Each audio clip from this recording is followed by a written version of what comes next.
Hello?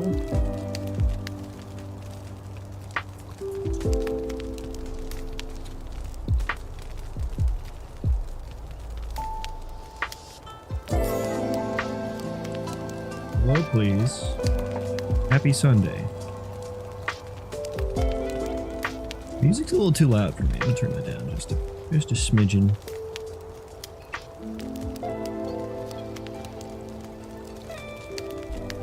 Hello?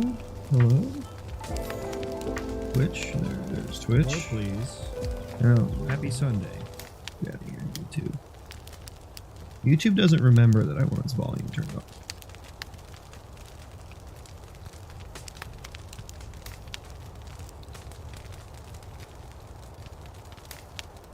Okay, Twitch. 1, 2, 3, Twitch. Okay. Yesterday, I was dealing with issues again, and I had sworn I'd fix them, but I did not. But this time, I have fixed them. I have. It was issues. There's a multitude of issues, honestly. I was working with the state tree. Let's open up one of those. So, here we go. Turns out that the state tree creates like this struct called compact state tree params. If and when a state does not have a task in it. If you have a task in it, every task has its own set, its own like defined struct for what its params, what its data should be. It's the instance data essentially. It says params, but it's instance data. And for some reason, the compact state tree params could never get cleaned up properly. Kept fucking throwing errors and shit. So that was annoying. And it just kind of seemed like it had nothing to do with what I did. The only thing that I did that would work is if I didn't have any of these empty states. So I figured out to just put like a dummy task in each state that I didn't actually need a task for. And that solved the issue. And the issue came back up, but then I was like, oh, I forgot to add one. I added one, hasn't come back up since. So that's fucking great. We figured it out. Probably make a forum post about that so Epic knows and can fix that. Although I did find a to-do in the source code that seemed to allude that they shouldn't need to create these default params essentially. So maybe they're kind of already on it, but I should create a post nonetheless so people can not spend however many fucking hours I spent on it.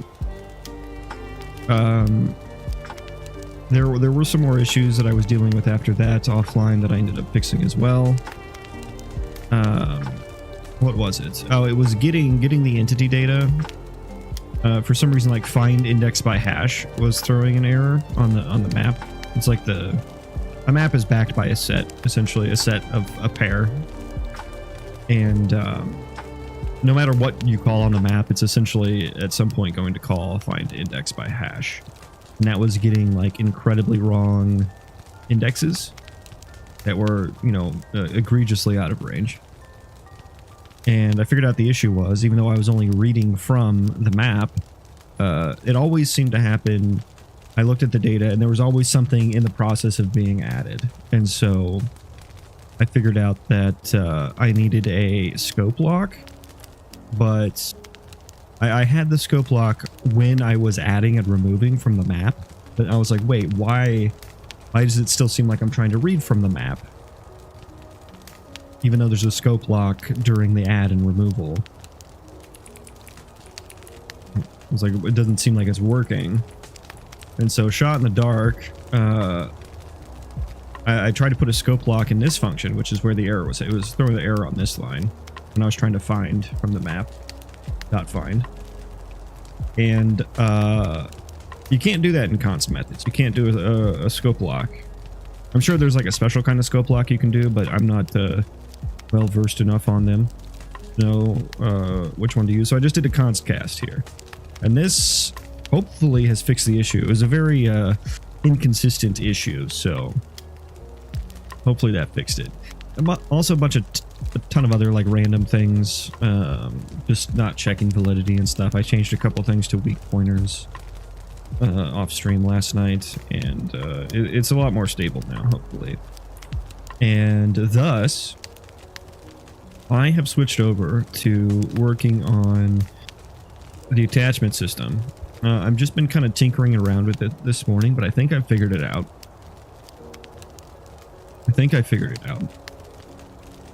And let's click play here, and you'll see. Look at that. Look at that. It's the attachment's a little bit wrong, but these are actually static meshes. The collision is just all not correct, so ignore that. Ignore that. But yeah, the maces are actually animating along with them, and it's all static mesh. No skeletal meshes there.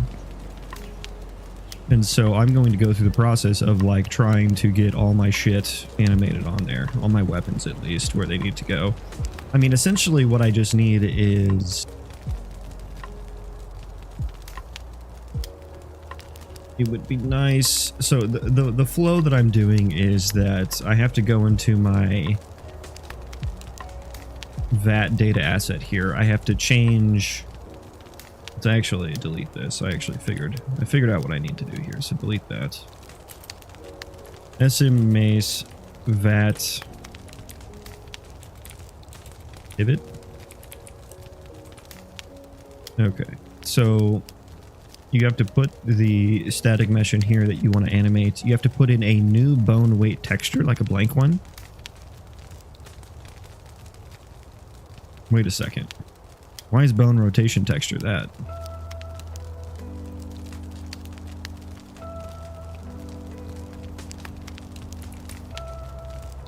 I'm pretty sure that's supposed to be that.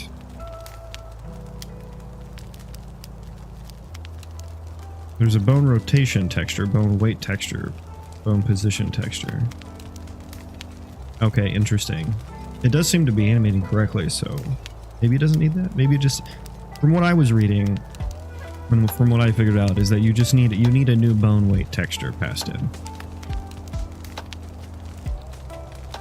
and then you need to add in the socket that like you're wanting the information on.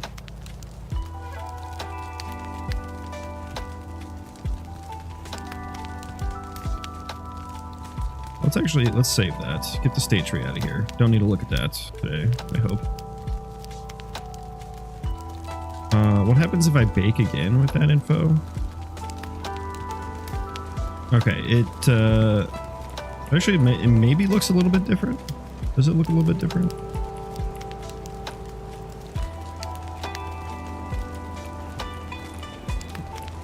Maybe the rotation got a little bit better there. Okay, and then that didn't override everything. When I do this, I can cycle through the anims and it should, yeah. So they're all like matching up and the mace is staying there. It looks great. Took me a while to figure out because I actually have to edit the pivot on the mace.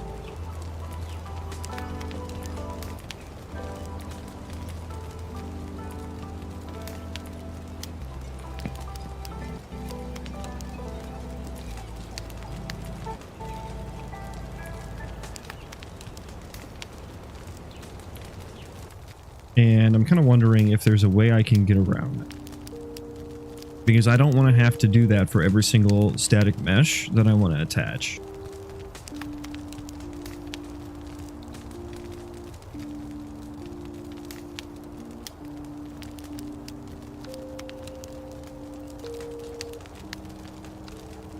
I wonder if instead...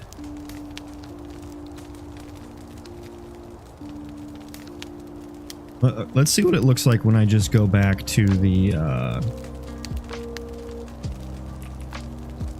where's my thing? There we go. Click that. Static mesh. Let's just do the... Oh, that's not the right one. Okay, where is it? There we go. We'll change this just to mace. Just to the original mace. How bad does that look? Okay, yeah. So, not correct. I'm kind of wondering if there's like a way for me to just like offset. So,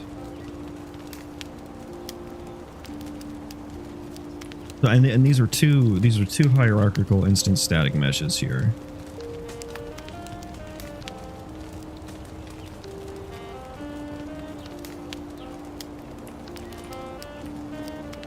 Let's actually let's rebake this with just mace. Let's see if we can figure out a way. See if we can figure out a way to just do the mace without the pivot, and then maybe we just apply proper offset to like the ISM or something.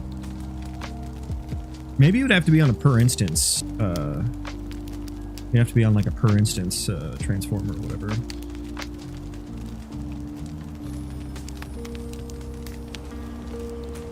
What do we look like here? Yeah, definitely not correct. Go over here. Oh. You just like...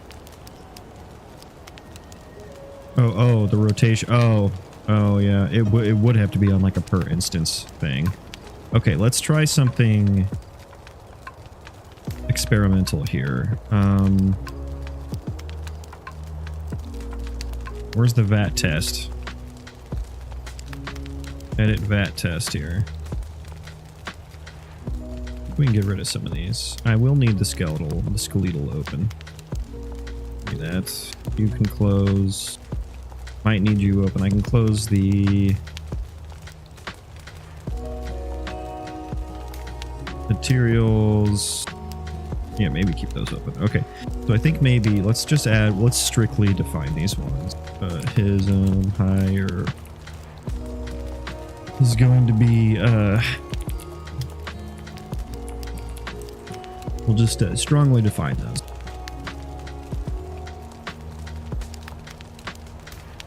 And then I suppose I changed it all to do it on begin play because I was doing the get components by class. Let's actually do this. Construction. We'll put it back now that we're like strongly defining that. Close that. Weapon hism, you need custom data floats. I think 3 is what we need there. We'll see if that's right or wrong. Okay, so there's our stuff. Now it rotates. The rotation is the whole thing, which is not what I want. The location could be world or relative, it seems, but the rotation needs to be. Is it world? And that doesn't seem to matter. Okay. Yeah, it needs to be the per instance. So reset that. Essentially, like, what do I need to do here? I need to like get where this socket is, and let's just go with hand R because the virtual bone, for some reason you can't pass in virtual bones to the to this like VAT thing. So we're just gonna, I know you can just like add the additional offset from that to it, I suppose. But I think whenever I'm adding instruction script, add instance, location, okay.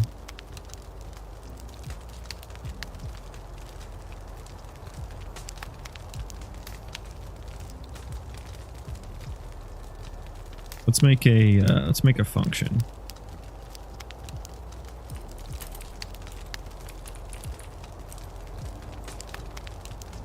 It's going to take in a transform.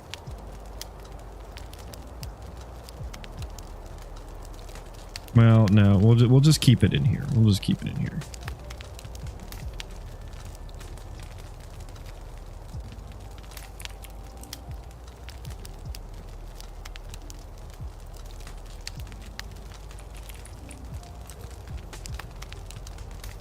So if this is the weapon hism, This is for pick A. So if it's not the weapon HISM, just do the regular one. We want to add. And actually, let's make this select, combine these all again. Select transform.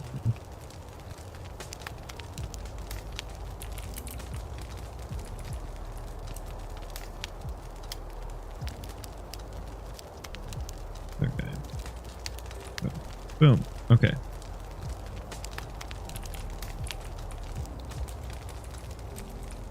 And then I would want to like add. I wonder if I can just get. Oh no! What is this? Okay, we're good. I just want to get the like bone shit.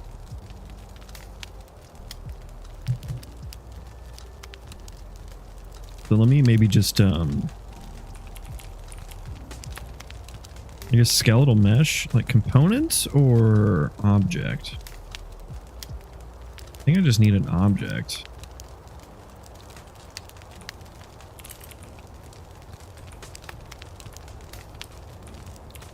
We'll just call it SKM, skeletal mesh.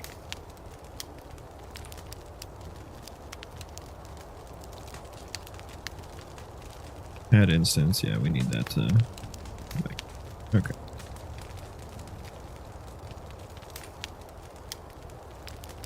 Is that what I want? What is this? Assets.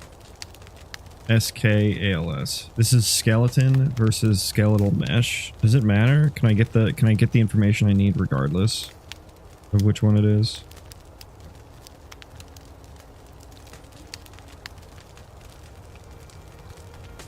Yeah, I mean, I think I can.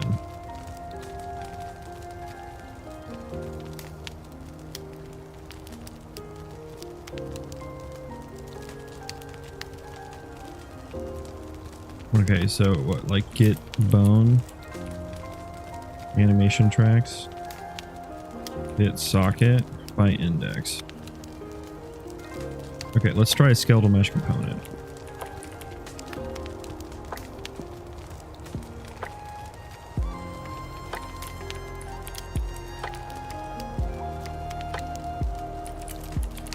Get bone. Okay, so it seems like it doesn't need to be a component. Okay. Component skin mesh. Get bone name. Get socket bone name. Get bone index. Get bone transform. That's what I want, I think. I do think I believe I want the world space because that's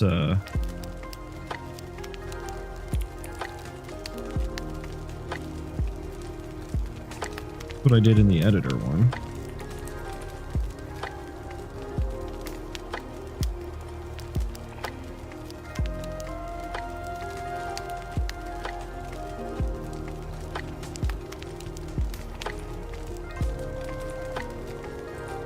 Okay, then let's make sure that's set to.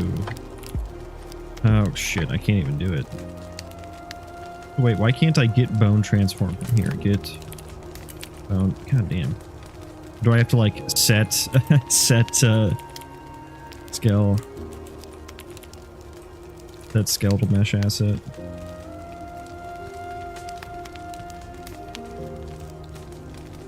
What is this saying? Editor only. Uh-oh. Can I do that then? Set skeleton. Is that better? No, it's not.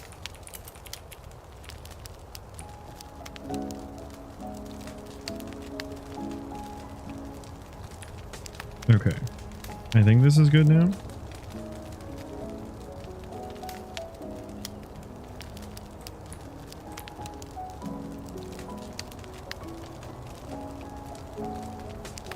Let's put that up front.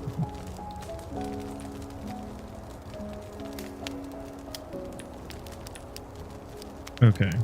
Let's see what happens here now. I think did anything happen? Can I rerun the construction script?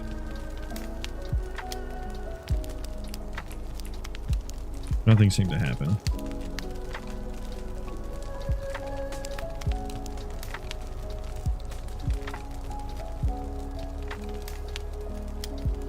Oh, I'm not even getting the bone name. That's why.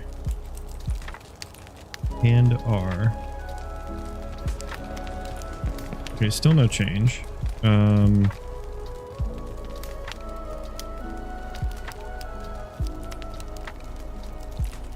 mean to do that.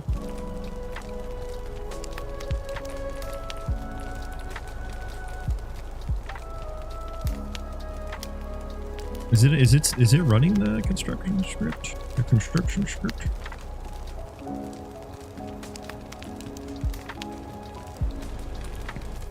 How do I rerun the construction script? Run, please. Compile.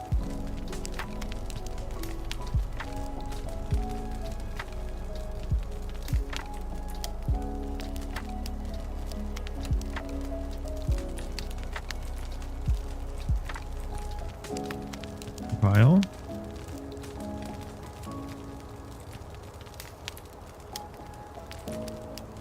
Okay, it runs it. Okay, on compilation. Yes, continue. Although you didn't seem to set the transform very well, did you?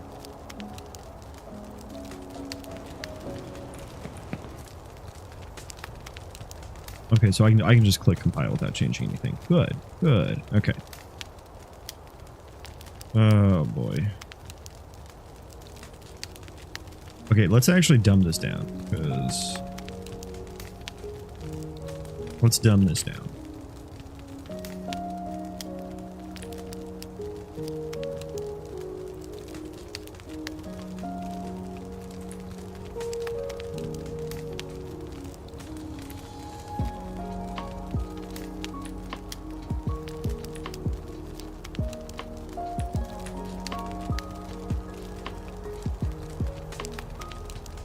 Do that, and then just go here.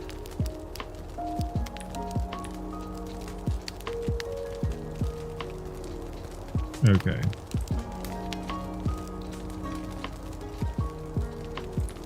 Copy paste with weaponism.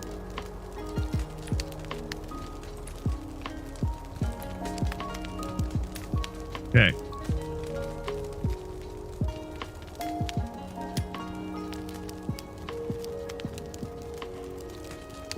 Okay, we've dumbed it down.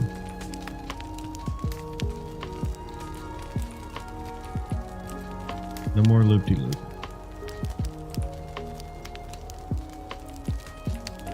Why haven't you still haven't set the freaking bone re? The bone re.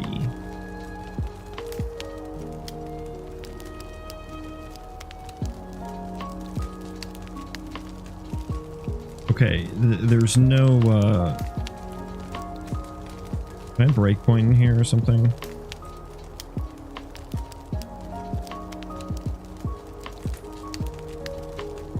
Get bone transform. Where's the one with the name?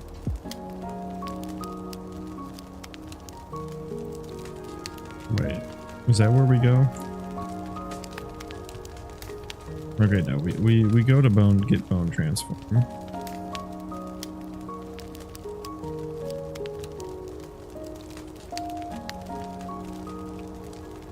Good lord, there's so much logic here. I'm just getting a bone transform. Let's just see. I'm just gonna put one on each return.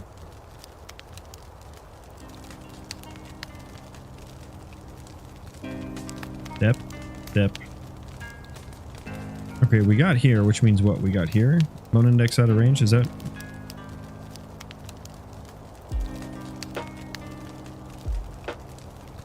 There's a log.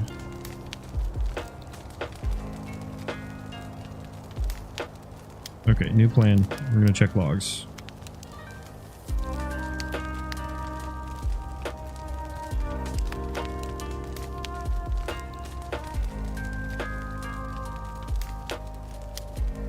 Here.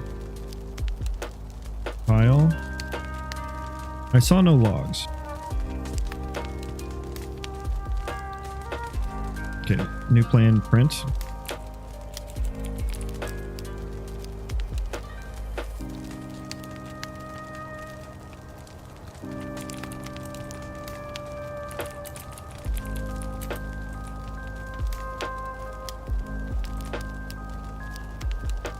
Okay. Oh no, wait, I don't click play, I just click compile. Okay, so it's all zeros. Okay. Okay. So I probably need to do more than just that skeletal mesh assets. However, you are set to the skeletal that we would need.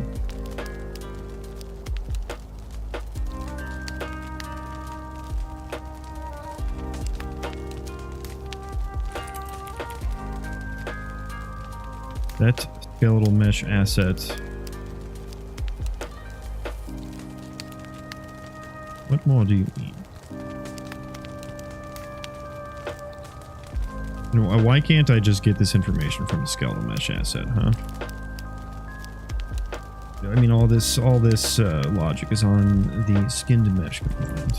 Wonderful. Is there like an initialize or something? An inish. Maybe I should just create a BP for it.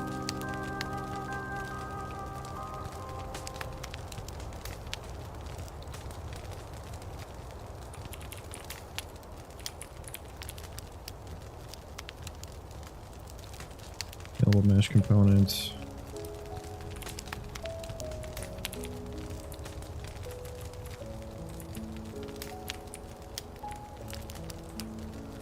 Okay. We'll just like reference this skeletal mesh asket. Okay.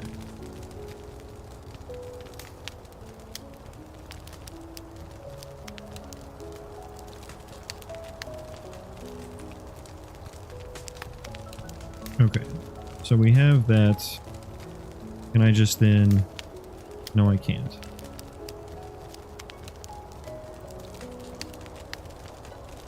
Can I instead change this to VAT SKM component?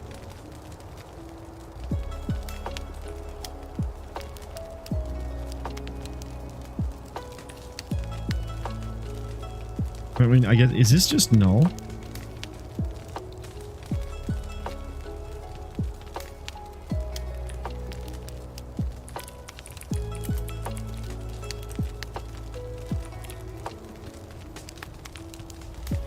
Okay.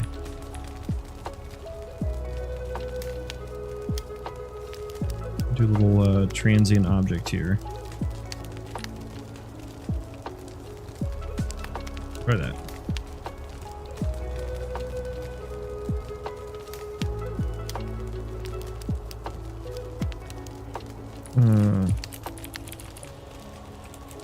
Construct component. Why can't you seriously just can't construct components and blueprints? Unreal Andy, good morning. Good morning to you. Happy Sunday. I mean, I guess I could just put the component on here. Kind of annoying. I don't want it to like actually be rendered or anything.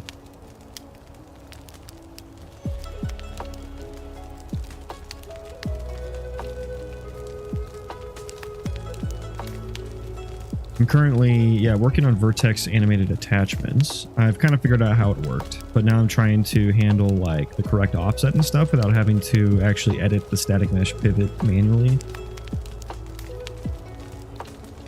Rendering visible. I mean, I guess I can just, make it invisible. Okay.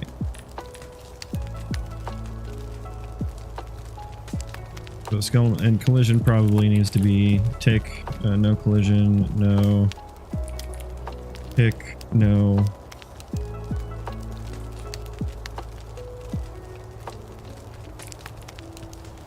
I do want you hidden in game.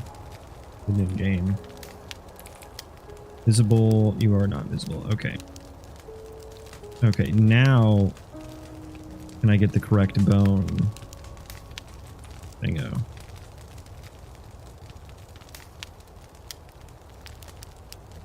No skeletal mesh for component.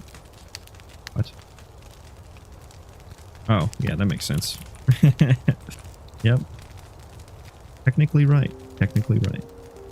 Compile. Okay. Okay, we have transforms. However, I see no meshes. Where the fuck did they go? Oh, they're way over there.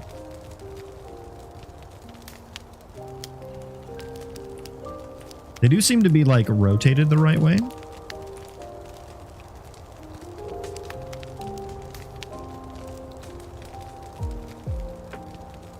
So let's see if these line up well.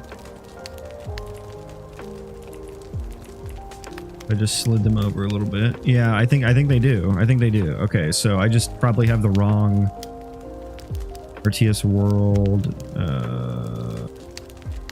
There.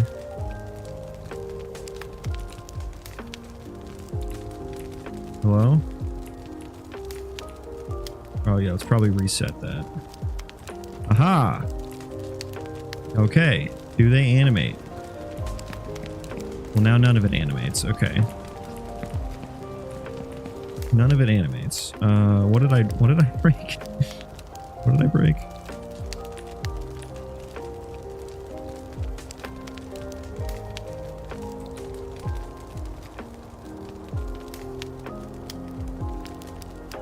Custom floats. We got the right number. Custom floats is not the right number. Well, let's just put that here. 3 and 3. Okay, does that no, we're still not doing anything. What? Oh, I think I didn't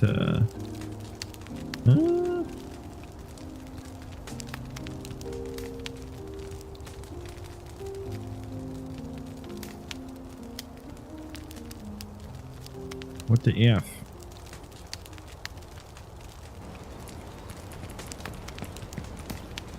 Do something. Why did that break?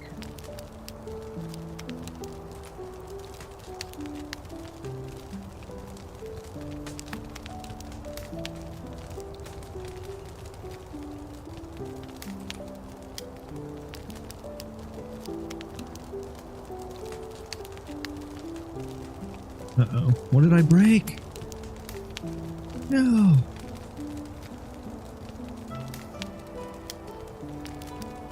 I mean, is this happening? Is this happening? It is happening. Yeah, and it's happening a lot. We have both of them in here. What, hism, weapon hism, okay. Why aren't you animating? Two things. Two things, please. Okay.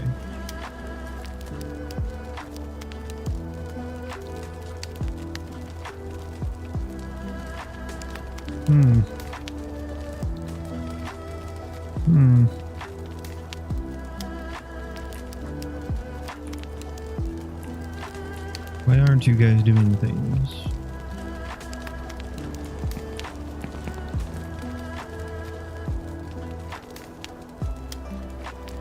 Let me try to see what current frame is here.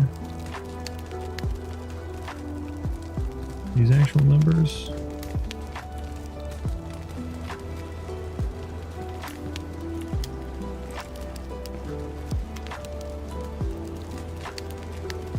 Okay, they are actual numbers that are changing.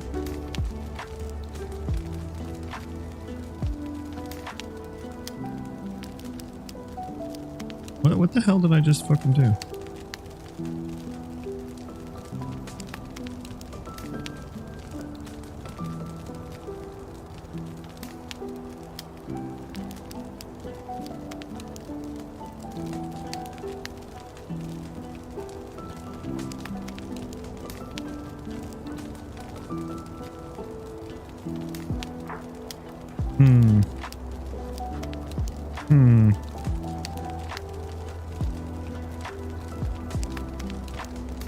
Why do you not work anymore?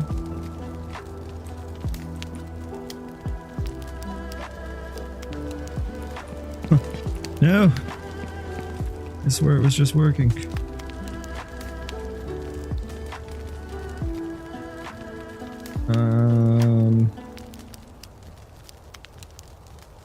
Oh, I should probably...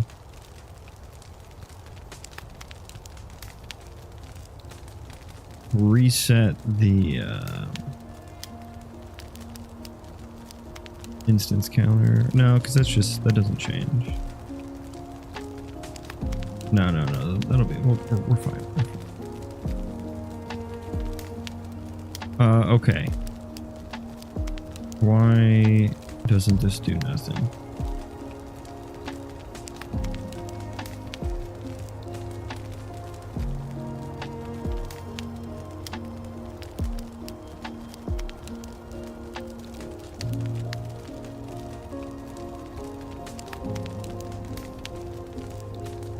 You're still... Let me check. Did I just mess up the animations altogether? Hang on. I'm gonna open up the entity test level. Do they still animate over here?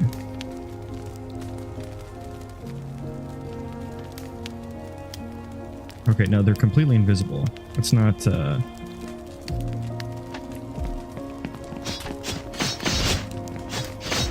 interesting. Well, no, they're just maces. They are maces dancing around. That's what they are. Okay. Wait, what? How was this working before? How was this working before?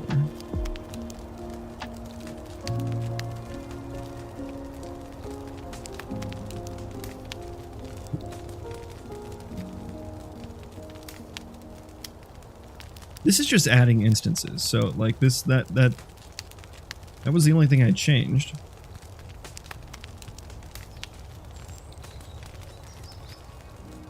Frame is being calculated as before.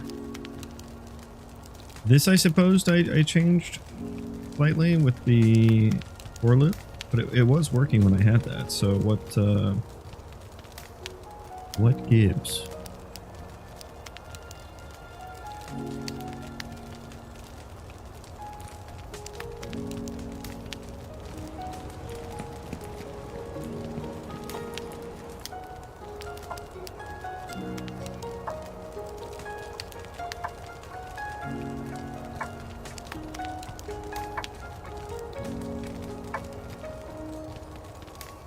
Are the materials like wrong? The materials wrong. What materials do you have?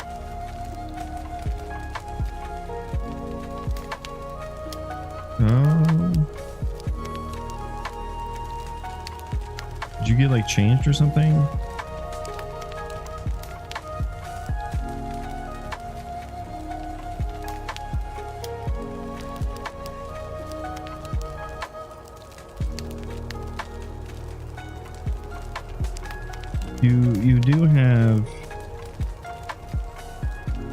You do have the right textures and everything.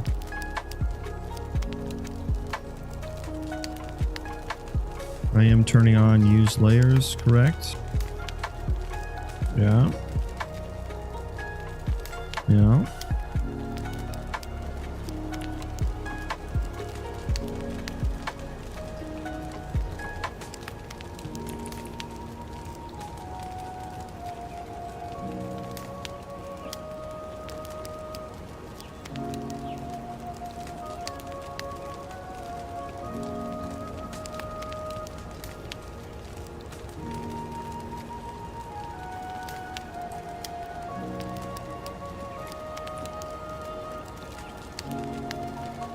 Okay, so it's not turning on the stuff correctly. Okay. The reason I don't have that turned on by default is just it's for like the non.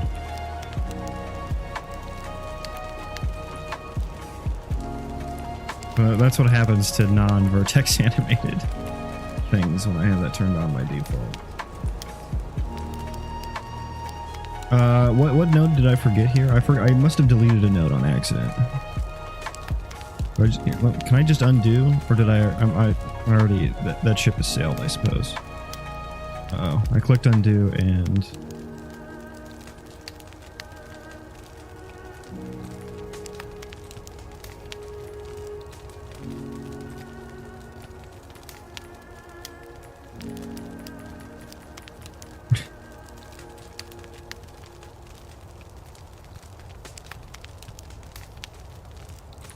do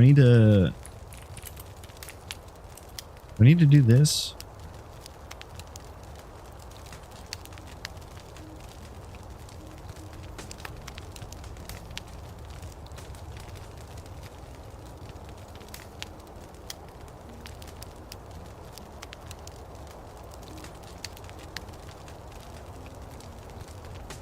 Element index. But surely I don't need to do that for... What the hell was I doing before? Hang on. Okay, time to go back to the YouTube video I got this from.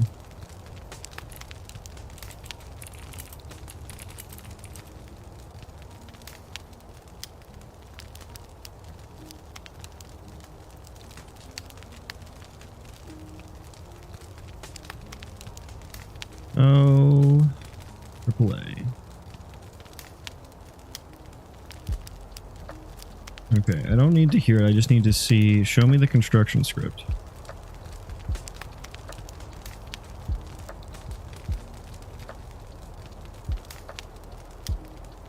He's in the vat maker. I need the test.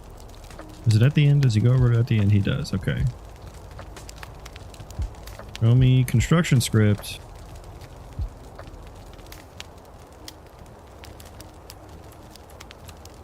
There we go. What do we do? Set static mesh.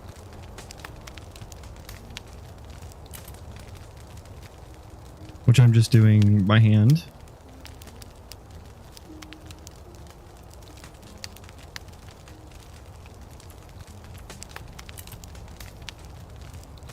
Set scalar parameter value on materials. Am I doing that? Yeah.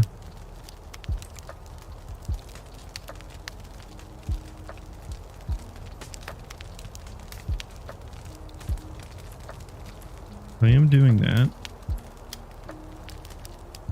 Okay, so the construction script is the same, essentially, other than setting the static mesh. I don't know why I would need to do that if I've just manually set it. Yeah, that's calculating the thingy.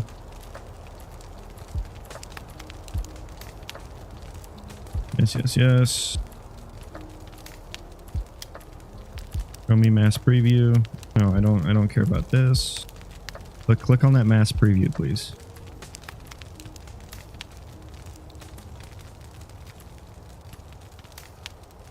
Okay, okay.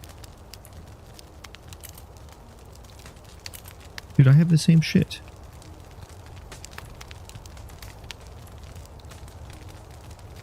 But there's nothing nothing different.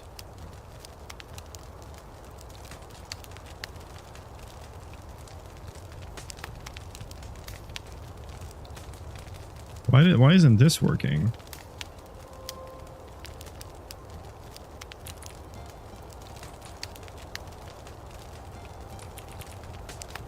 Maybe I just need these set. Oh, I think I need these set by default. Okay, I think that's why. Yeah, okay, that's why. Okay. Now the maces aren't exactly correct. Wait, why is that? Go back to that one. Okay, no, those are way over there.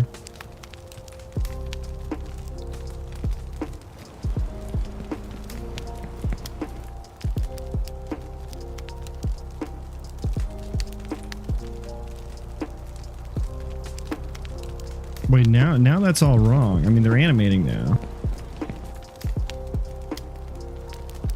How dare ye? Okay, so get rid of that then.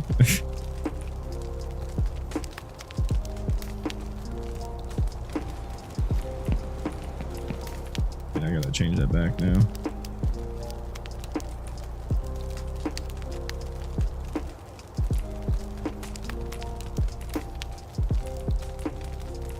I mean, I guess now it doesn't, I have to set it here, mace. 1 meter cube with socket. No, not exactly what I meant when I typed mace. Thank you though, Unreal Engine.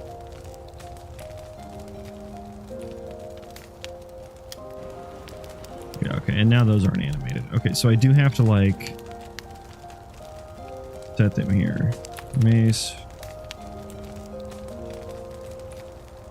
Okay, so now the offset's wrong. Now the offset's wrong.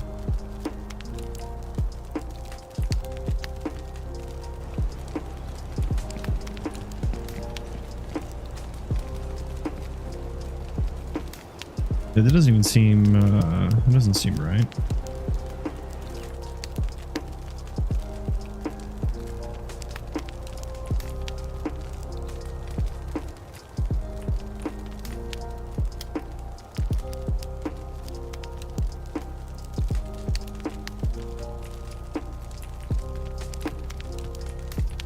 Does that look right though?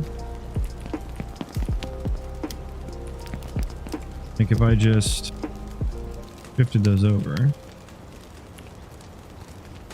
would that be correct?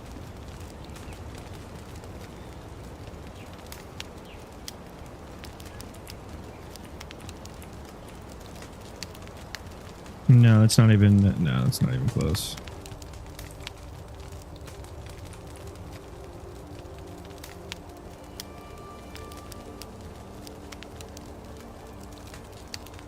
Okay, so why did me setting the static mesh here fuck that up? Oh, probably because I'm not taking in the static mesh pivot. Is that right?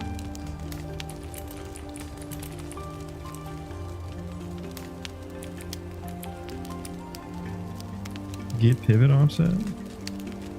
Sounds like what I want, but I don't think that's what I want. Is it origin? No. Hello, Stormrun Gaming. Hello. Have I heard of a Disney card game called Lorcana? No, I have not.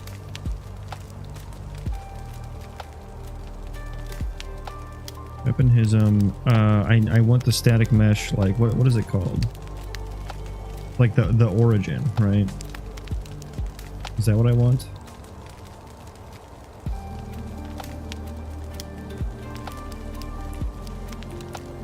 Maybe I can get the attached socket on it. Yeah, I think that's what I need to do.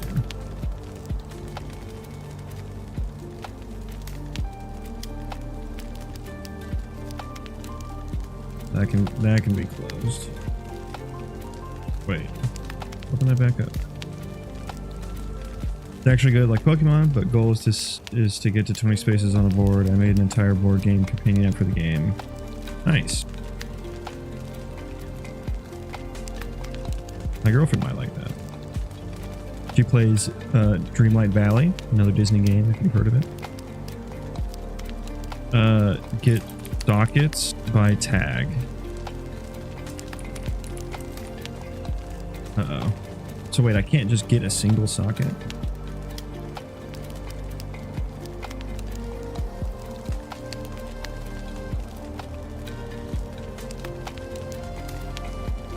Wait, I can't get a socket by name? What? I wonder if it needs to be in a component or something.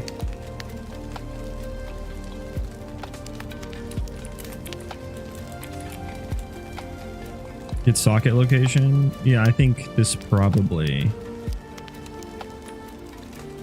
Yeah, this probably is what I want. Okay, so we need to combine like all these, I believe.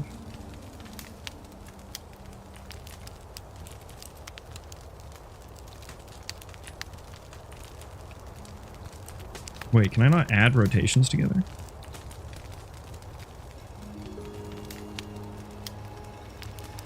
Combine rotators.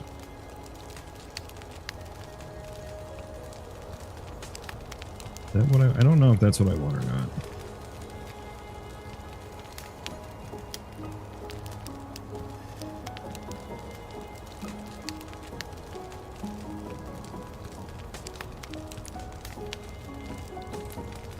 I want to log this.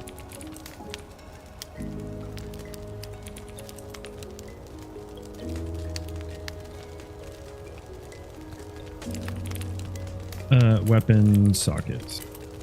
Just do the location there. Just want to see it. Compile. Where'd it go? Weapon socket 001. Okay, so not exactly. Not exactly what I want. Although that is that I mean that is what it is. So maybe I don't give a shit about the socket location.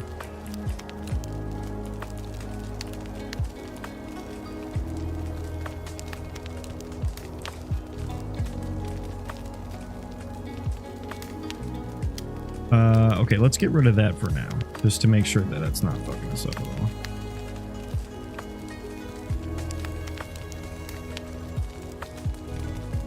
That was on RTS Actor.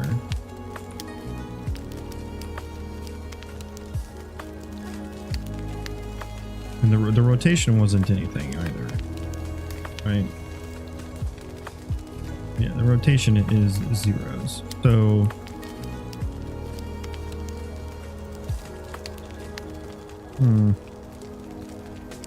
because this does look correct before I actually give it the mesh.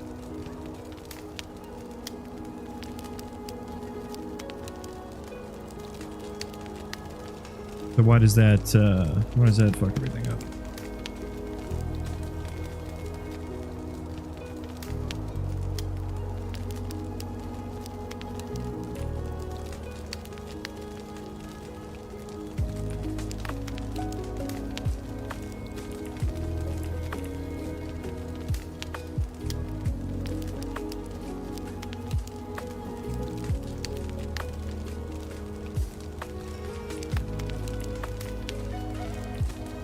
Taking old maces with their mounts, right?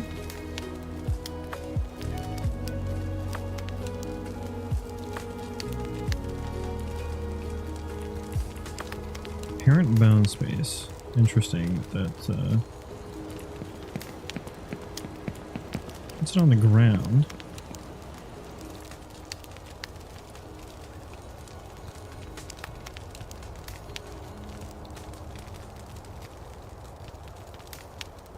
Would that make a difference? I think that did make a difference.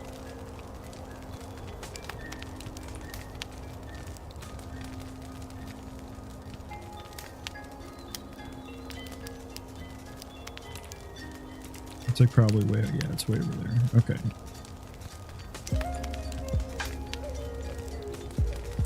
Let's do no rotation. What does that look like?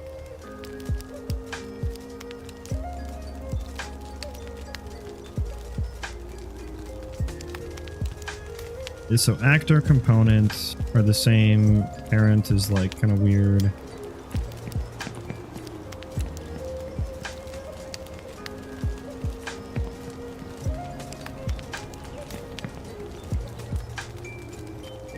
And then world is like wrong.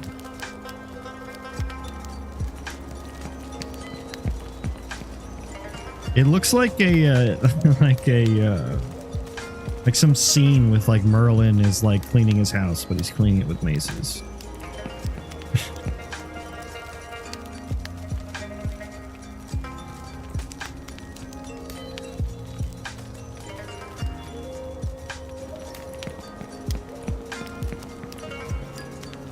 Okay, and am I sure that there's nothing I can do?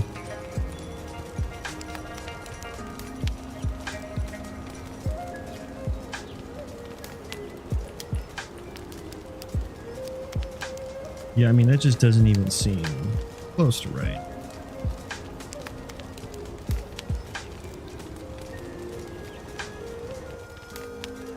It's so no, I felt like I was so close. I felt like I had it. Felt like I had it. You know, take that off, compile, and they're right where they need to be. Given that I picked the right world space transformed. Right? Wait, right? Oh, but I need to set it back here.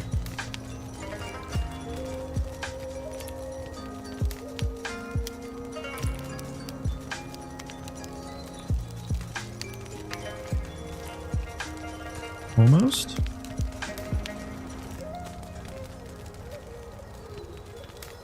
Almost.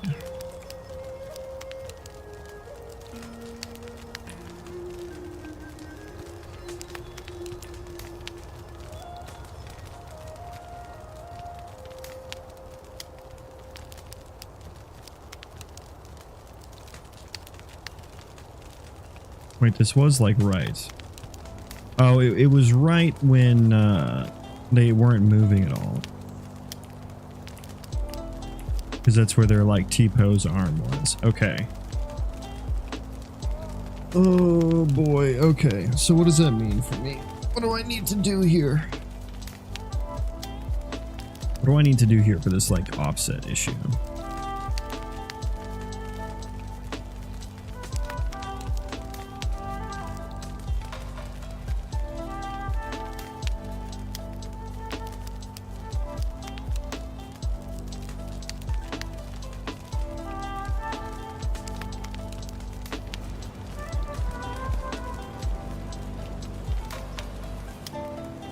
If I apply the right material, does it do anything?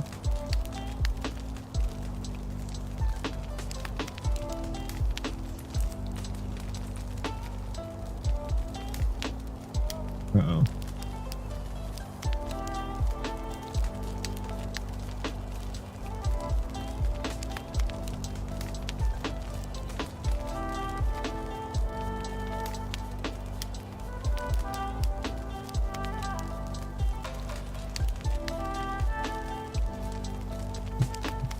Okay, we saved? We saved.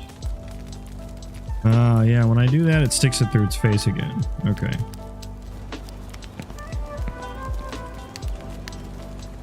Do I need to like subtract? Am I just like doing it the wrong?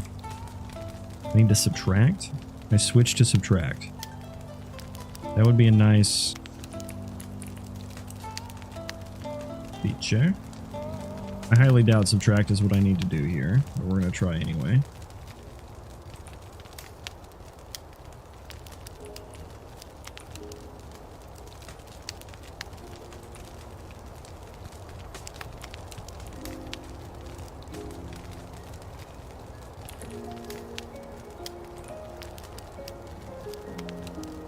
Let's change the maze back to not use layers. Okay, now they're all the way over there. World, we go to actor. Where are they at? They're just like, yeah, not correct there.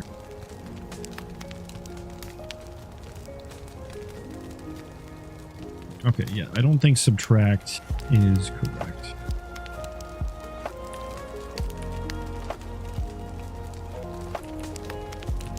Those are like kind of backwards in bone space. Now, in the actor or component space, they're like... What needs to happen to these to like get them...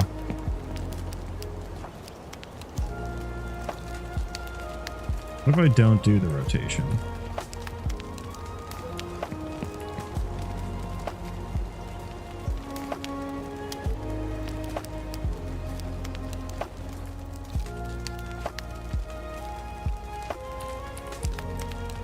Invert rotator?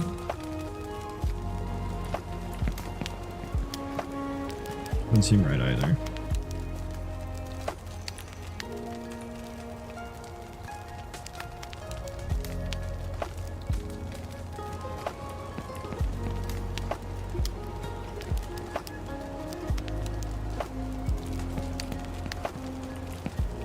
Really want to figure out how to do this without having to manually adjust, because I did get it to work where the maces were properly like attached to the hands, but I had to actually, it was with this one where I had to manually change the pivot in the editor, and I don't want to have to do that for every single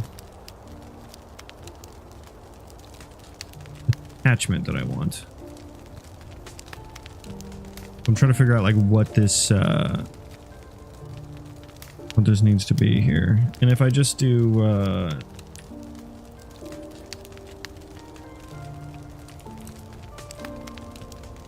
just do that.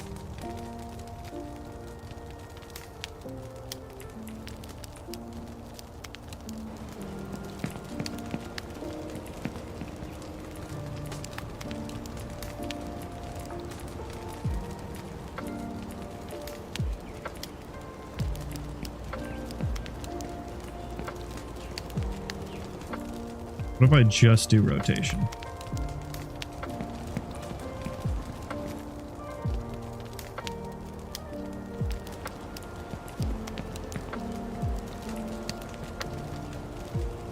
Yeah, still weird.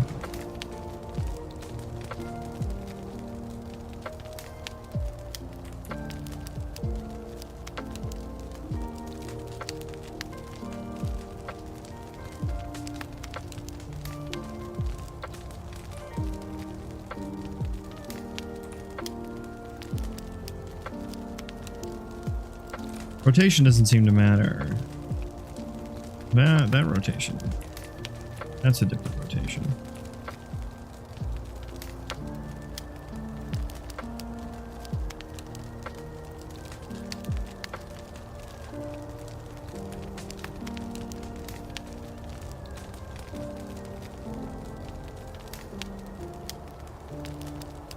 Is the issue how I'm getting the bone transform? I guess, yeah, I guess it's getting like the...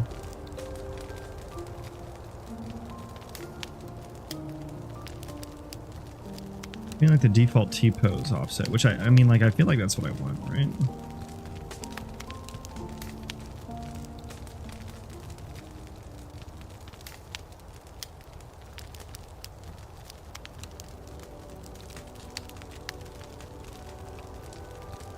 Why not? Let's cut the bullshit. Let's just do the first one.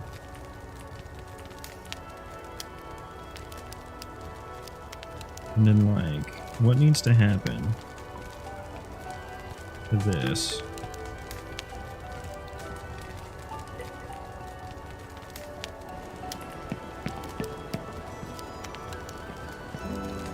Yeah, I mean, it's just, it doesn't even seem rotated correctly. Oh.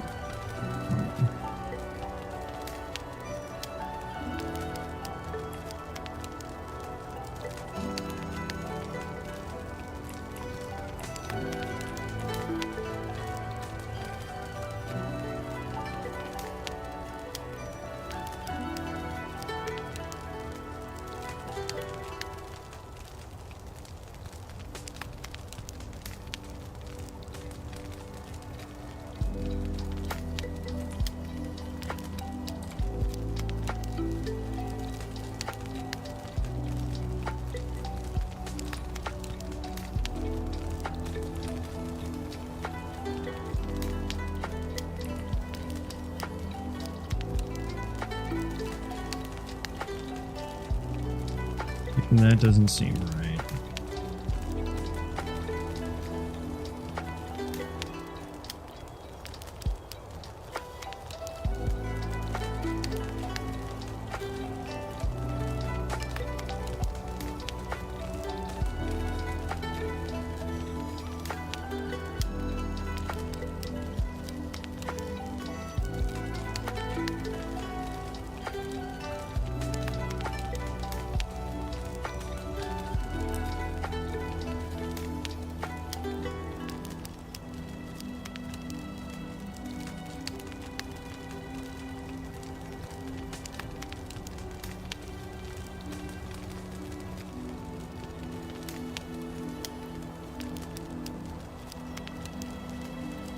Could be like that, I guess. Almost something like that.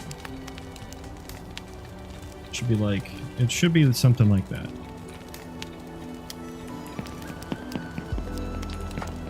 Even then, it's not like it's not animating correctly because the rotation.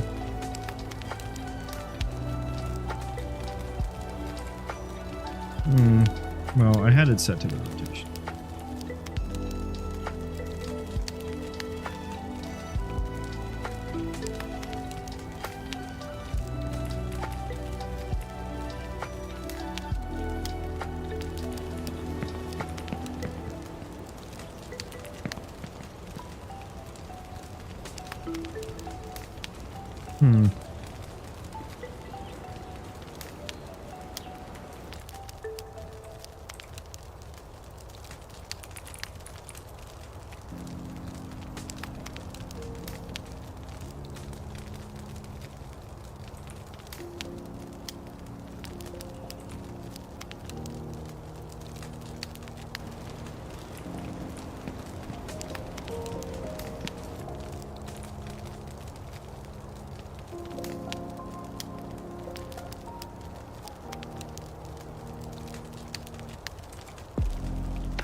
Let's change it to world, maybe?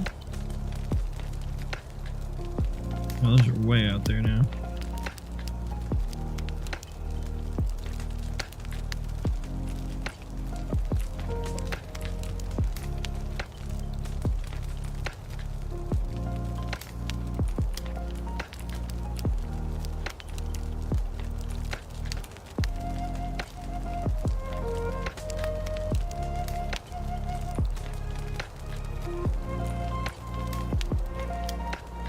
Why do I feel like it's just the rotation that's wrong?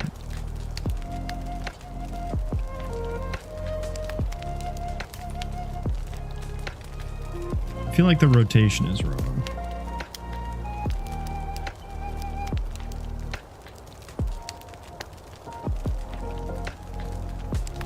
Maybe I want the rotation to be relative. Maybe I want them to be two different things.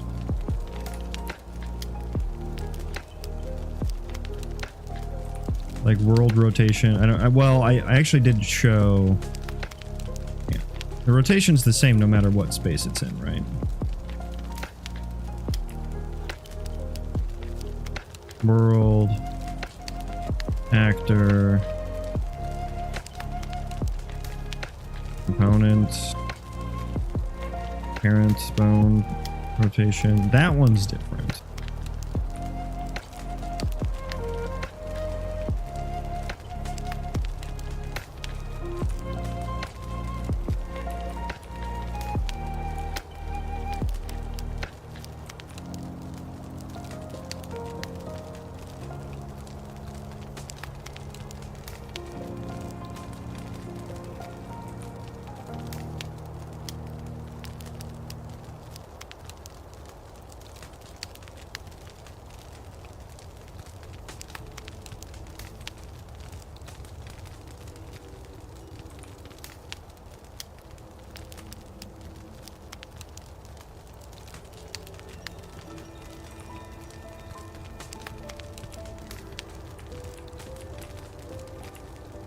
Okay, let's take transform out of the. I mean, I just kind of feel like the rotation isn't even correct.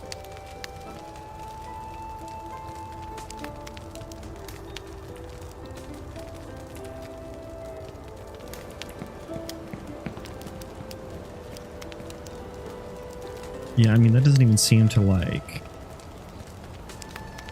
It's supposed to be moving with like the wrist joint essentially. The rotation doesn't even seem correct there. Now let's just take rotation out of it.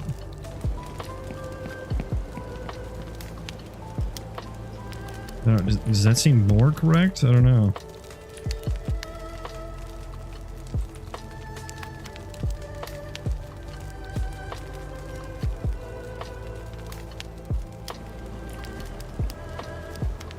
It seems more correct, yeah.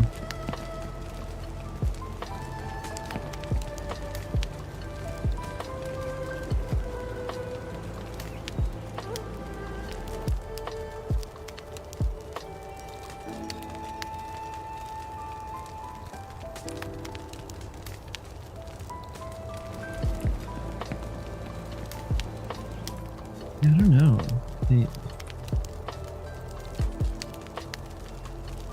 What's the secret here?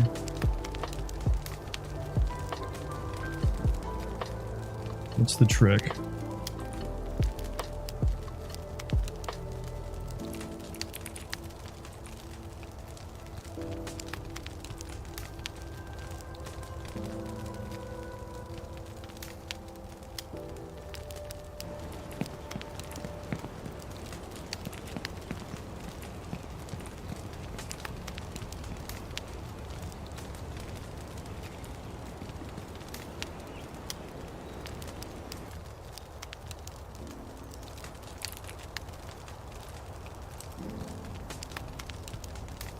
What is invert rotator? Negate rotator?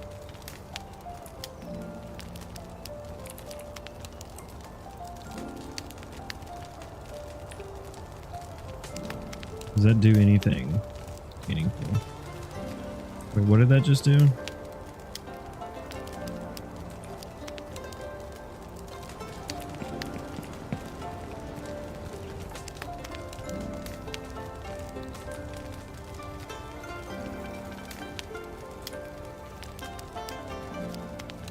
Does that look?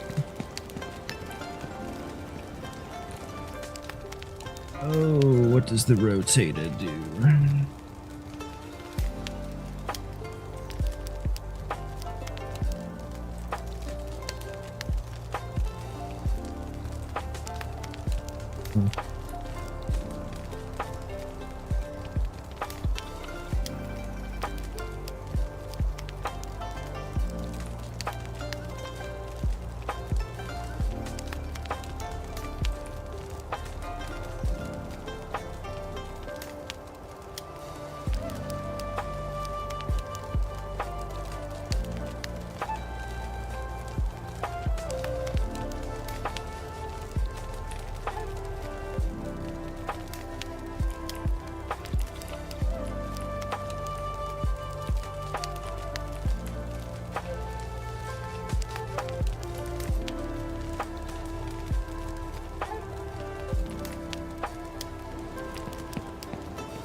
Do I need to...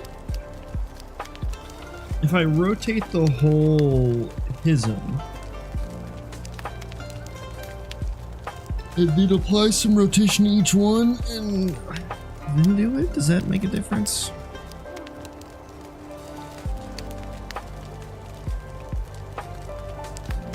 Do I need to add some of this rotation to the whole HISM?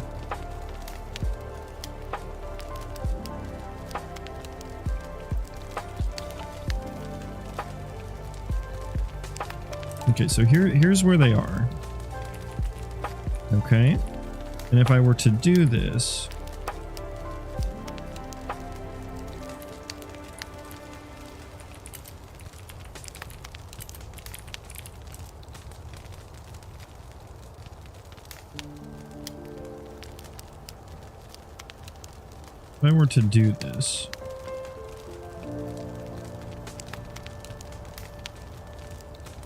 okay.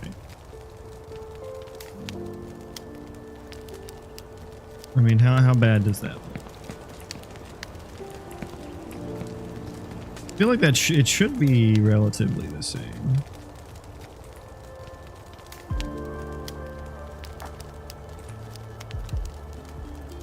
Okay, that's kind of like back where we started. That's what we've already basically got here. Yeah.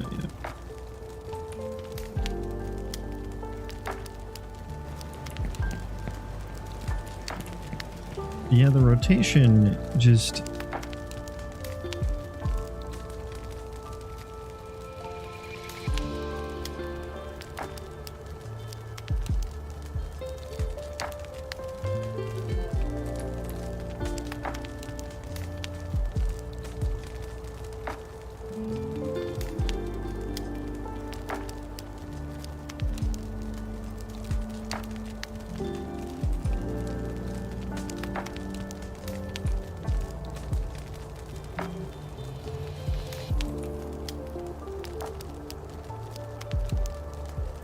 That's something. Doesn't even look close though.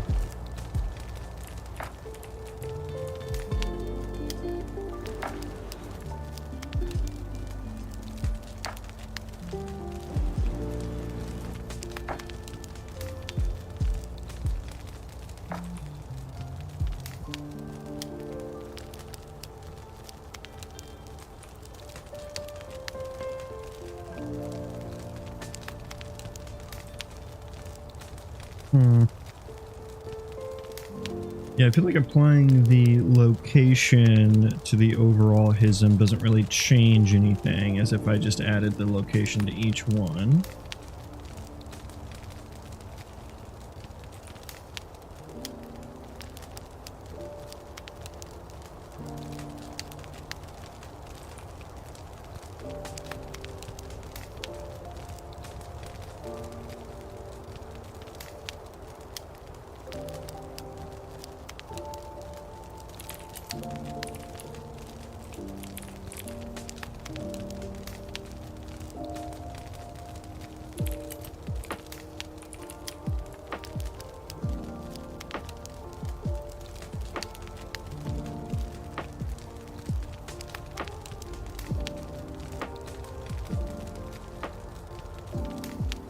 Yeah, I'm kind of feeling just like the materials don't have this like offset baked into them, so but wait, why would the material need that offset?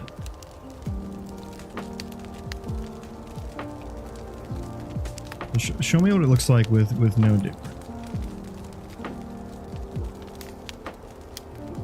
No difference, what does it look like?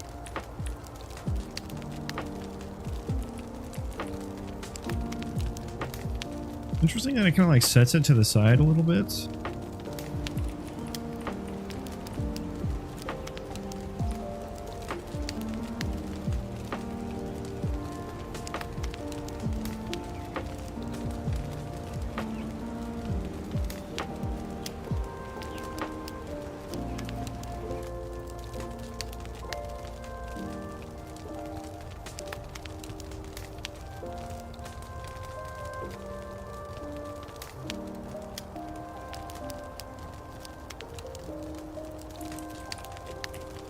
Just look at a single one, just to make it easy here. Like, is there some, let me do this. Let me do this. This is the, what is this, relative? I think that might be relative. Copy. Let's do relative paste. Copy. Paste. Okay, yeah, that doesn't look correct. Although, yeah, that's not exactly correct, is it?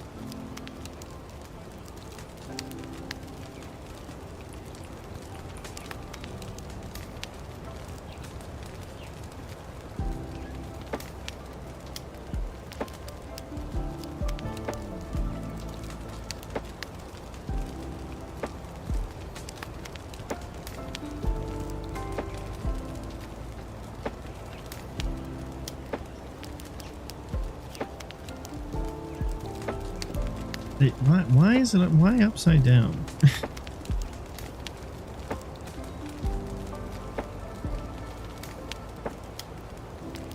Why would it put that upside down? That's so strange.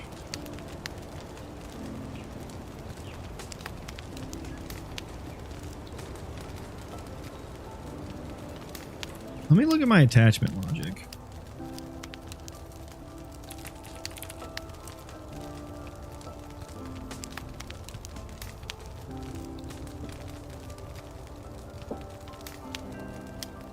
Attach weapon. What do I do here? I get the attached location. Which, for this weapon, should be 0.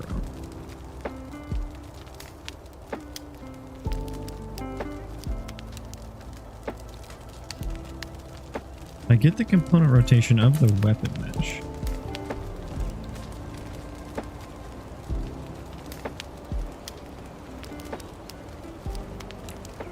Do you have? No, yours is, okay, your collision is different, but yeah, your component rotation is all the same. I do move component with a delta, so I apply a delta, which is just the socket location.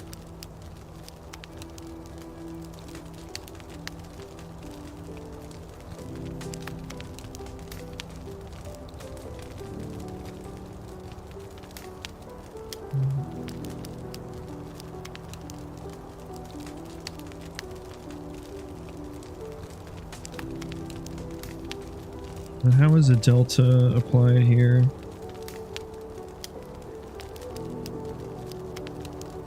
Internal set world location and rotation. We get component location. There's the weapon mesh.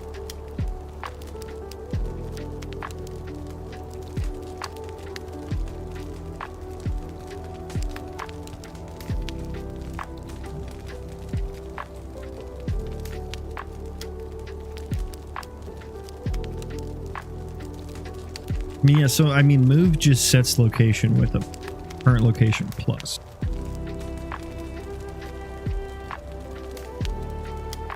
Get current location plus the owner skeletal mesh pocket location.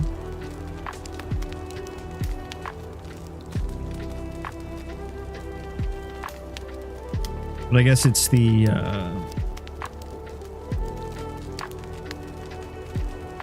attachment is like what moves it each frame.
Rotation is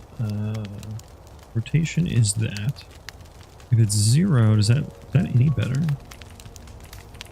Okay, let's ask the question of like, if this were to match up, what would its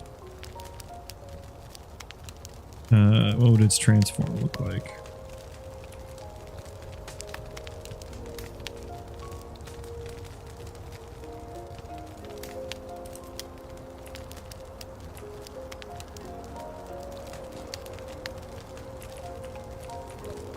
Be right there-ish. I think the rotation needs to be a little bit more like that.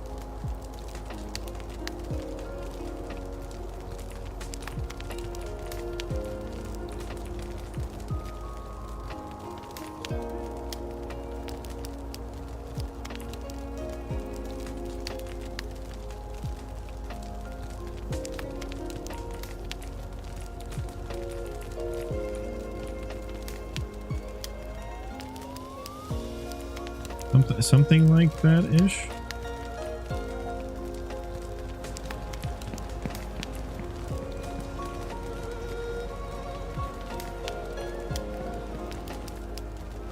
Yeah, it's not even rotated correctly, so...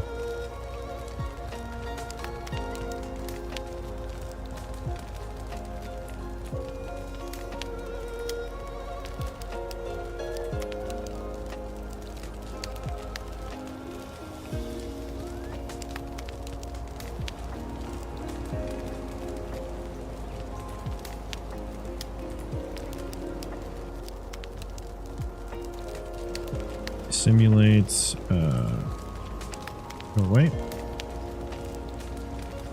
Let's just get this weaponism rotated to where it's like swaying back and forth.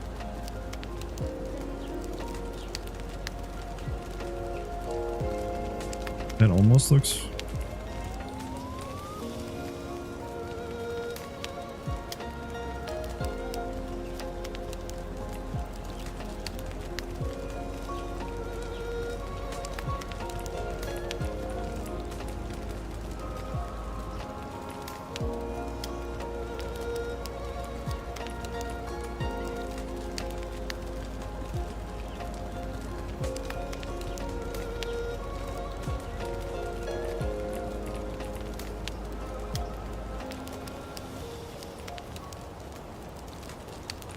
Yeah. Am I really gonna have to... There's gotta be math for this, right? There's gotta be some math to do this. I'm just too stupid to figure it out. Because if you change the pivot offset, I guess the part that like makes me question whether or not I can do this without changing the static mesh pivot is like, I do have to change the static mesh pivot and then rebake the bone weights.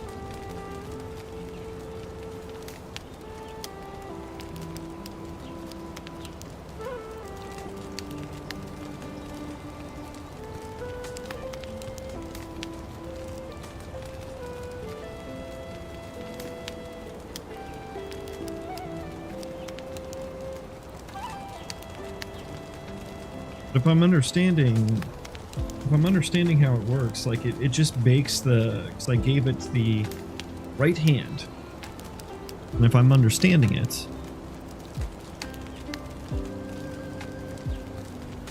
maybe should this just be, hang on, idea, do that.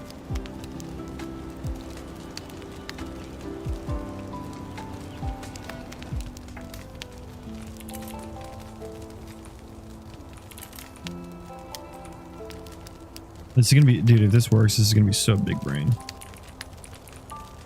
I'm gonna be so impressed with myself.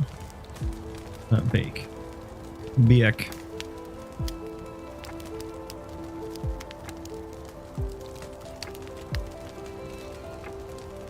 Did I do that right?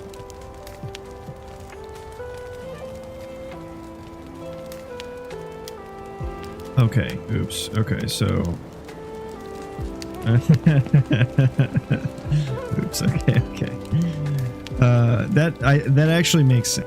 That actually makes sense. And that makes sense because why? Why does that make sense? Where's the fucking material at? This thing. What?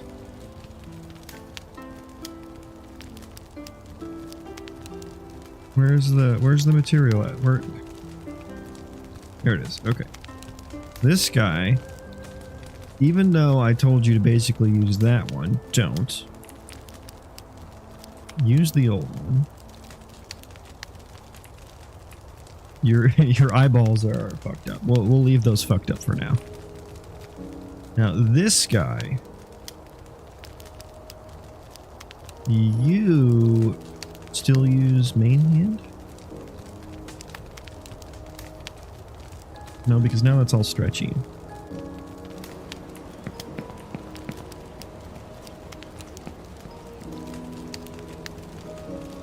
I see. I see. Okay, yeah, that was not big brain. That was not big brained.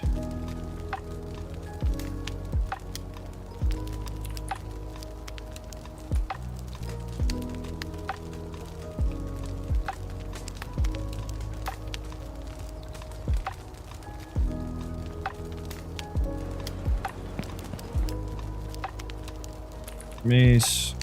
Put that there.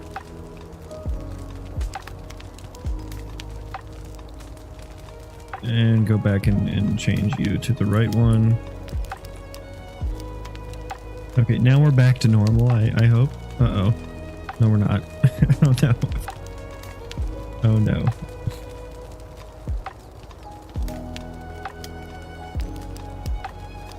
We should be back to normal.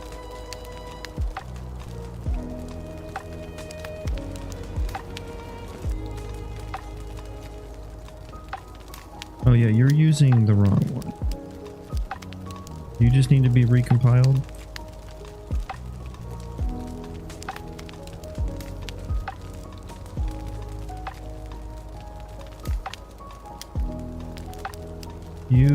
Okay, you are not using the right one.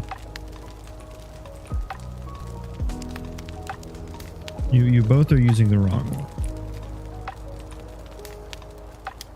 Okay, now we're back to normal. Okay. Okay. The only thing that I read on like how to do this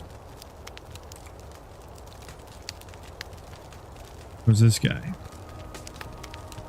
And he said you have to change the pivot manually.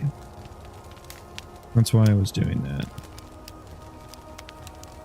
Oop.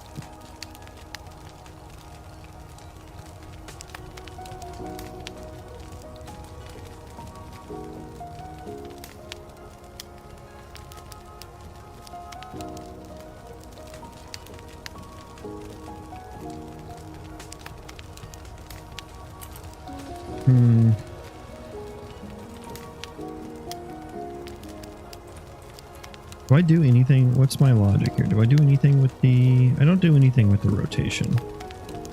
I just use the component rotation. Which, what does that do?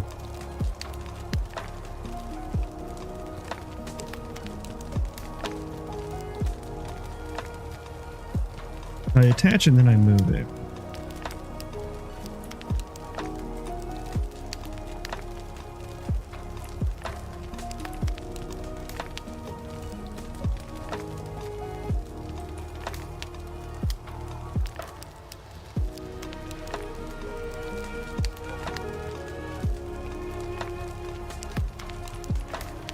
Now, what if I do that? Okay, we're doing that, and then what if I also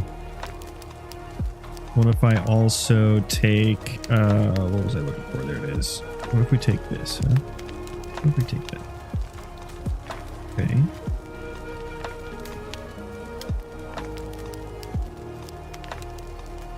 Okay, not what we're looking for. It's okay. Try this one.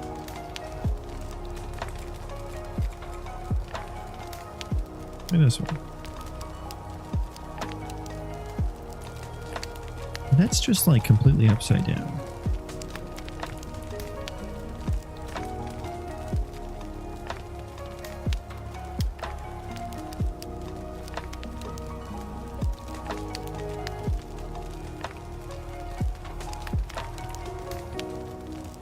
Yeah, that's not correct.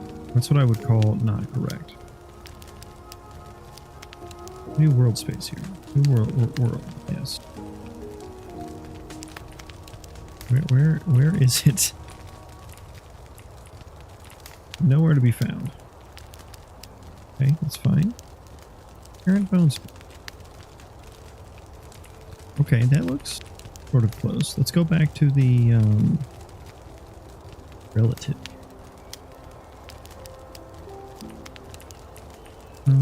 Okay.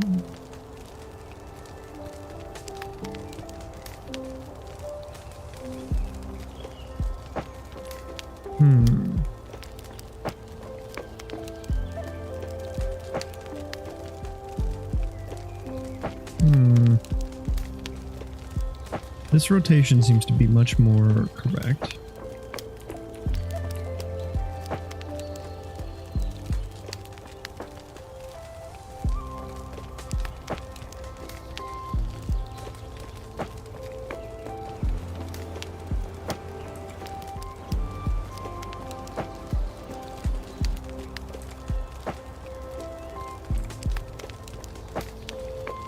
I wish there was at least one other tutorial somewhere.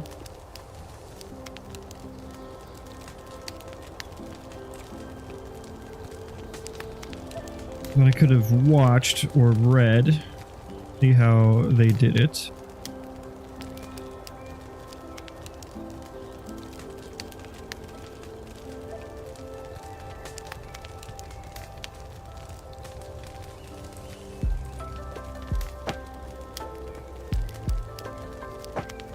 I'm gonna try like every combination of everything. Shots in the dark.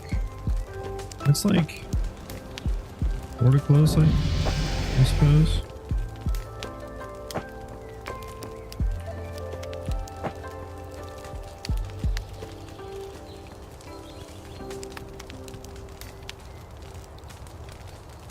I mean, I suppose it's the rotation that's mainly wrong. Because if I get it to, let's just focus on rotation. I think that's probably the bad part.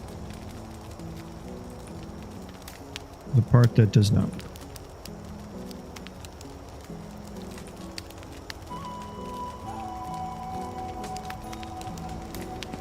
Because I'll know when it looks correct, but it's just in the wrong spot.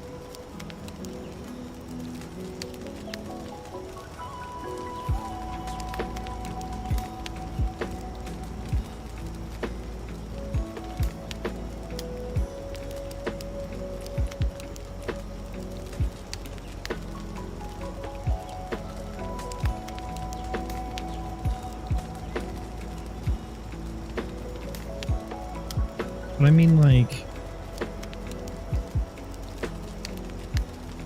the hand.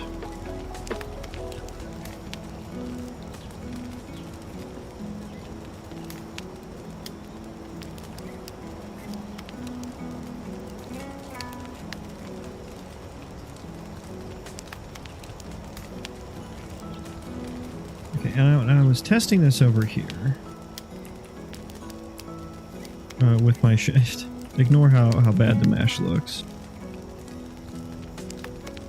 The mace.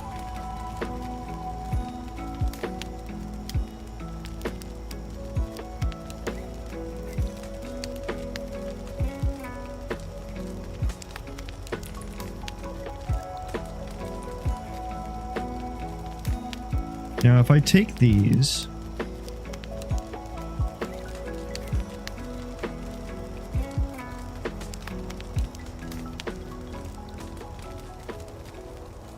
So the, what is it? This is like world, right? Yeah. So the world settings do put it there correctly.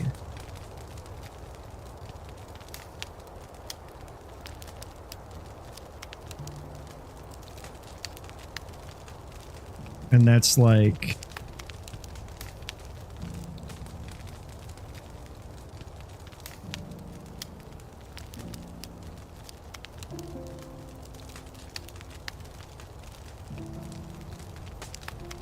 Yeah. And I mean, that's like correct. But that's relative to the actor. Do I need to like get the world and subtract it from the relative or something? For the rotation? What is let me read it. What is parent bone space? Of course, it's not going to give me like a one-to-one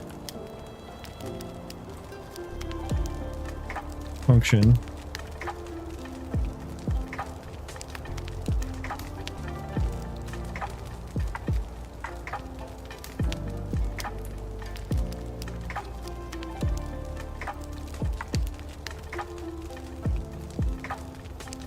And if I change this, isn't there, can I give it like a preview pose? Is there a preview pose or no?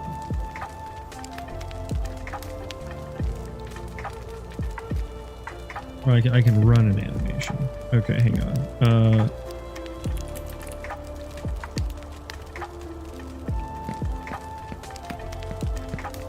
Okay, they didn't like play it.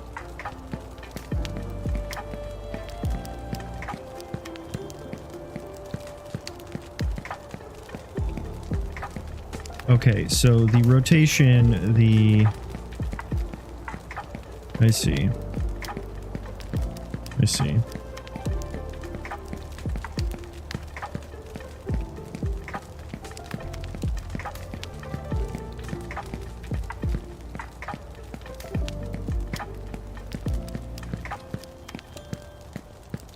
So it like changes as the animation plays.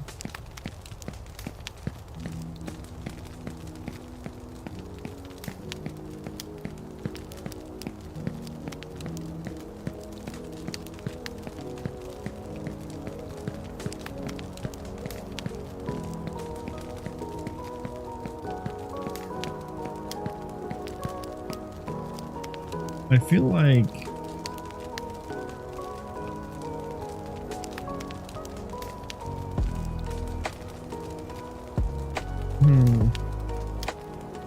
because like I guess that information, like the information of like what the rotation and location is of the bone during each animation frame is what is sent to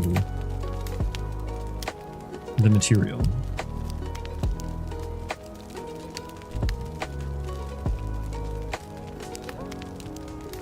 Bone rotation texture. Do I not have the right? Do I need to have?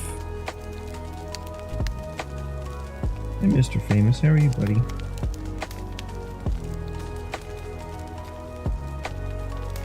I need to have like a different bone rotation texture. Well, when I ran it for both, it didn't seem to change that. It only changed the weights. So I guess that means the weights are specific to the static mesh passed in.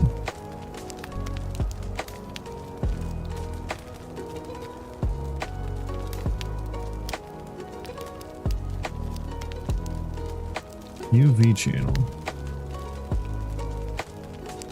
Do I need to add a fucking UV channel to this?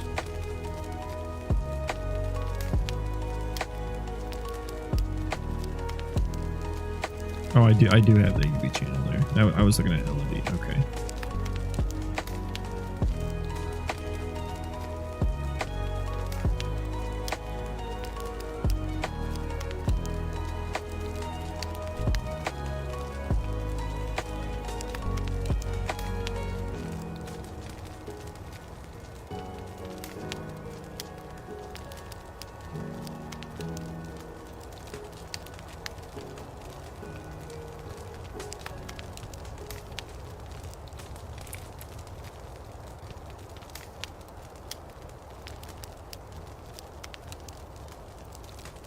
Do I need to make it nanite?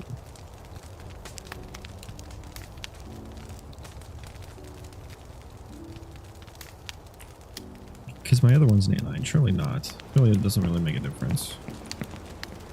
No, it doesn't.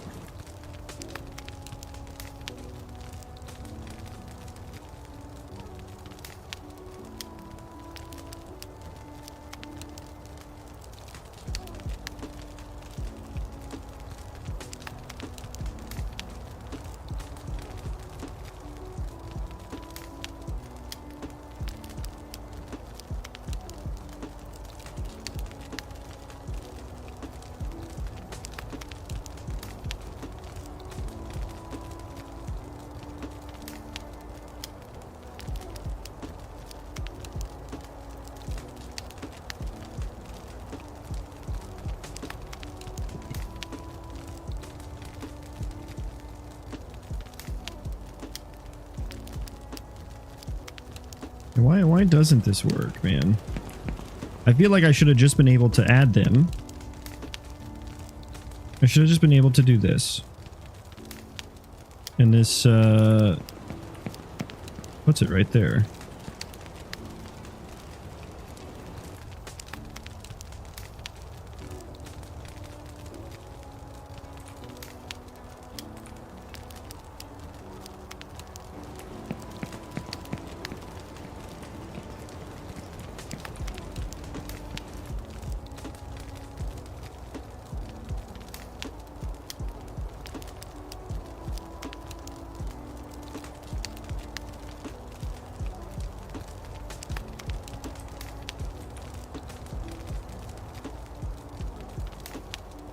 And I'm looking at this.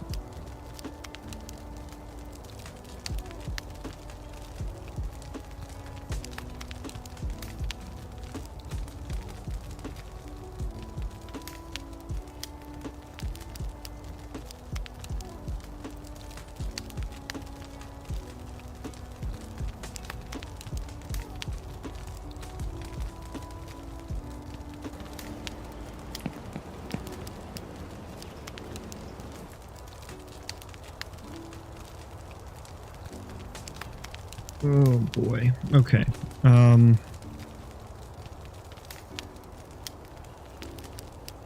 Okay, so manually changing the pivot work because it bakes the offset into the bone weight texture, which is sampled per frame while the animation is playing in this material function.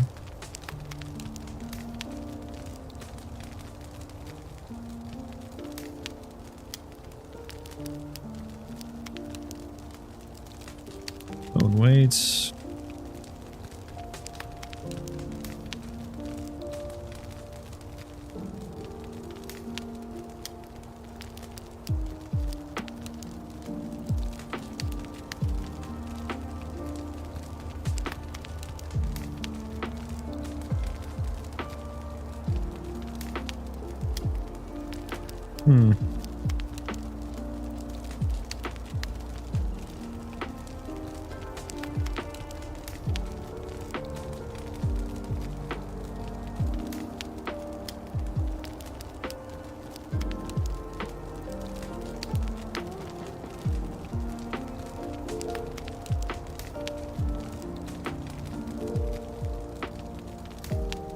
Yeah, I mean, if I can do this, I should be able to get this to line up.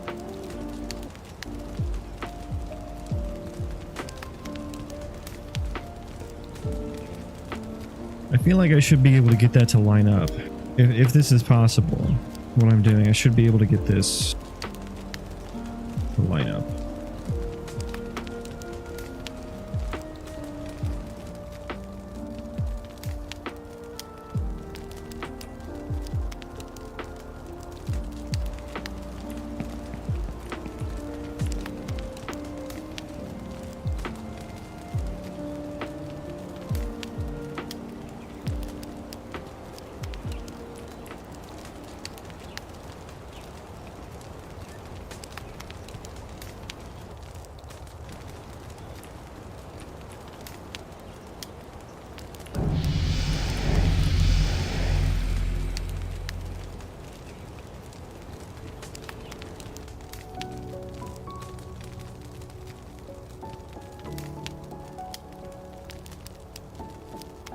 It's like already like including some offset into it, which is kind of weird.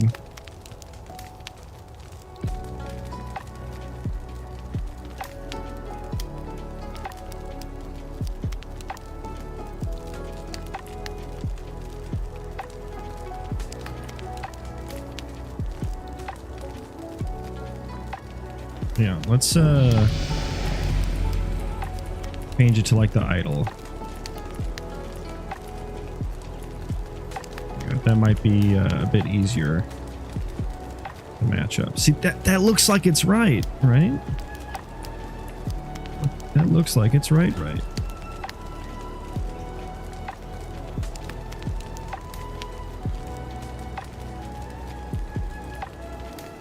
No. Oh, yeah. And then when you change any sort of transform, it like resets.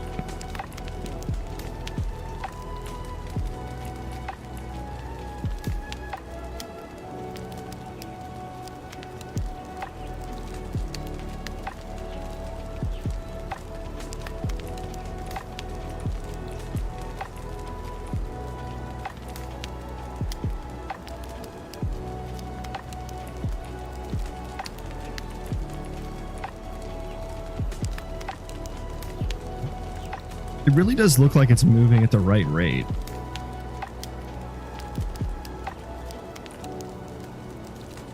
Doesn't it? It looks like it's moving way too much now.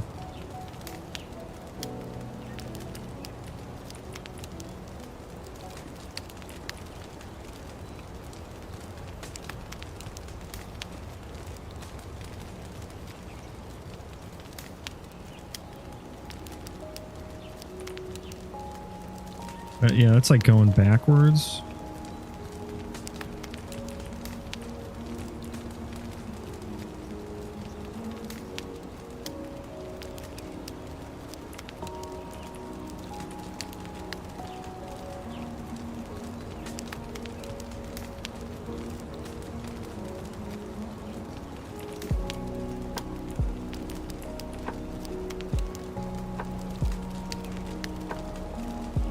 Supposed to be in his right hand.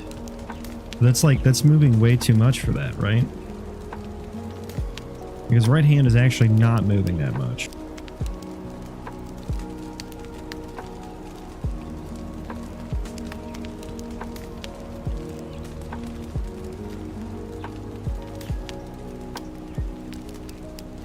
So does that mean I can't do it like this? Is that... I really don't want to have to fucking adjust the pivot manually of each one. I suppose I could write a tool to do it for me, but even then, like...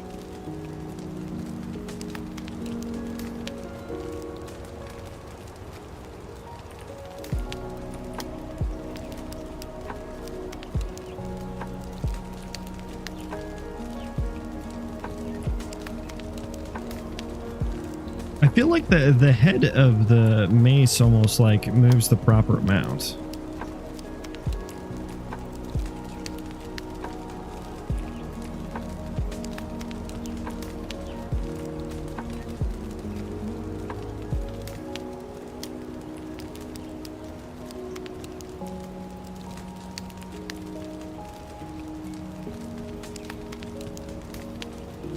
Like moving with his feet. Moving just as much as his feet are.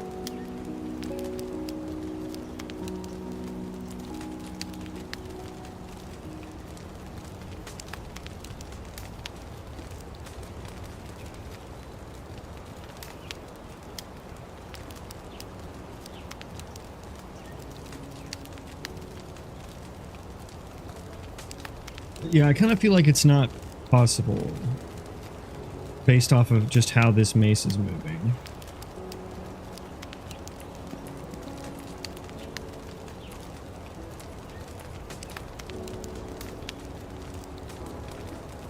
Almost looks like it's attached to his left hand.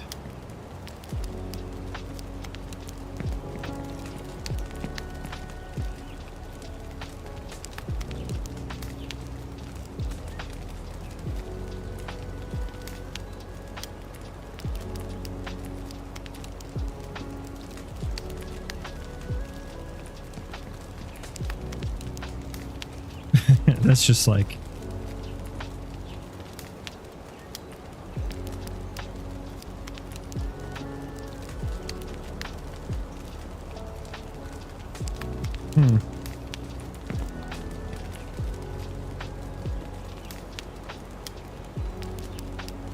God, I hate that. I reset the transform and then it changes.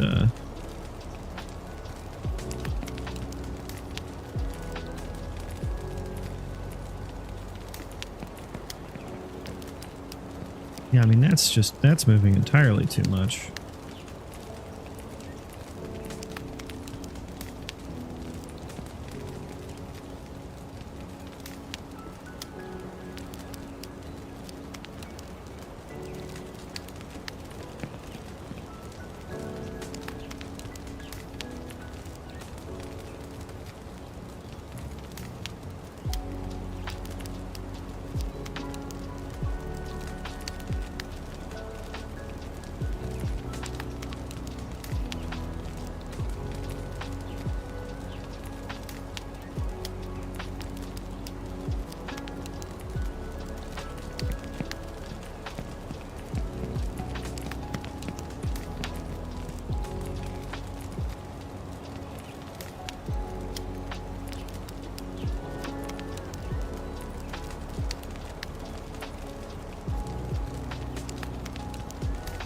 Oh man, what am I gonna have to do here? So, I mean,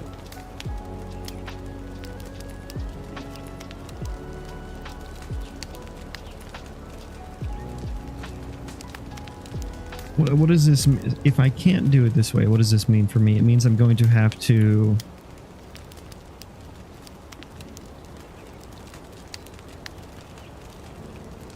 oh god, it means I'm going to have to create one of these bone weight textures, not only for every equipment that I want attached, for every socket it could be attached to. Oh my god.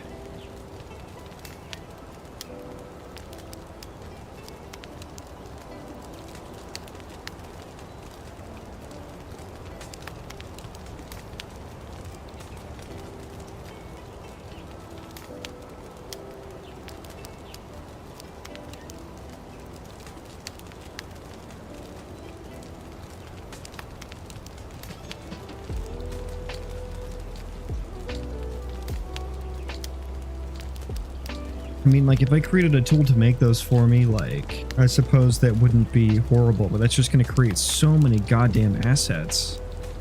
When I feel like there's just some simple math that can do this. I just don't know where to put the math at.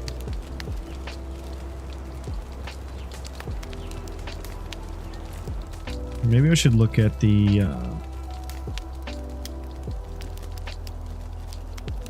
Malicious Munch, hello and welcome. Can you not set the transforms same as a default item in ALS system? Not quite sure what you mean, but maybe it's a good point to go back over the problem that we're having here, which is we're doing Vertex animations. And so maybe you're familiar, maybe you're not. But what the Vertex animations are is that I'm taking animations on a skeletal mesh and I'm baking them out into a texture, into several textures. And then I'm rendering those textures in a material. And essentially what that does is it takes a static mesh and it makes it animatable. And so all the animations and the expensiveness of a skeletal mesh is now running on the GPU. So we're not just doing like the simple attachment, component attachments that like Unreal Engine has built into it. What we're doing is we're having to use this Vertex animated data asset thing to pass in like the attach to socket, which is essentially saying, hey, in my bone weight texture, I want to bake out the information for the right hand. And I've gotten it to correctly transform with the right, you know, it's connected properly. But the way I had to do that was by editing the, like, here's the original mace. I had to actually edit the mace's origin, its pivot, manually. And then if I did this, then it would properly attach to where it's at. And I thought what I could do was, I thought I could just like get the bone name transform and then just add it to wherever my instance is. So that's what that does. Wait, I think I also have some extra stuff on here. Yeah, get rid of that. So that's what it looks like if I do that.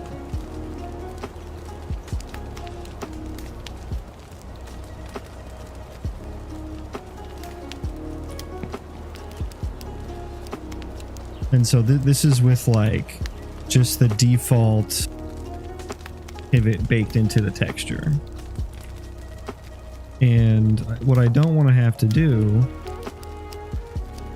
is manually, you know, change the origin for every single thing that I want attached for every single socket that I want it attached to, because I have to do this per socket. So I'm trying to find a way around that, and I could just create tools, do it for me when I do this flow. Like I have here,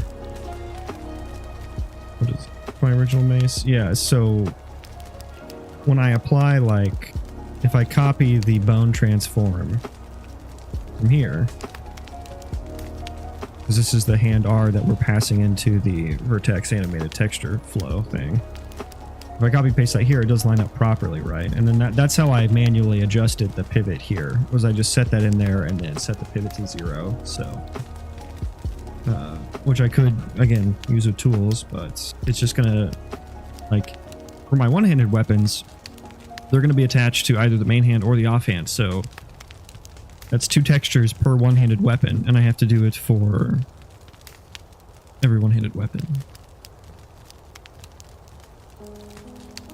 Every one-handed weapon, I will have to set the pivot that way. And I think I would need one. I would need a, yeah, I would need a different static mesh for each main hand and offhand. So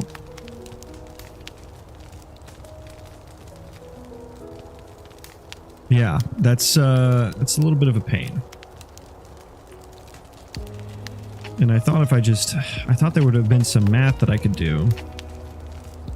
Just like adjust the, because right now this is an instant static mesh, but I'm only rendering one just to cut down on the complexity here. But I thought I could just apply some rotation and location offset to this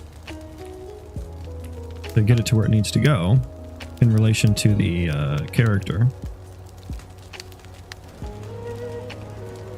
It's like moving with the right like cadence, but it's not actually moving, because like look how much his hand moves, like this much, but then the handle of the mace moves a lot more than his, it would be his wrist would be what we're looking at, which doesn't really move that much. So it's kind of making me think that we can't do this unless we like update this somehow. Material, which is, this is not my code.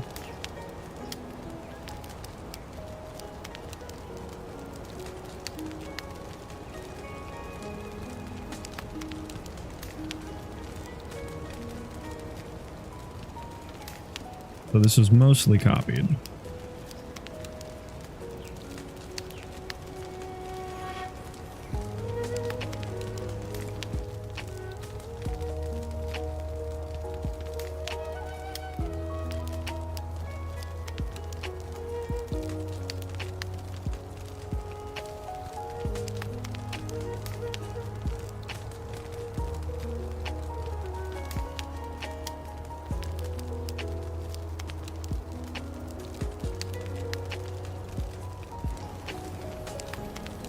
So yeah, I don't know if that helps explain where I'm at more or less. Yeah, it's a bit much. Funny, was talking to someone at Epic. He said to me, if you don't do it the Unreal way, you'll struggle. Don't fight the system. Well, this is a plugin built by Unreal. And there's tons of community stuff built on top of it. So it is something from Unreal. I'm just trying to build on top of it, really. But yeah, that is very true. I've come across that quite a bit, especially when you know, developing some of my ECS systems and stuff like that. You know, I try to do like, oh my god, like the state tree issues I ran into are abhorrent. Essentially wrote my own system to take the state tree on entirely on a background thread, and yeah, it's not been a good time. I'm not gonna say it's been a good time.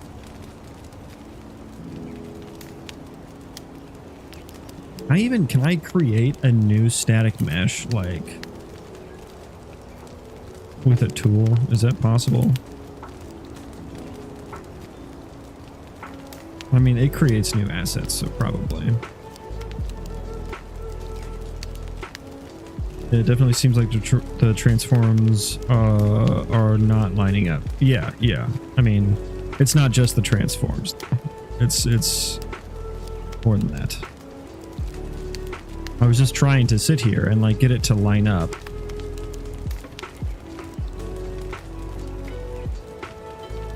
But you can see it just moves way too much. Like, it's not going to stay attached to the wrist. Even if I were to like rotate this.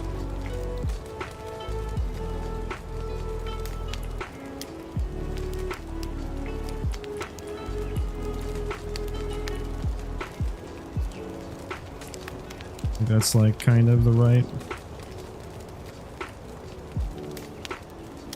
It's moving more than the wrist. From what my eyes can tell. It's like...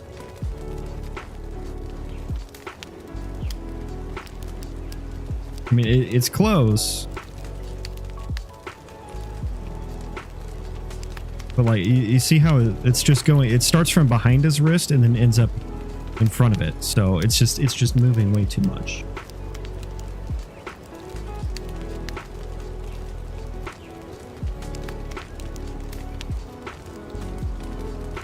And I mean, I look at the animation, like, I guess that's the back pedal one, but yeah, let's run backward. There we go. You can see the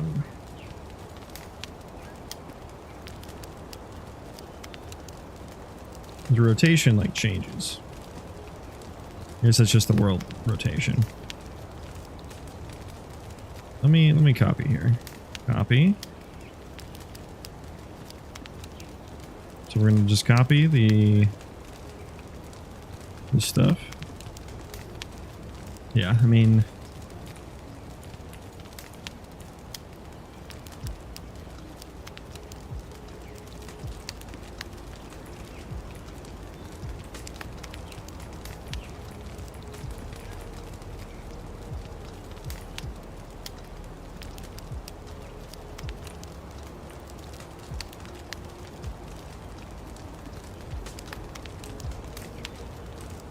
maybe if I take those off and just do the instance transform.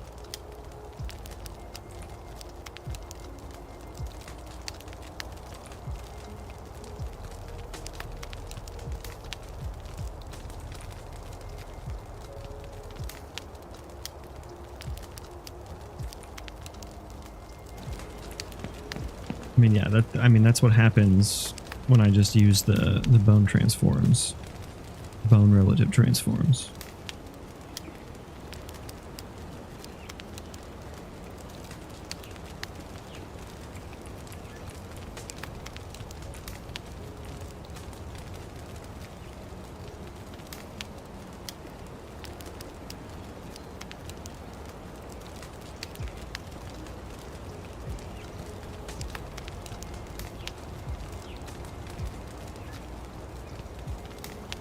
Like it's animating upside down. Yeah, I mean, something is just off with it, you know.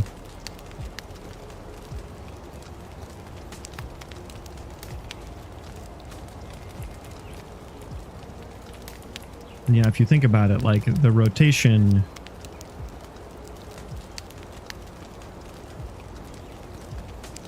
like I think just the rotation, I think the transform might have been okay, not baking in there, but I think the rotation does, meaning the actual top of the mace is where it needs to be socketed. I mean, yeah, it did. Like I said, I mentioned that before, where it looks like the head of the mace looks like it's moving about the same. But like, I don't know why that would have been upside down. Let me try to like get that lined up again. I did try that a second ago. Okay, we're just gonna put you at 0, 0. Can I undo that? We'll stop and restart. There we go.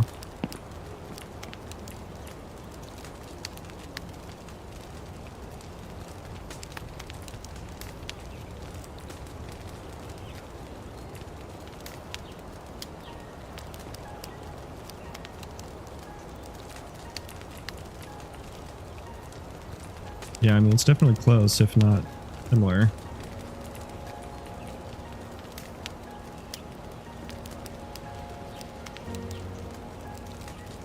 Still not like exact.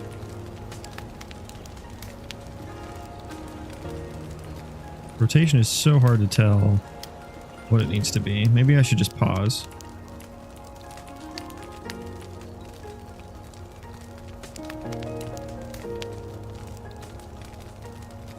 What does that look like? Not exactly correct.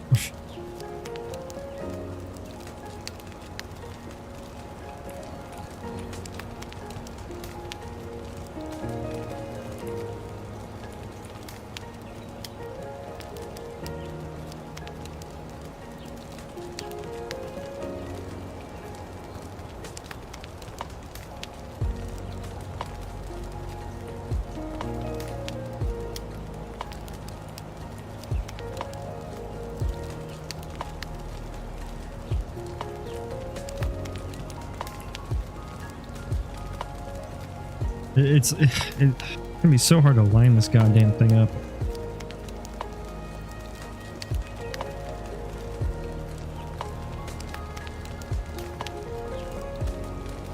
And let's say that is the case. Let's thought experiment that. Let's say it is the case that it for some reason lined the head of the mace up rather than where the origin of the mace is, which is the attach point.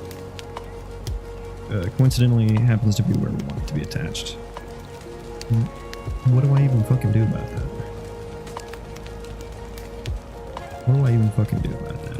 I can try rebaking the textures. I don't know. I feel like I just did that though. Main hand, attached to socket hand. If I don't put in an attached to socket,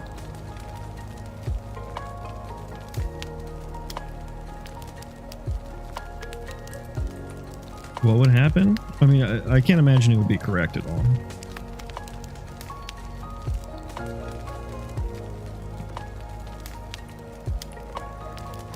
Interesting.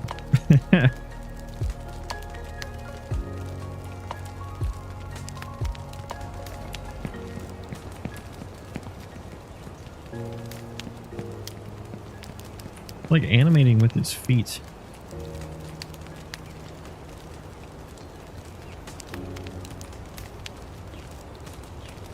Is that what I'm seeing? Hang on, hand R. Maybe not all caps. Hand R. And let me make sure that's what it's called, right? Yeah, hand underscore R. Copy bone names. Wait, do I need to do like the full like path name?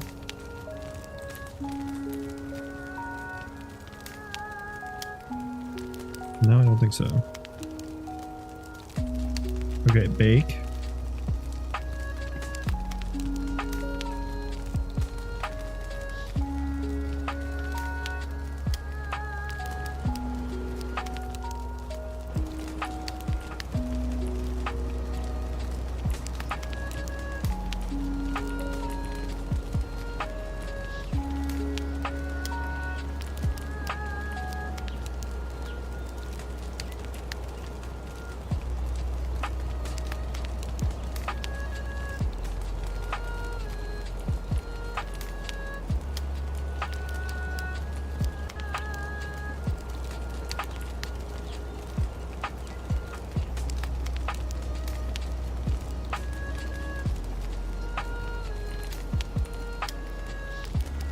I mean, that's pretty close.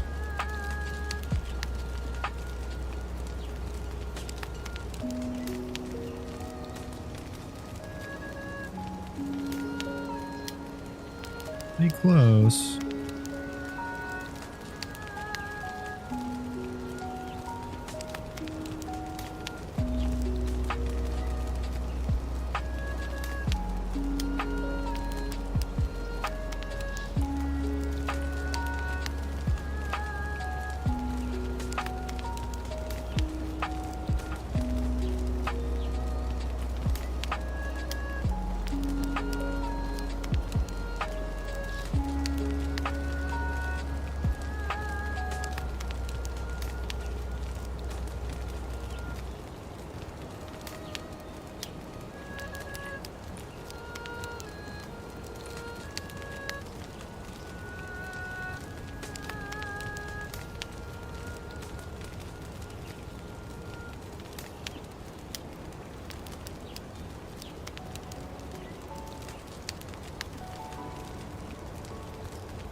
I mean, that's about as close as I can get the mace head to line up.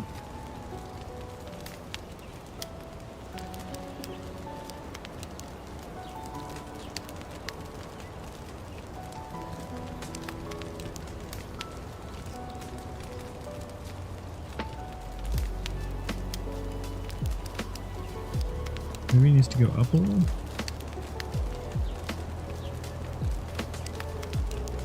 No, that's moving way too much.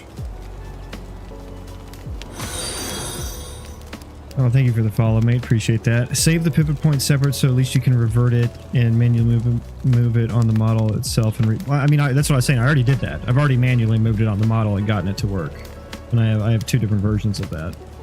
This is what it looks like when I move it on the model itself. I manually move this, right? I don't want to have to do that though, because I'll have to do that for every single static mesh that I want to attach.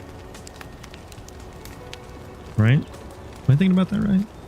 I would have to do that on every single static mesh. Yeah, because I have to pass in the static mesh here.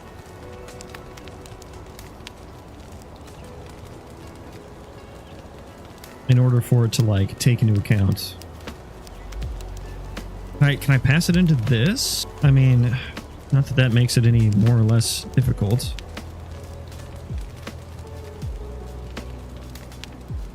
I mean, I wonder if I could pass it into here. Yeah, you would. I mean, yeah, that's why I went down this journey, because I didn't want to have to do that for every single static mesh that I have.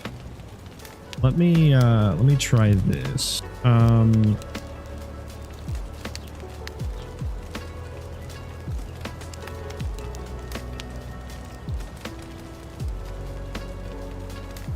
Okay, that didn't even copy and paste it. Can I use these? At least this would mean that I don't have to make new static meshes. Up. Okay, save that. Rebake it. Okay. I mean, same thing. Same thing.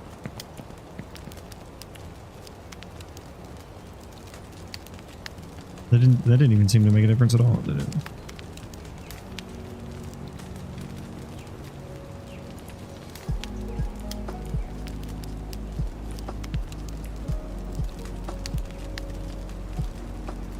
Negative 56, 0, 11. Negative, yeah. So I mean, that didn't make a difference.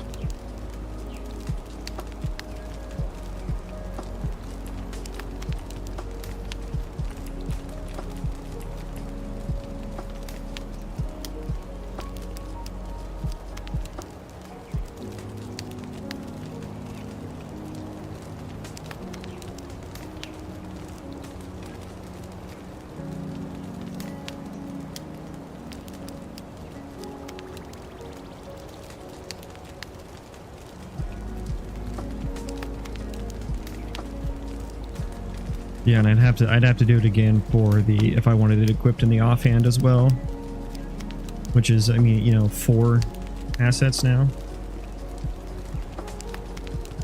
Well, one for the original static mesh, you know, write that off. But then I would need 1 pivot adjusted static mesh for the main hand, 1 pivot adjusted static mesh for the offhand, 1 bone weight texture for the main hand for that static mesh, 1 bone weight texture for the offhand for that static mesh. And I have to do 4 different assets for every single static mesh that I want to equip, if I understand it correctly.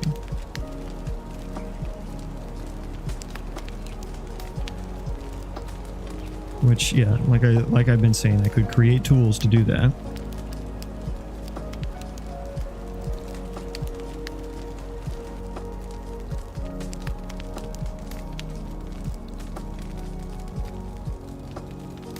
Adds transformation to baked textures.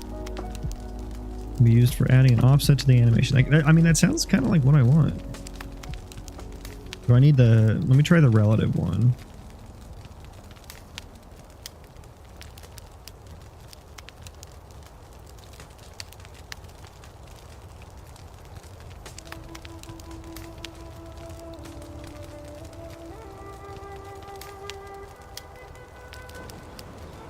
I mean, does that even do anything?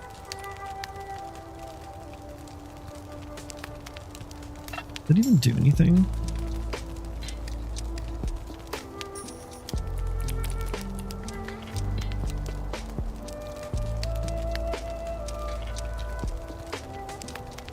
Oh, that's only if it's a vertex delta. if the data asset mode is Vertex.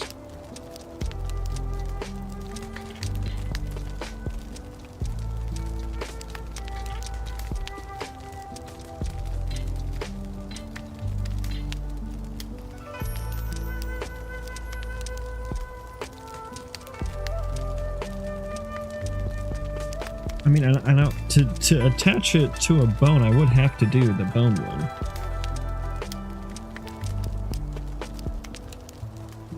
Position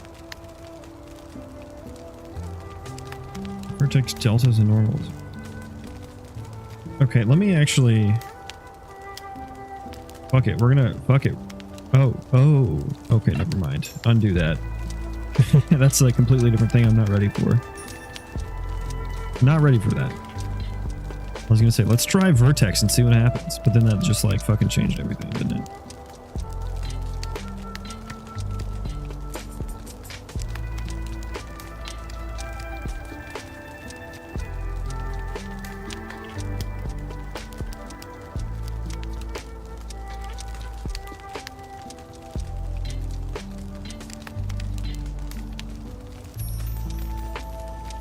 Yeah, and so let's say the mace, it is lined up to the mace head.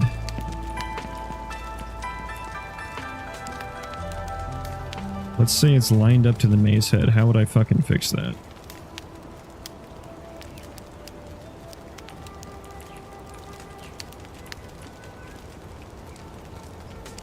Like maybe it is? I don't know. It's so hard to fucking tell. Let's get it like as lined up as possible. It's like the rotation is all fucking wrong too, if that's the case.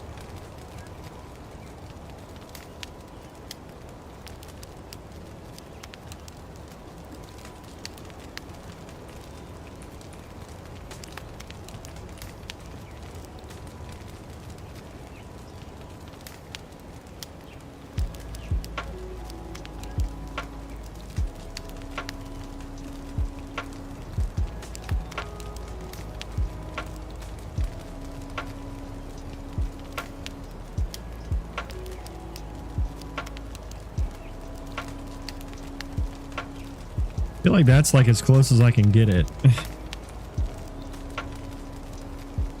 mean, it's still a little bouncy, a little off.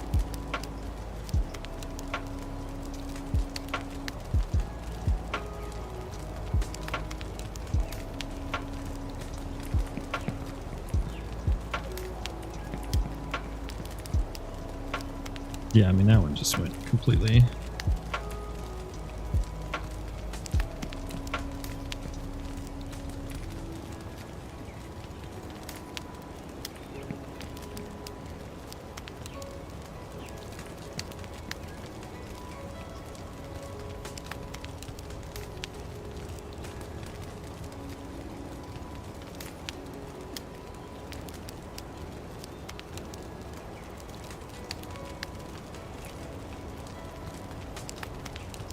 I wonder if I picked a different bone, if I'd still have same issues.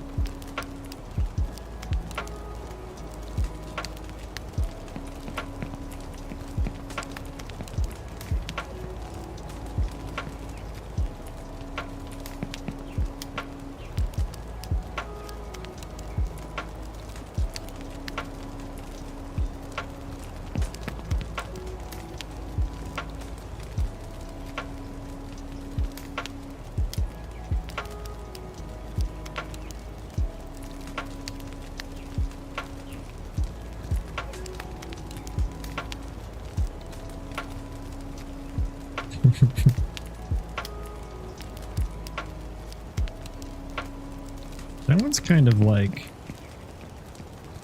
transform wise kind of close.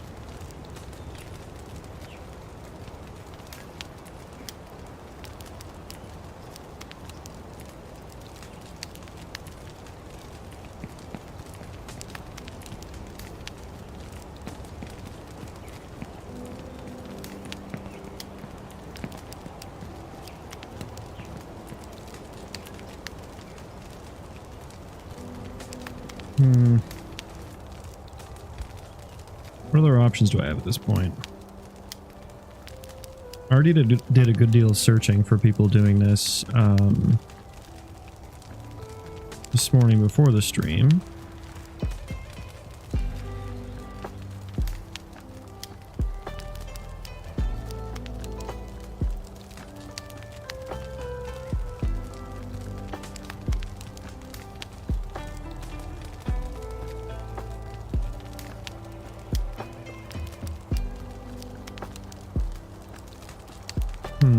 I wonder.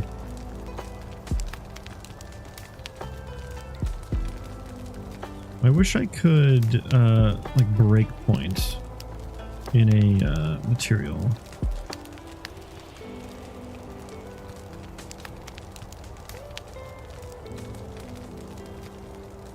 Default value is 0. Okay.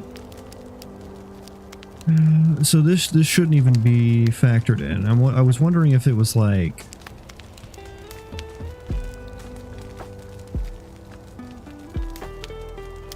because what I do is I blend between different animations.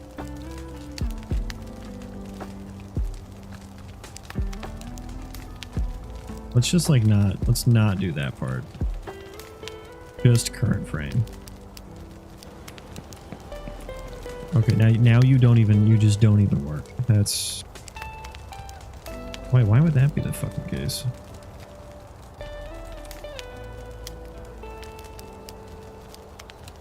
I guess I would need the transition alpha to be set to 1, that's why.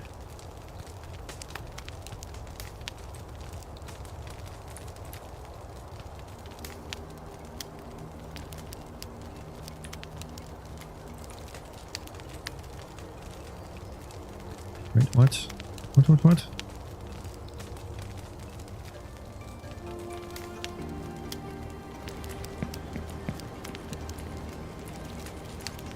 Yeah, I mean, it,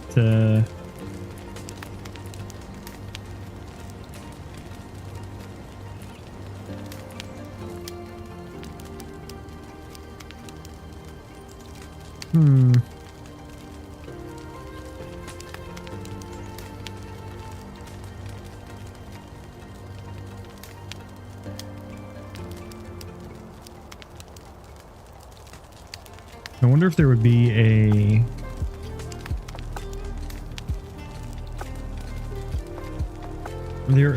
There should theoretically be a way. If I have all the bone information baked into the texture of where each bone is during each frame and its rotation, I should be able to I can query a texture from code. I can do that outside of a material. I should be able to get that, and I could, like, I'm already changing the position of in my actual level of my instant static meshes every frame and rotation and stuff. So theoretically I could query. Oh boy, what did I do?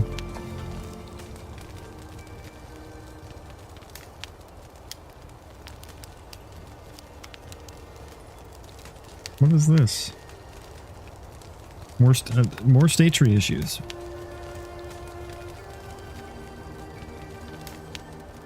I'm in queuing a fucking entity. What is the big deal there?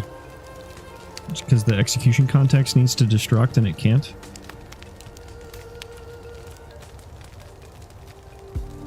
Can we recover from this, please? Also, why are all my guys turned into maces?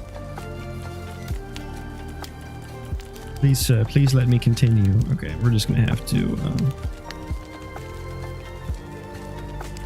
rebuild. Where was I going with that? What the hell was I saying?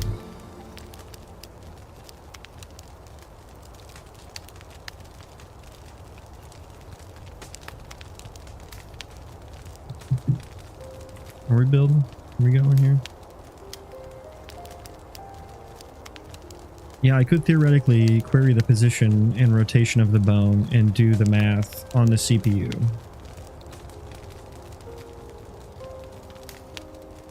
every frame to put the attachment in the right position. But I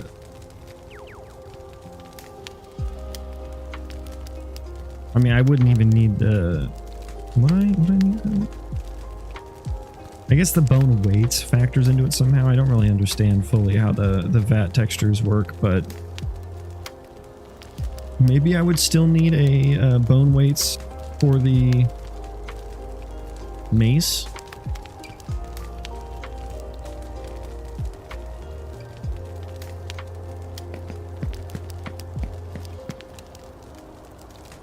Okay, what's happening with my entities now?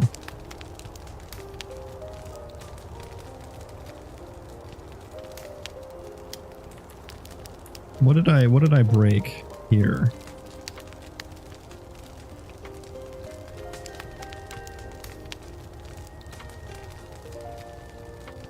Now you have the right bone weight texture. You? No, you don't.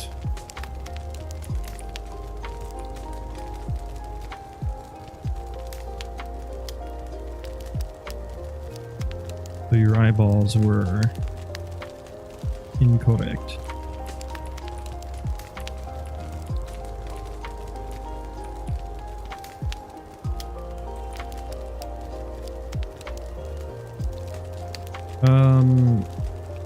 Yeah, what was happening there? Oh, because I read it from here. Yeah. SKM ALS. I don't think I read that from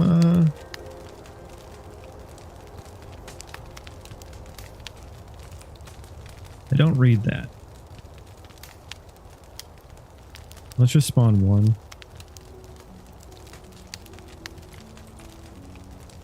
Doesn't freak out on me. Okay, there's our guy.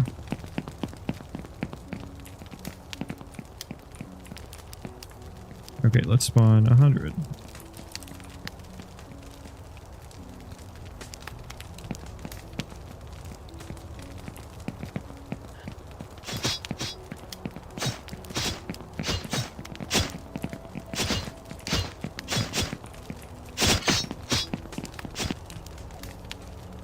Yay. Wait, what? This is happening still? No. Index 5, 0, 1, 2, 3, 4, 5. Max state tree parameters. Weight test data.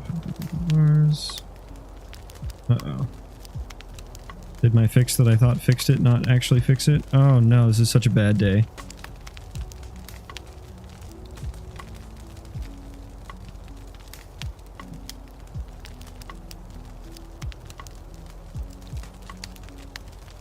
Little Peasant 69, hello.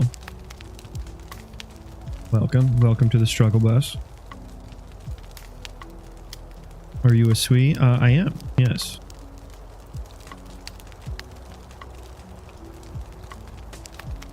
Are you a little peasant?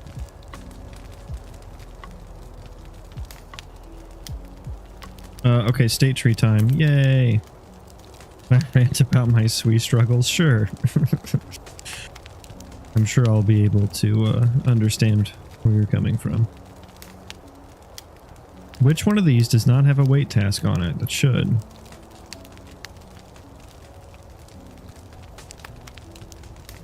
It was index 5, 0, 1, 2, 3.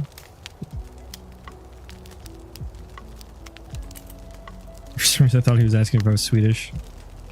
I'm also Swedish. No, I'm not. I'm not. Wait, these all have tasks on them. Oh no. Oh no, it didn't fix it.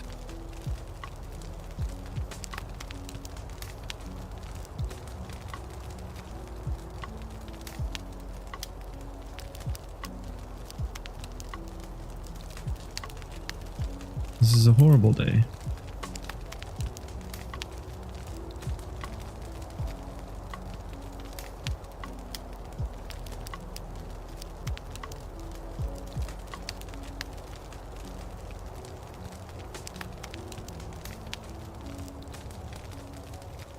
So I actually teach coding to kids. We got a lot of parents that quit after a few years to focus on school shit like exams. Alright, I'm already confused. Wait, are these the parents of the kids?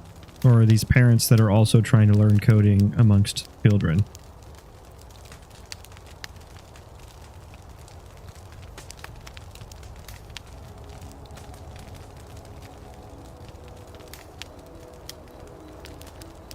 Asks. Oh my god. Okay, so there's this thing that happens where whenever a state tree wants to transition states, it goes from one to the other. It tries to delete any data that's not, like, relevant. And apparently every single state has, like, some default parameters added to it.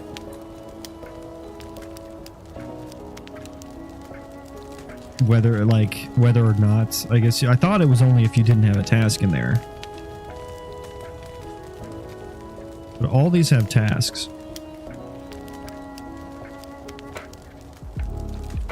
This one doesn't because it's a linked asset to another one. But that one has one there. It has tasks in every single one.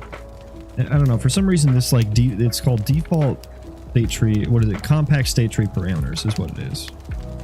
And, like, whenever this tries to change state, it, like, crashes because the memory is not correct. It can't actually access the fucking memory properly and throws a fit, but it only does it on not my code part. So it's been very frustrating. And it happened again. I thought I'd fixed it by putting dummy tasks on everything, but I guess not. So that's fantastic news. I don't know how to convince them that their kids are better off to continue coding than doing pointless school shit. What do you think? Well, I mean, I guess unfortunately for you is that regardless of how well they do in your coding academy, like, they can't, you know, they're not, if they don't graduate 6th grade, they don't graduate 6th grade, right? Like, that's kind of an issue. Whereas not continuing to do your thing isn't an issue. So yeah, I agree. The work is more valuable that you're teaching them.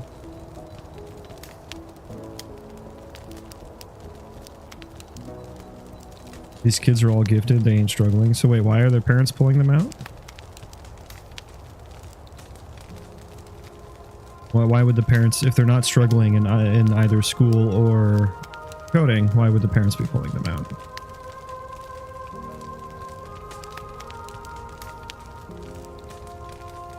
I hate state trees. So they can focus on getting all 100% on exams at school. How old are these kids?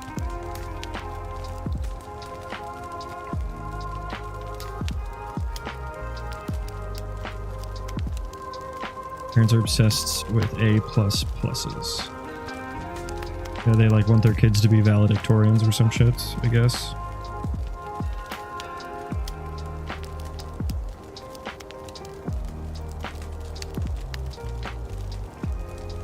(11 to 18). They start dropping off at 16. I mean, yeah, that's probably right around the age where your grades start to really fucking matter to get into college and shit. And honestly, the coding outlook in today's market is not exactly as good as it was when I had dropped out of college.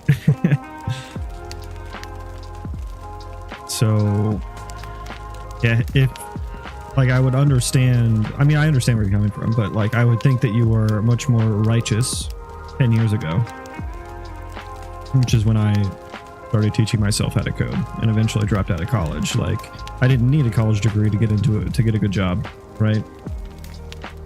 But, like, that's not true anymore for, like, you used to just be able to know how to, like, put some JavaScript on a web page and, like, you know, congrats, here's 40K a year minimum, right? But that's not the case anymore. Like, more and more kids graduating from college are not able to find jobs in computer science. So School is pointless memorization shit. Yeah, I mean, you're preaching to the choir here. Like, I hate college. I hate the concept of college. I hate the pricing of college, and I think it's a scam. I hate that they make you have to learn gen eds when, like, I don't know, if you're in college and you don't know it, you shouldn't be in college if you don't know what you want to do, right? And your well-rounded education should come from everything before college. Give you exposure into things that you maybe want to do. And so that you know where fucking Africa is on a map. I don't know.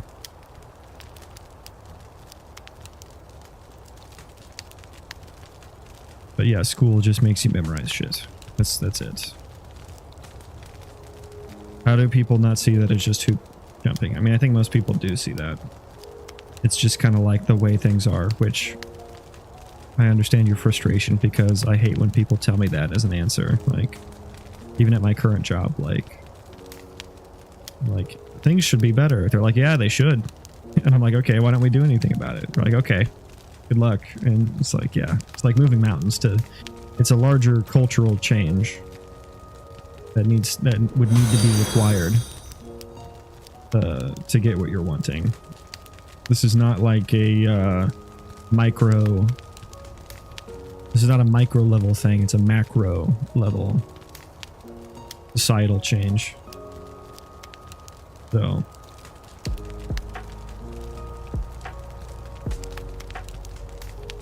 I guess the best thing you could do is like get college accredited, and then you can be the college that those kids go to, and you can set your own entry requirements, and those requirements can have nothing to do with how well they did in school up till then. I've always seen school as like one big test, and the test is how much bullshit can you put up with. And it's like the more bullshit you can put up with, the more it shows employers that you're desirable to be employed, and colleges that you're desirable to attend. You know, to give them money.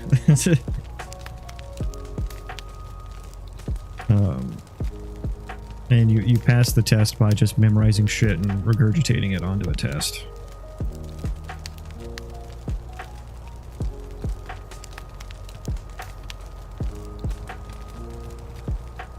I don't know why employers even care. I mean, a custom exam for applicants to pass, and if they pass, they're hired. Oh, you hired every single one? So only 3 people have ever passed the test that you came up with? Because I guarantee you that's not the case. There were probably more, but you couldn't hire more because money, and you had to pick them based on something else.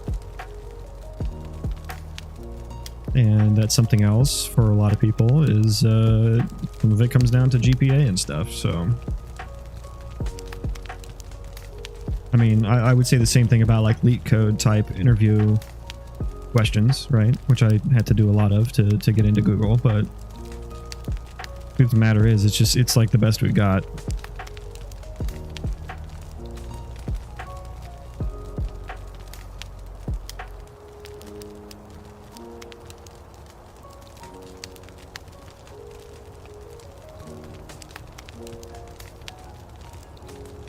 What am I fucking doing here?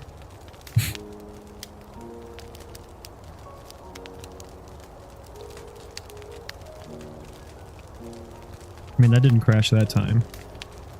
That was nice. Do more. How many can I fit on here? Do 500. 5,000.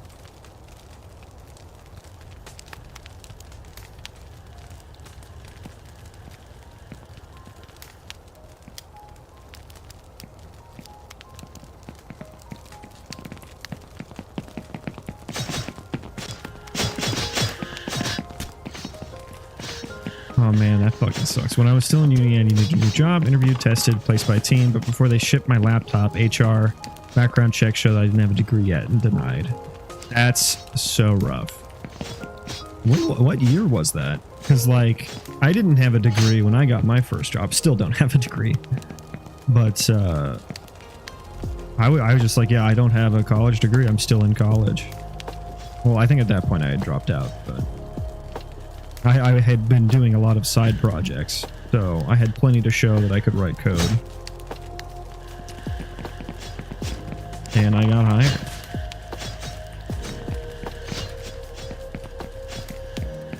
Actually, I was actually able to, multiple employers wanted to hire me, and I used their offers against each other. My first job at 21, college dropout. Or no, I was 20 years old, college dropout. 80K was my first job, so not too fucking shabby. Not too fucking shabby.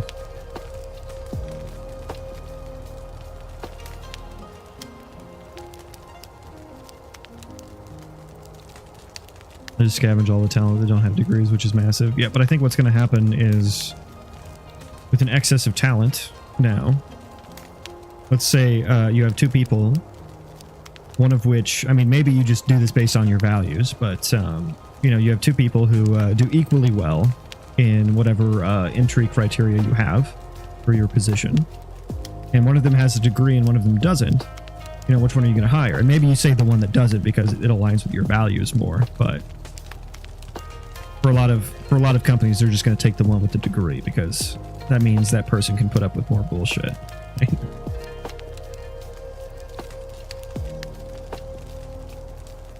No, but I'm saying they interviewed the same, but or close enough to where there's no distinguishable difference between the two. So their interview went the same. One of them has a degree, one of them doesn't. You know, who do you pick?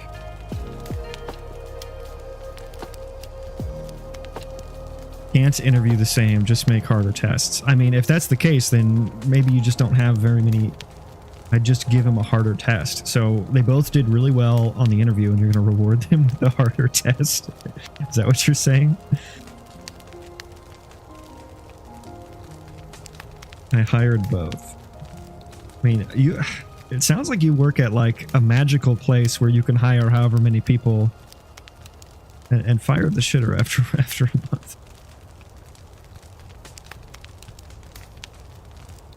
Sounds nice being able to hire whoever you'd like and fire whoever you'd like. Most companies do not have that option. And most companies have headcount, which it does not sound like you have that concept. I don't have employment laws. I hire foreigners. There it is. Okay.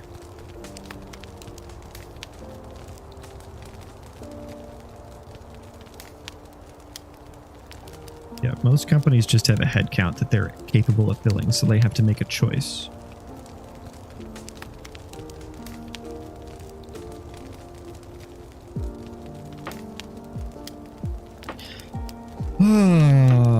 What to do now? I mean, I guess I can start writing a frickin' tool to do this for me. I don't know if I want to give up on this yet, though.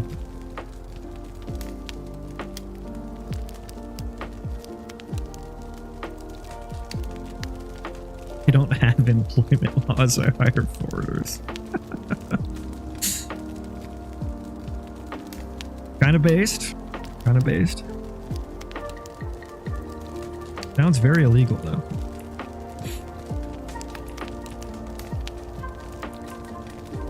Okay, what to do?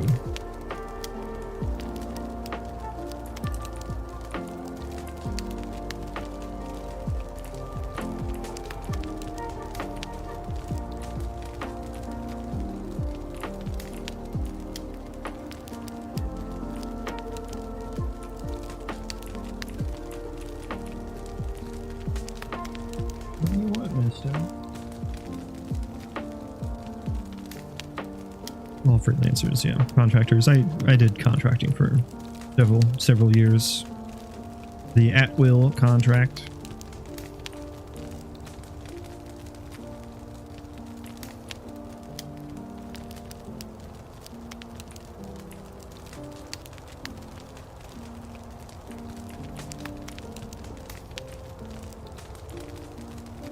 Okay, so I guess what I would have to do, I need to figure out how to create a static mesh. I need to figure out how this modeling mode works. I essentially need to do this edit pivot thing.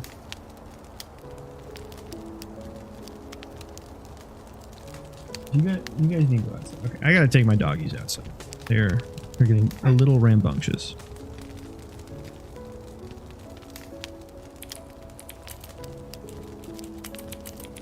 Okay. BRB.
At Granger, we're for the ones who pay attention to every little detail.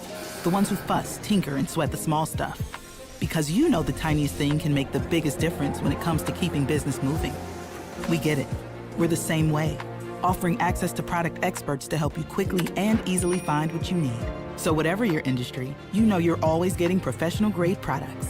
Call, click Granger.com, Oh God, or just we've stop been by. listening to ads this Grainger. whole time? Is that what's going on?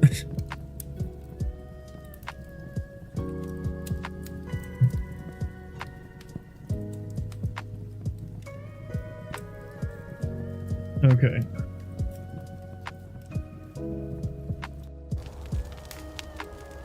What do I want to do next? I really wanted that to work. This, what you making here? So I have Vertex animated static meshes, as you see here. A game? Yes. Oh, maybe you're not familiar with Unreal Engine, but yes, making a game. Colony Sim RPG Roguelite. roguelite combination. And I'm building an ECS system to because I want to fully simulate the entire world, regardless of if the player is nearby or not. So I don't want that kind of zone of influence type thing. And I also don't want a simple equation to be running for how much wood does your colony produce, So I need an entity system that can efficiently perform operations and manage the state of colonists all over the world and enemies all over the world. And a part of that is Vertex animated static meshes, which this guy over here, he's an actor, and he has a skeletal mesh on him that has a bunch of bones. Here's a skeletal mesh with bones and stuff. All the bones inside of him. That's kind of expensive to render, to both render and animate. So a technique you can do is to take the animations and bake them into a texture, and then take those textures. There's 3 different textures that get created with the baked information into it. And you can pass those textures into a material function, and you can have the material deform and change the mesh with some pretty complex logic. But that looks like this. So these are static meshes. They're not skeletal. They don't have bones. They're very efficient. They're essentially free on the game thread. And yeah, they all have the same animations that my actor guy has. So I did that. That's working and well. But now I'm trying to do attachments, which means that I have to kind of do the same process, but with the static meshes that I want to attach. Like for instance, the mace. This guy has them attached on the mace is attached to the skeletal mesh. These ones a little bit more difficult. I have figured out how to do it, but it required changing the pivot manually. Where's my other mace? So here's the mace. Normally, its origin is right there where you see the attach thing. But in order to get to take the mace's position and bake it based on a specific bone position in each animation frame into a texture, I had to change the offset of it, the origin or pivot, such that it got put in the right place. I don't want to have to do that for every single static mesh, every single weapon that I want to attach. So I'm trying to figure out a way to do it without doing that. Could not. I'm not sure it's possible. This is sort of how close I got. I did a bunch of other things that got it closer and farther away, but it's kind of hard to tell. It looks like it's going at the same cadence, but that handle is moving so much more than his hand did, right? So it's not there. And so I'm kind of thinking I could probably build some tools to, do the offsetting for me and create all the extra assets for me. I still don't want to have to manage all those assets. That's kind of a pain. But that might be what I have to do here. So that's what I was doing. What type of game? Colony Simulator, RPG, and Roguelite combo. Combination of the 3. So something like Red World with something like, World of Warcraft's combat and class systems, and something like a Hades roguelite. Then I have procedural terrain and stuff as well. I'm gonna show that real quick. Let's take a look at that. It got slightly broke when I updated to 5.5.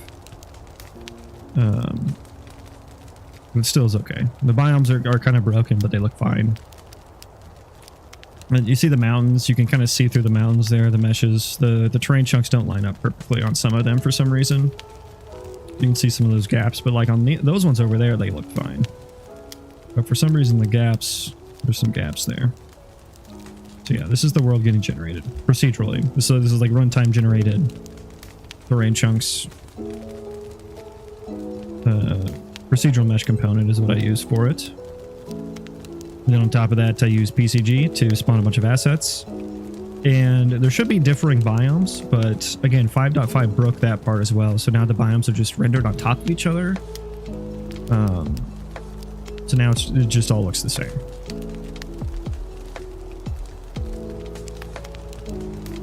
There, material got applied there. So that's what the terrain looks like without PCG, and then the PCG starts to spawn in. And so this will be different for every single world. It's all like seeded random, so deterministically random. And there is my guy right there, that arrow. So this cyan territory is I can line it up a little bit. Yeah, so this area right here is the cyan territory there, and then the blue one is there. This green one is this brown area. The mountains was something I did specifically to differentiate the areas rather than to just like smoothly blend the areas together. I do have that, they do blend, but I wanted to find edges for them to kind of create a sense of like a contained area to like kind of tell a story in. And then you kind of have this cool moment when you find the entrance to another, like these white ones are entrances to other zones. So you kind of have this cool experience when you get to an entrance. You get to see the new terrain noise and stuff like that. It'll be a new zone with you know, new mobs and then new terrain, new biome, that kind of stuff. Right now there's only 2 biomes and they're spawning on top of each other, but yeah. And then I have procedural tree chopping as well. I can chop the trees wherever the axe comes into contact with it. And then it'll eventually fall down. Come on, come on. There we go. Yeah, now I have some wood in my inventory. And then I can, I need to fix it. It's broken right now, but I could build things. I changed the collision settings, so now I can't, but use that wood to build stuff. And then I have LLM generated quests. So some of the colonists you can find out in the world, and you can, right now I just have a button that says generate quest, but sends a API request out to the Gemini API and dumps my entire item database and mob database and everything into it because it's got the 2 million context window. So I tell it to respond with some JSON that I deserialize into structs, and then I can use those structs to, you know, spawn some quest items or determine if the quest is completed or not. Different things like that. So yeah, we just went through that entrance there. And so like you can kind of see even from here, like kind of creates a sense of wonder once you finally see a break in the mountains. You're like, oh, look at that new zone over there. That's like my, what is that? That's where am I? That is swampy. That's my swampy noise. I have like a few different noises. This is sharp mountains. So this will be like an area that's like hard to build in. Very, very mountainous terrain. And I did have deformable terrain as well with a pickaxe. But again, yeah, I changed the collision settings around, so I need to make that get fixed. Is this a single player game? For now, there are some things that work multiplayer right now. It will be multiplayer eventually, but for now, most of it is single player. I kind of like half-assed did the multiplayer stuff, so definitely need to take a second pass at that. But yeah. There's nothing spawns here anymore. Whoops, I fell. Because I've been working on the entity system. But I mean, theoretically, I could spawn things with that system already. I've just been really trying to get the state tree and stuff down, because last thing I did was to have them like search for food and eat food when they get hungry and stuff like that. So trying to come up with all those colony behaviors.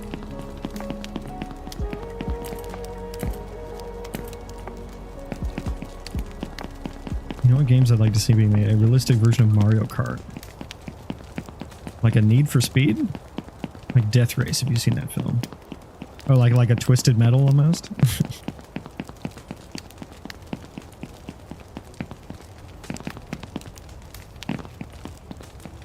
Yeah, and so this doesn't render the whole world, but as you keep going, it'll render more and more terrain chunks, and the world is actually quite big.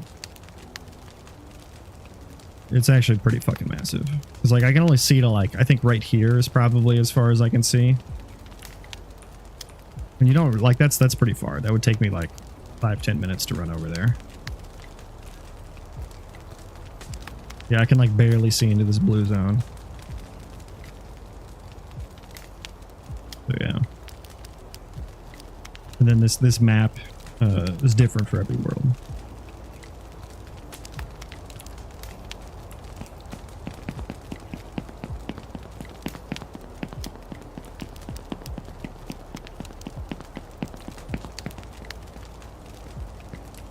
There's no modern Twisted Metal.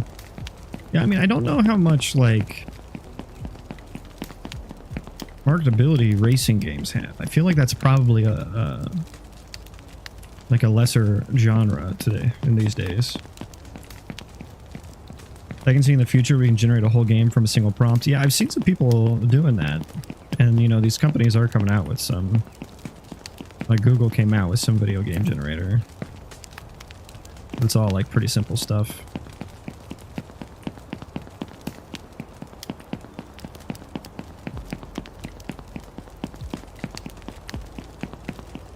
Yeah, I think AI will just continue to augment our abilities to do things. Which I'm here for. I'm ready to not be a software developer anymore.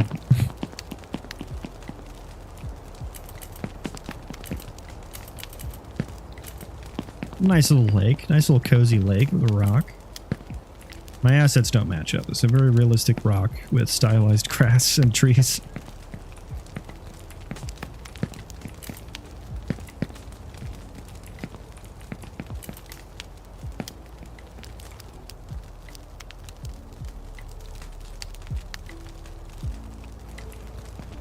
Yeah, that's what I have so far. Oh, back to the grind though.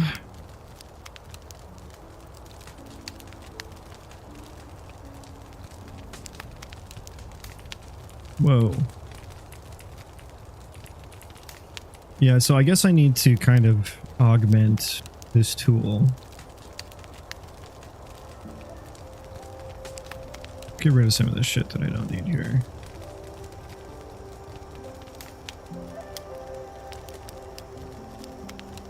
I think we can get rid of that. One drone position in normal. Okay.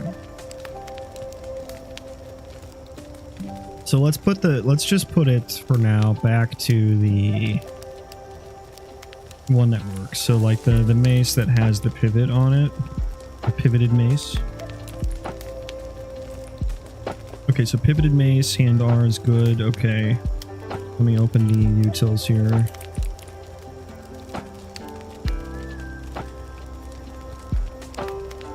Okay. I don't know if I need to put this here. I've kind of forgotten. Wrong one. Okay, and then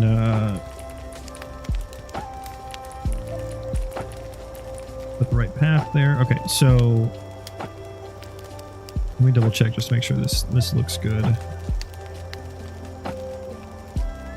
Yeah. Okay. Big. Biak.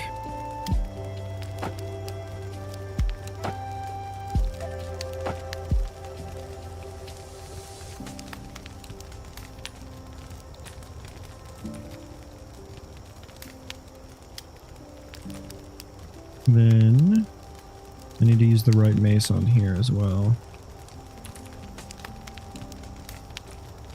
There we go. Now it's correct. Yep. Working properly. Just in his wrist right now, but I will need to like add in the, because like his actual hand is a virtual bone, so I have to like add that in myself, I suppose, because this Vertex to anim plugin doesn't support those. It has to be a raw bone, as they say. But there it is working.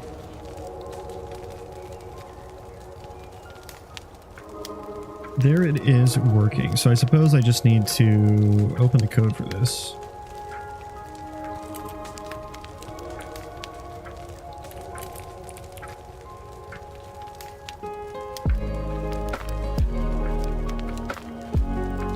Another game I'd like to see is Tanks from We Play. Yeah, that was a fucking great game where you like bounced the bullets off the walls and shit. I loved that game as a kid. So simple, but so fun. And it was hard too. You died and then like, you know, you have to start over. Okay, now this is too loud. It was too quiet just a second ago.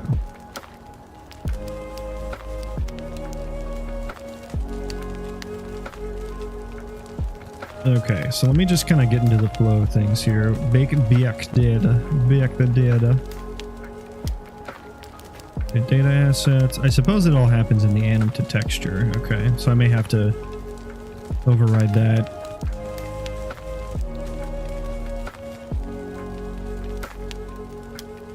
Update material instance from data asset. Update some materials parameters to match those. Oh, this is like a custom function in the plugin. Okay.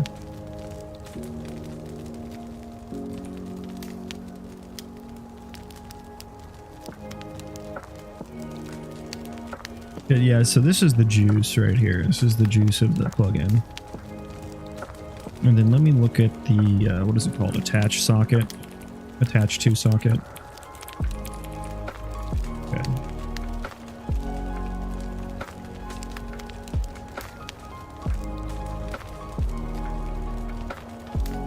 Okay, so that's like the only place it's used in. Okay, so I suppose, what could I do here? I need to figure out how to like create a static mesh asset, which this plugin should do that, or rather, these utils should. Create textures, create data assets. Create Vertex. Doesn't this should create the static mesh at some point, right? On click button, create this stitch mesh, or whatever that says. Selected skeletal mesh, output path, SM underscore name. Okay, okay. Convert skeletal mesh to static mesh. Return value. How does it actually serialize it though?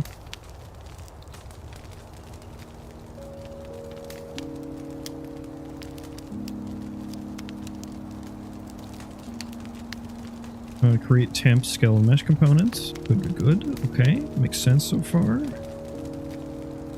Mesh utilities, load module, convert meshes to static mesh. Is this a mesh utilities?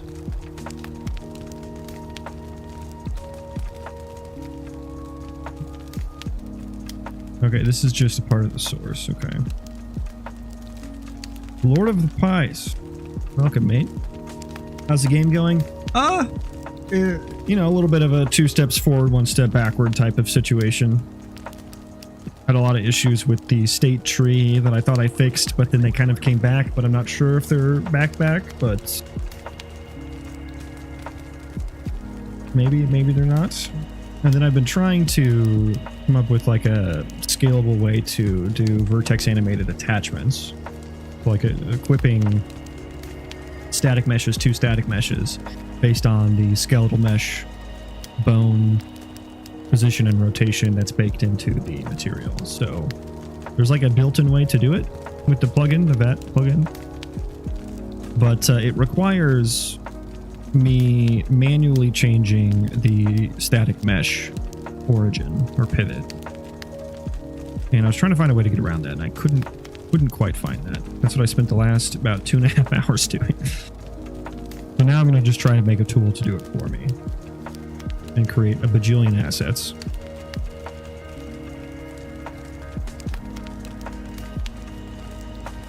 And I'm trying to figure out how to like create a static mesh asset from code right now.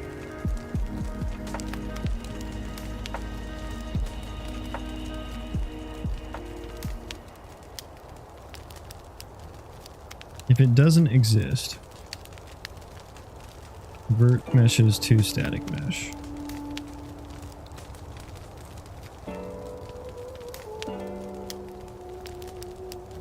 Okay, that's not exact. Okay, there we go.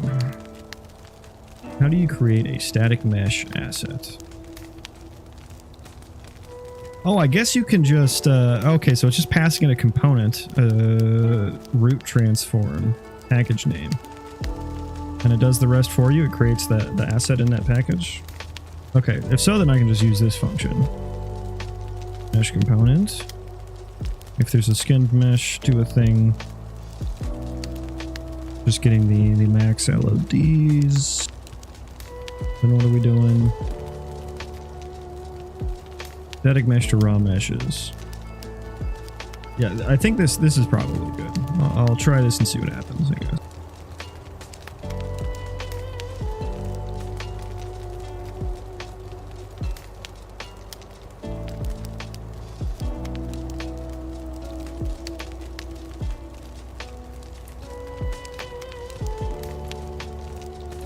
Okay.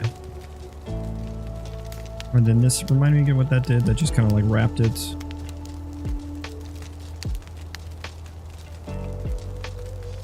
Skeletal mesh. Wait, where are you at?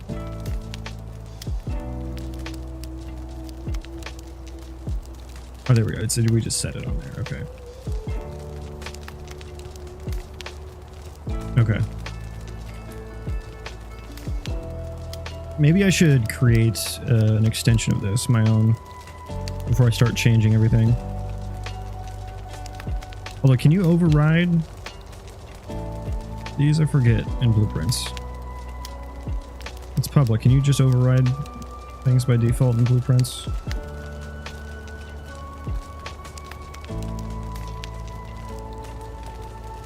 And I suppose I need to think about what I want this to look like. So essentially I'll want like, I kind of want this all to happen all at once. Like bake it for the skeletal mesh, apply it to, and then maybe it'll have an array for all of the equipment.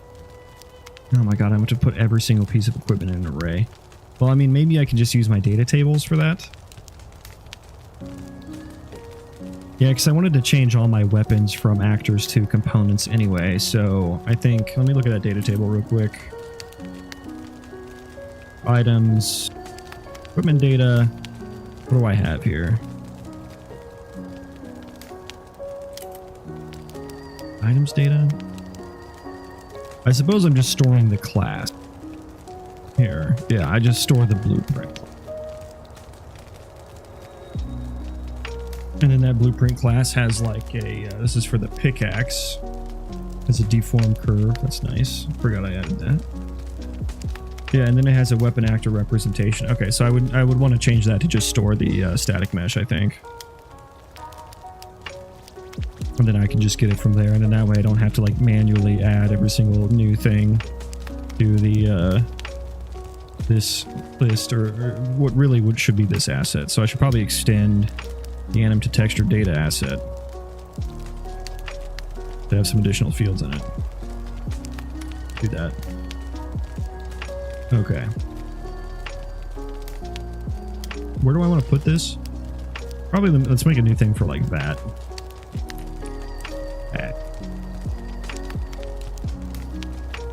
Unreal class. There we go. And what am I going to call this? Like I do everything else, my anim to texture data asset. Nice.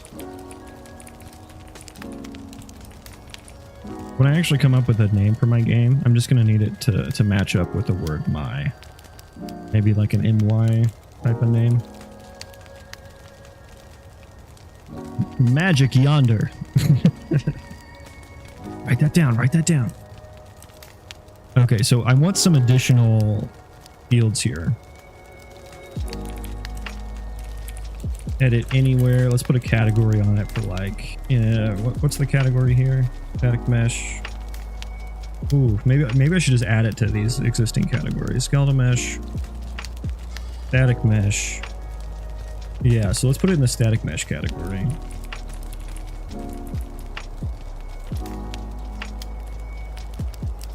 And this will be like an array of use static mesh. And this is what, like, attachables. I suppose it'll need to be, I need this to be like a struct. I need some more information. Right, let me think about that.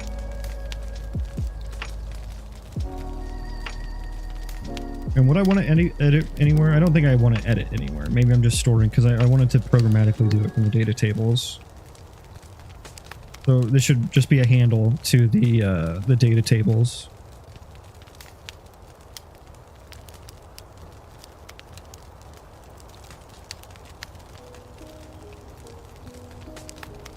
And what information do I want with each equipable? I need essentially what slots it should be equipped in.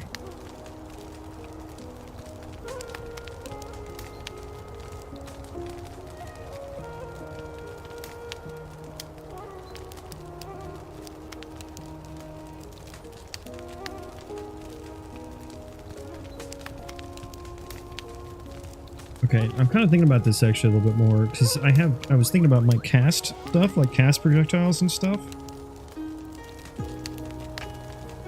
Why would I do that? What is my cast projectile?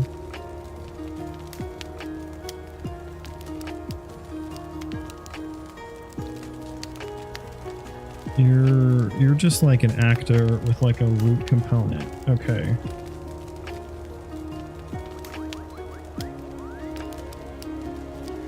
How the fuck would I do that?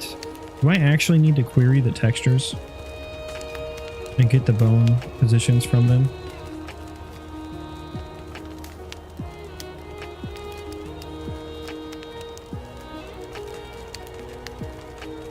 This isn't a static mesh.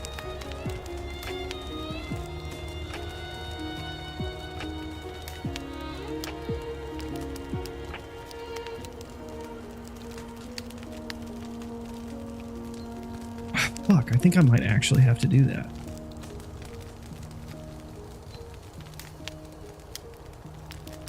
No, I can't bake a fucking FX.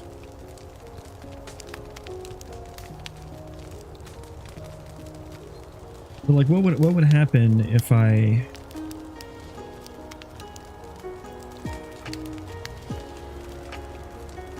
Yeah, and I can't just set an offset to it because yeah, I need to get, oh my god. Oh, this just got so much harder. Okay, scratch everything I was just saying. I might even just delete that. Where's the anim to texture thing? Oh god, I'm gonna have to like I'm gonna have to like kind of reverse engineer, not reverse engineer, but like I need to understand how the bone positions are encoded so I can extract them out. Can I just look at the material for that? Or do I need to look? I think I need to look into how that's put into the textures.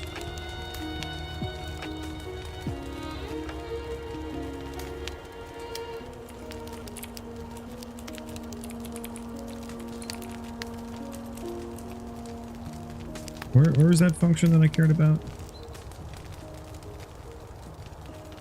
Animation to texture. Okay, yeah, what do we do here? Show me where the textures are. So let's look up Sigma. Bone position texture. Okay, let's just look at this.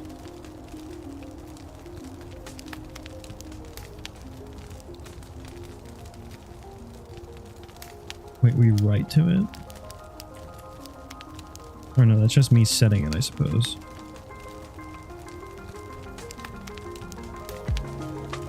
What is this? We're doing some macros here. Oh, just some getters, okay.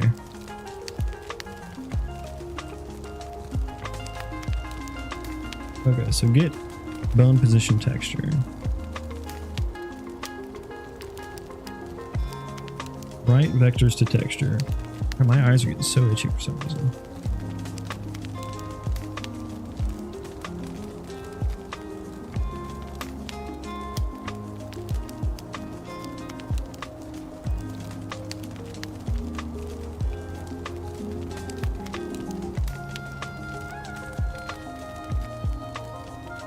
What is this doing?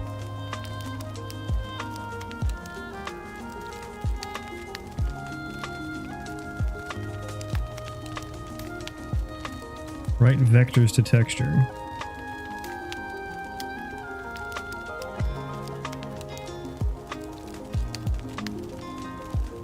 Get bone position texture.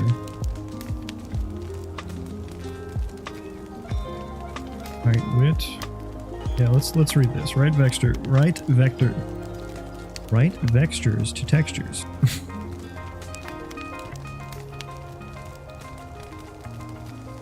And what are vectors here? Normalized bone positions. Normalized bone data.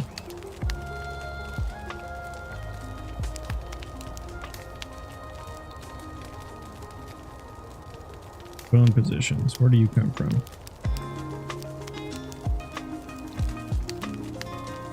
Do I need the textures though? Because this all comes from a skeletal mesh.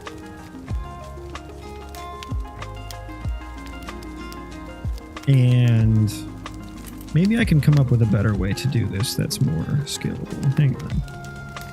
Hang on.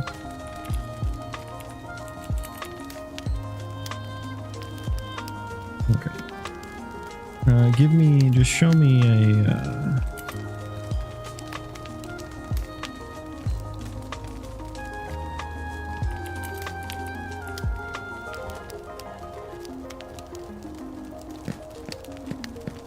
Show me this. Okay.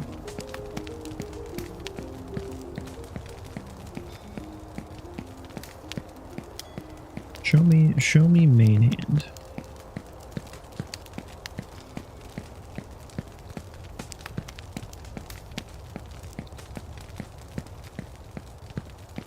Where was I looking that showed it like showed the changing values?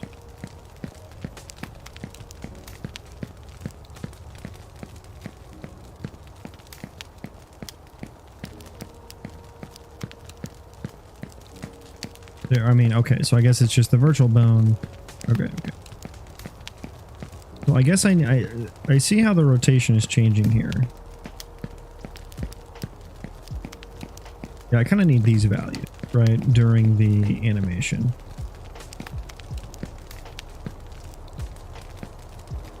Let me write some code somewhere just to like check something out.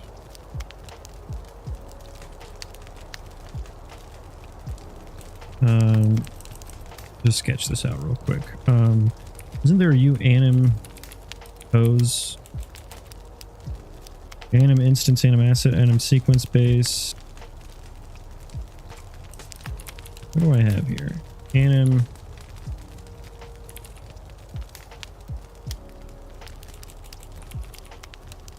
Skeleton. That's a hit skeleton. Because like what I need is like I need this skeleton's bone position at this frame of the animation. So I'm thinking like maybe there's a way for me to just do this all in code.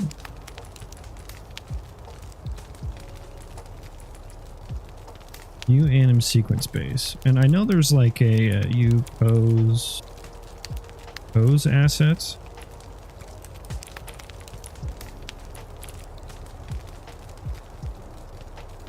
I can get bone grids. Skeleton virtual. Allow animations to track virtual bone info. Let me do a little Google search here. Unreal Engine. Get bone position. Get skeleton bone position at certain frame in anim. Because if I can get that, I don't need this VAT shit at all. Track bone locations from an animation frame. Yeah, can I do that? anim sequence get bone transform. This is the base, so maybe I need the anim sequence. Yeah, just sequence. Oh geez, y'all got virtual bones? Yes. Yes, I do. But like that's not too big of a deal, right? Like I can just do that math myself. That's not what I was. Anim seek bone. Ah, okay. Nice. This is good. This is good. What's that? What's that from? What am I thinking of? That is good. Oh, it's like Hercules. Hang on, I gotta find this.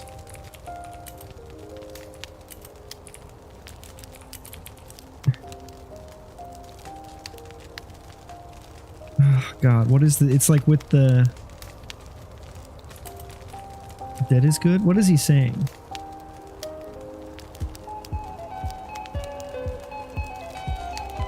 Ads, hang on.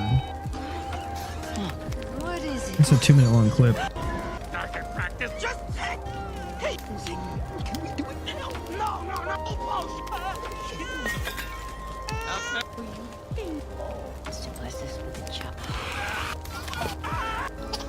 Hades is gonna kill us when he finds Is out this what it? happened. You mean if he finds out?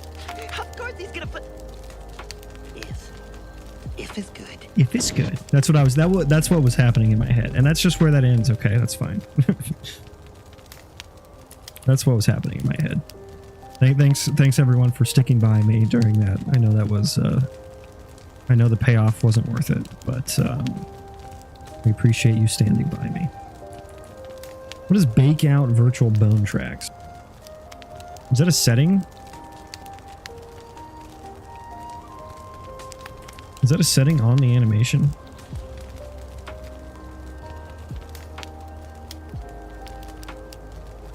There's the details. Blah, blah, blah, blah, blah.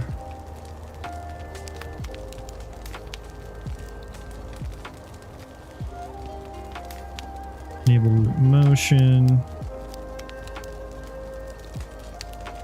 Gonna look at what we got here.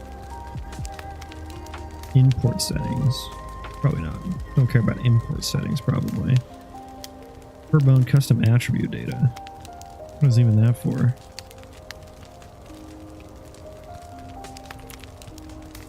Okay, so what kind of bone?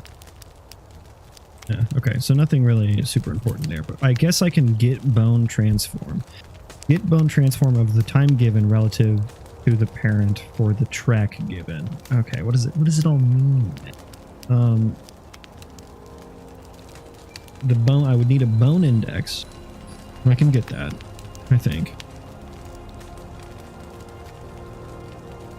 F anim sequence decompression context. Okay, that's just that. It's probably one of those things. Let me read what that post was saying. But I don't know what the track is in this context.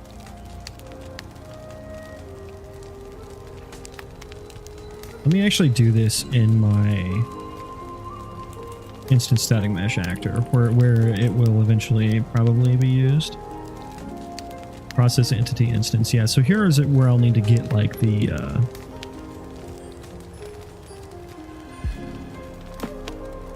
probably need to do it after this. After all that. Okay. Give me some space here. So I could like bone, what bone stuff do I have? Bone compression settings. What do we have here? It needed like context or something, right?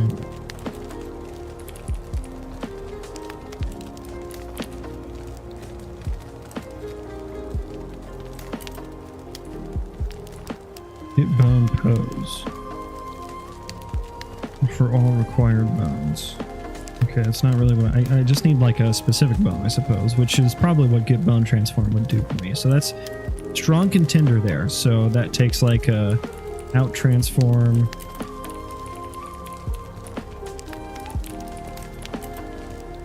Bone transform, bone index. We'll just make that 0. Time would be like, oh shit. Oh man, I need to blend them all too. Oh, that's the fucking hard part, isn't it? If it's just a single animation, it's not that bad. But I'm blending between 3 different animations. I need to get 3 different transforms. Oh no. And I still don't know how to do upper body and lower body differentiation in the VAT animations. Because right now, like, the animations I'm running are either like the combat ability ones, entirely full body, or locomotion. Like, it doesn't blend between the two like my animation blueprint does.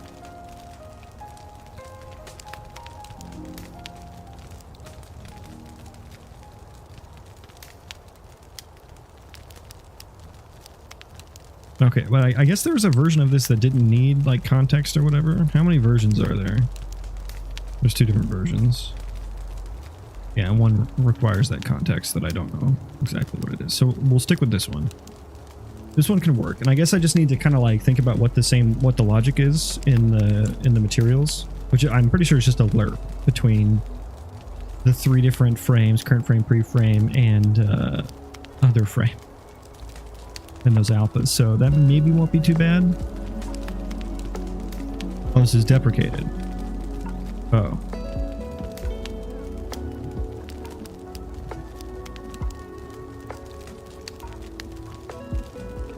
Using double and skeleton index. F skeleton bone pose index. Okay, how do I get that?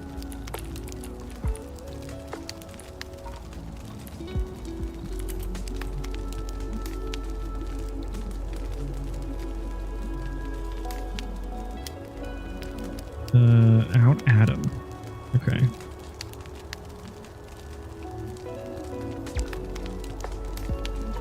F skeleton pose bone index. This represents a skeleton bone index which may differ from the skeletal mesh bone index it corresponds to.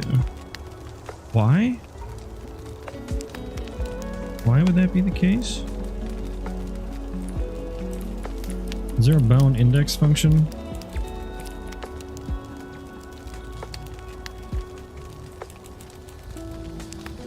Let's find. Show me where this is used at. Show me usages.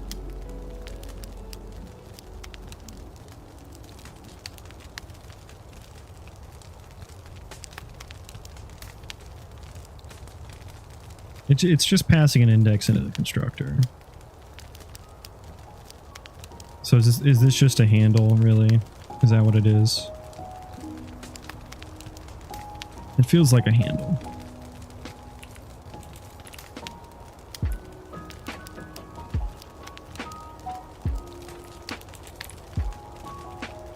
And I feel like, what do I need here? I need the skeletal mesh, which I think I can get from the data asset. Don't I have that here somewhere?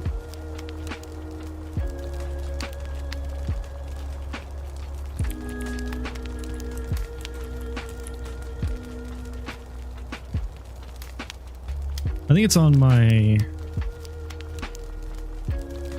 What is it on?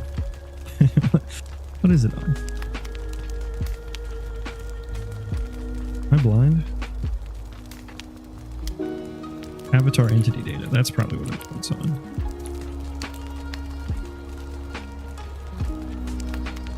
Yeah, there it is. Okay.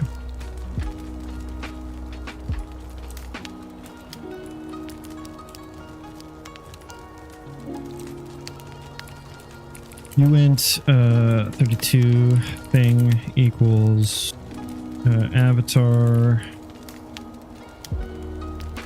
Wait, what is it? Entity. What the hell did I just say it was? Actor data. Refactor that because I changed the name of it. The avatar. Yes. Avatar data, VAT assets, skeletal mesh. Get skeletal mesh. Get bone index. Yeah, so I guess what they did is they created a U skeletal mesh component.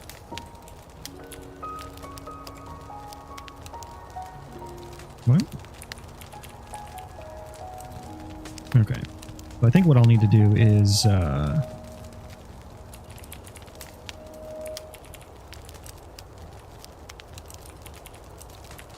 gonna need to store this. Set skeletal mesh. Yeah, that. Oh, it's const. Okay, so I can do that. Okay, so let's do this. When I initialize my instance static mesh actor, good, and then this can just store that here.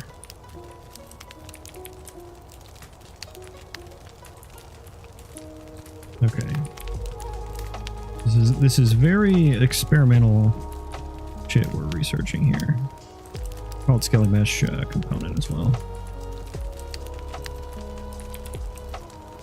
Yes, yes, yes. Sure, sure, sure. Okay, back down here. The skeletal mesh component. Get bone index. Bone name. Okay, so I will need to store the bone names that things are attached to, which I do have. What is it? It's like attachment entity data that I created just for such an occasion. So this will probably need to turn into a map of a component to, or rather, socket name to component.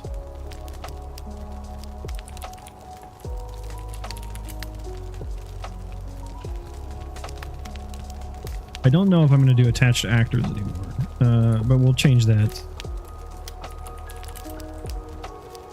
I suppose both can work. Both can work. So this will need to be like a for each here, and I'll need to pass in the attachment entity data as well.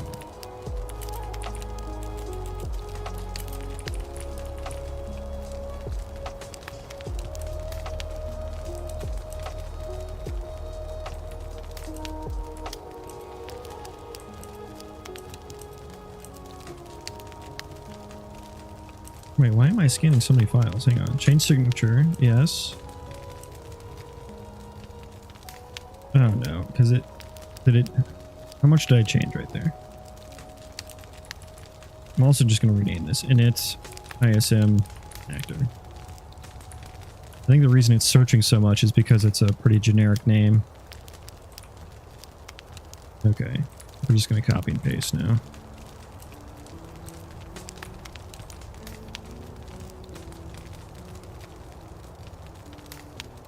Okay, so the attached data, I'm gonna need that. Actually, get rid of it in here.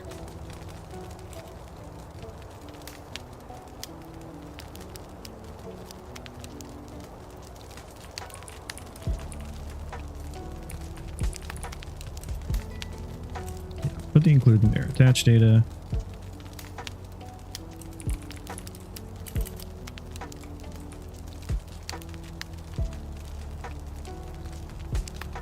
Okay, so now we have that set up. And so this will be like a for each. Let's actually make a copy.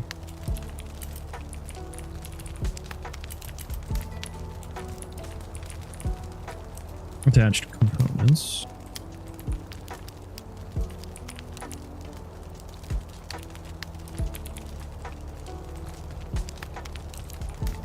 Okay. For each attached component, get bone indexed attached component dot key. Okay, nice. Okay, pass that in here. Okay, so now we got the bone index. Nice. Time.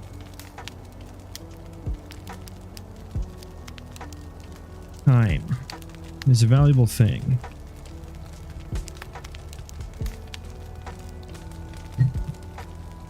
What is use raw data? True, use raw data instead of compressed data. Let's go ahead and make that true. Interpolation override. What are my options for that?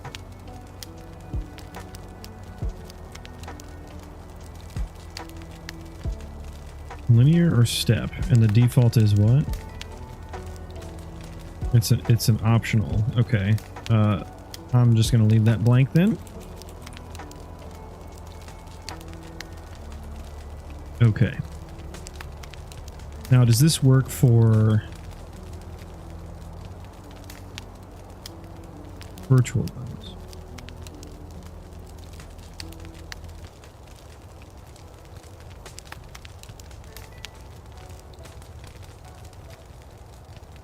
Get socket bone name. Returns bone name links to a given name socket on the skeletal mesh component.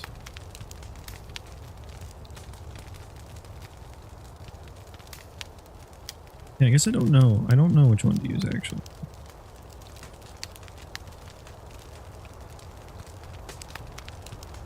Was that virtual bones? Socket bone name? Maybe. Maybe I'll need to use that.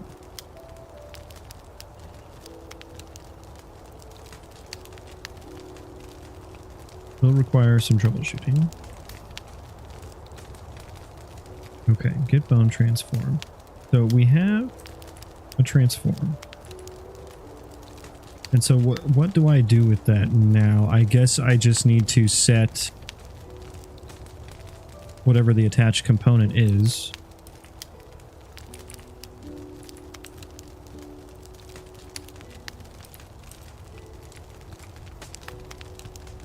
There. But I also need to get its attach point, right? So for like my weapon,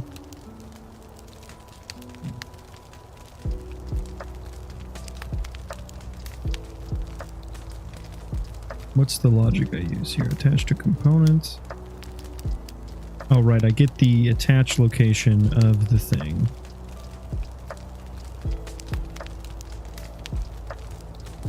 Can I call that on a scene component?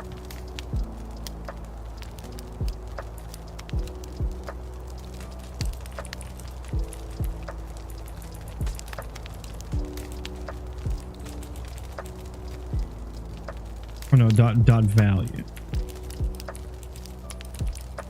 Yes, I can. Okay, so right. I should also get the socket rotation. Is there a get socket transform? Can I just like combine the two transforms? Get sockets transform. Good.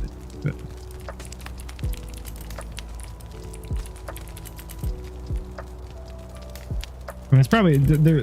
I don't know what the math is for this. I'll have to play around with it, but something like that. I guess you can't subtract transforms.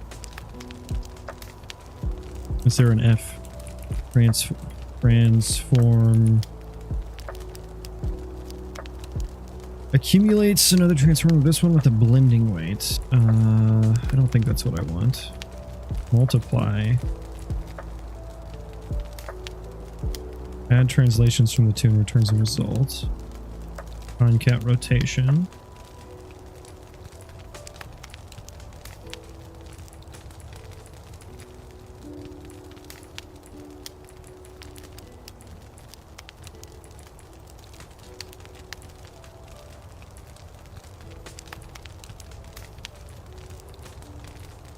I guess I could just call add to translation and add to rotation one after another. Scale I don't really give a shit about here.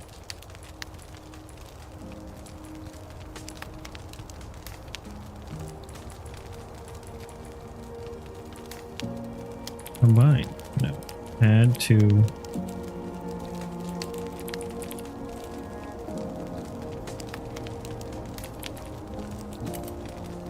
I guess multiply is really the only thing that there's got to be like a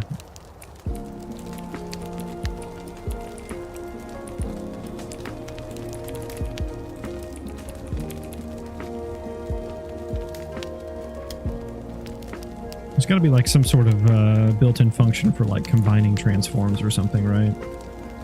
Give me a blueprint.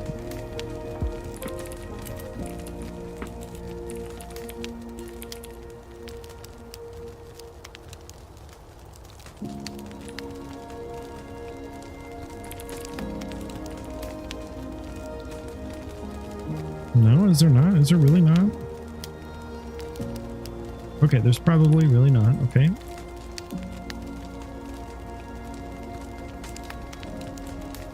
Anyway, I need to essentially do whatever that is. Whatever the math is there. We're combining these two transforms in a way that puts it in the right spot. I have the bone transform, I have the attached transform. I mean, that's... And then I need the instance transform, which I believe I should have. And this is a bone transform. That's like a relative transform, right? Or is that a world transform? If that's a world transform, it might be.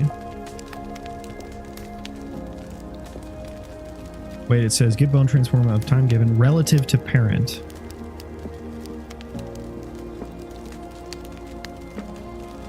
Relative to parent. Okay, so there's we're gonna need to do some guessing there.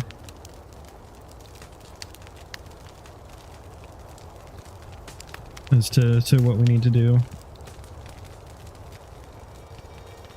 And then, yeah, just set world transform, I suppose.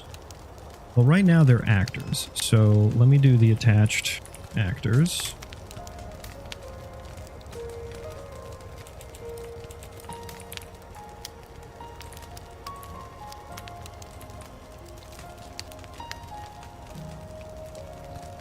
And here, weapon actor, weapon mesh. Yeah, I need to do that. Ugh, that's annoying. Oh, that's so annoying. Oh, do I want to do that? Just for testing. Yeah, because I guess the fireballs and stuff are going to be actors as well.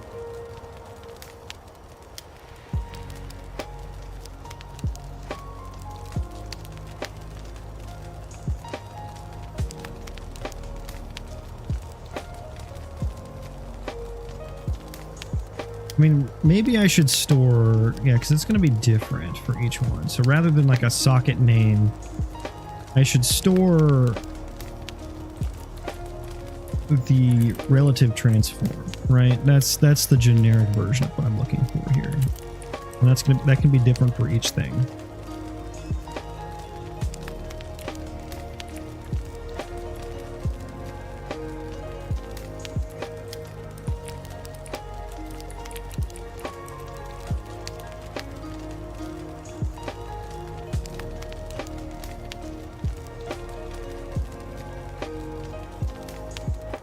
And then this information is what I'll need to do outside of this. Wherever I add these things. Okay, let's close all to the right. So I want the... Oh man, we're getting deep into it now. We're getting deep into it. Actor representation. No, it's a entity representation processor. I'll need that. I need entity interface probably. Entity avatar change. That's the event we'll want to listen to. I think the weapon is going to need one of those if it doesn't already have it. Yep. Okay, let's look at... God, I changed this shit, didn't I? Yeah, this is going to be T-map. Thank you, sir. Thank you, sir. Attached actor dot E will be the actor.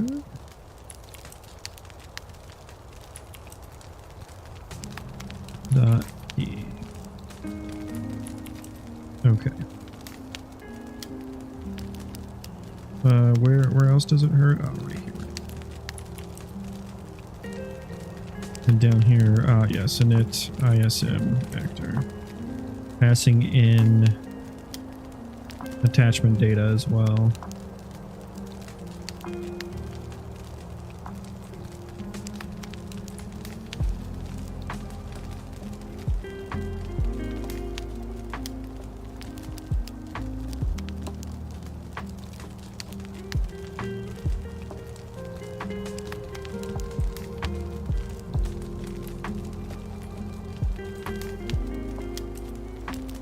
I don't know that we need to check its validity here. I think it's fine if it's null. If we don't have attached data for something, we're just not going to worry about it. But then I do need to do like an if attached data here.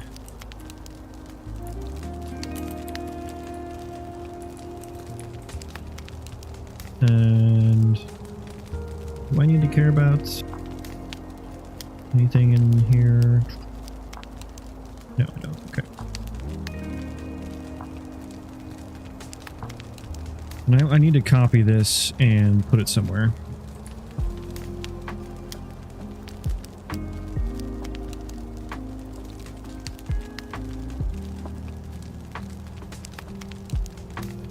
Execute entity avatar change. Where use?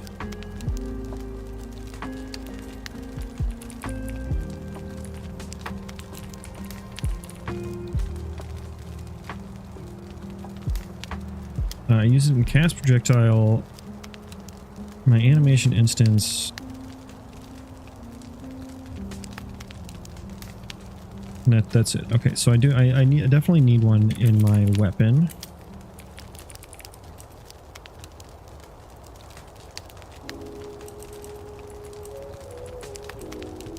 get access to that little event.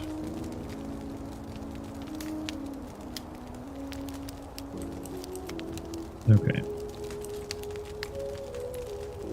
Pasting that here because I need to if enable and attach data.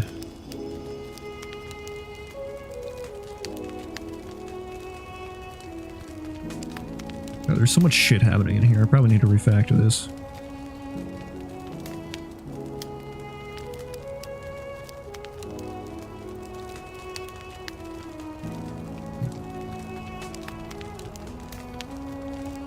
This is when an actor is getting enabled or disabled. So essentially when we're switching from an actor to a static mesh. Storing the velocity. Here's the attached data. So this is the skeletal mesh. I'm getting the attached children. Attached components. What do I attach to the skeletal mesh? Let me pull up that cast projectile. In the animation instance. My animation instance. Maybe it's the anim instance that's attached to it then.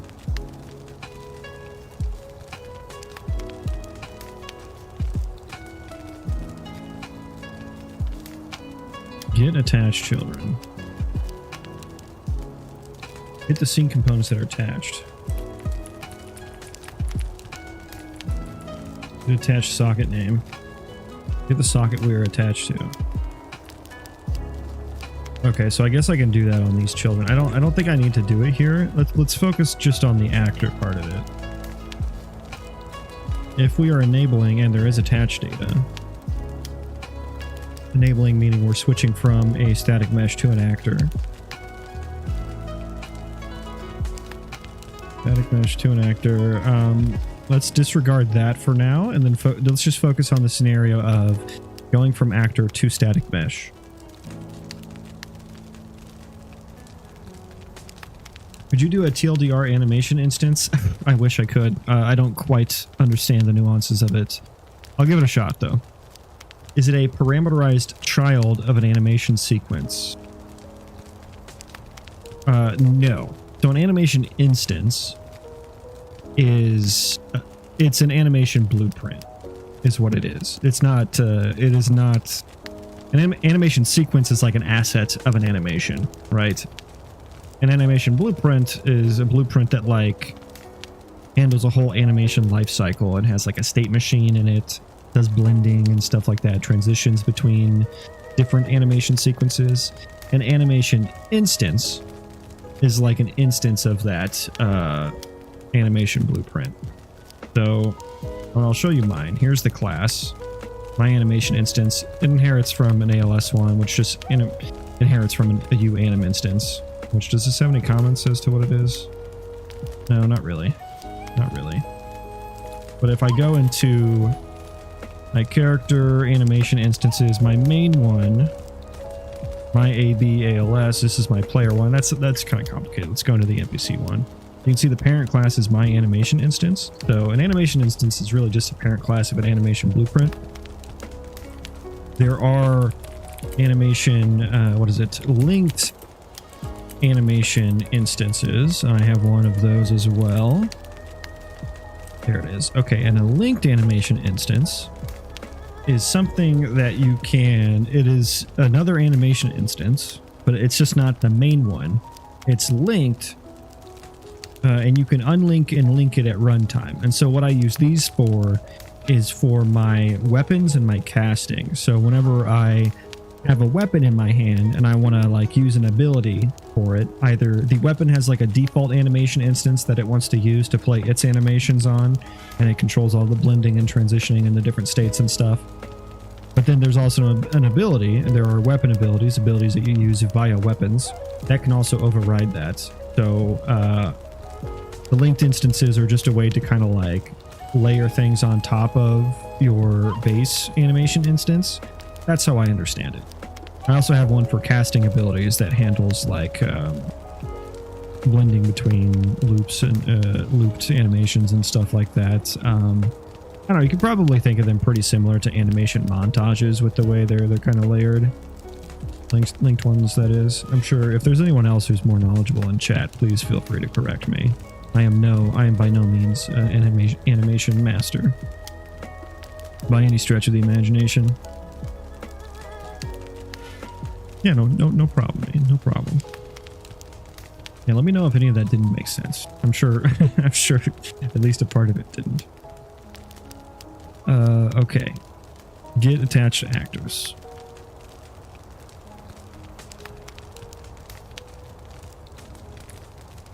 I get the get attach parent socket name.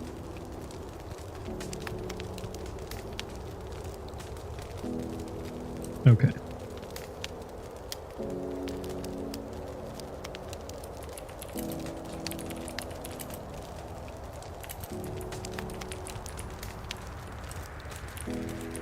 Okay, so we have the attached socket name.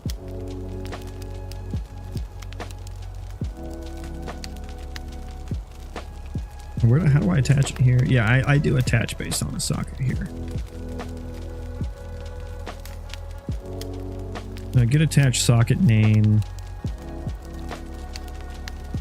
Do you always attach things via a socket? If so, maybe I don't need to put some of this code here and I can go back to transform.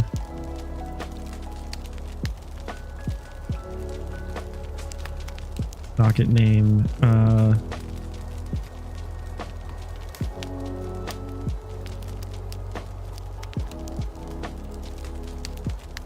I thought you could like attach. I thought you could attach just based off of like a relative location, and you didn't always have to use a socket.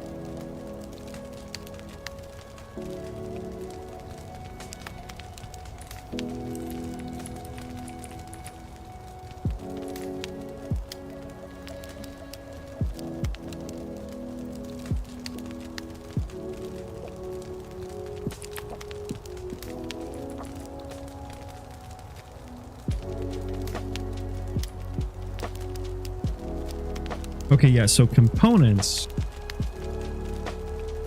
can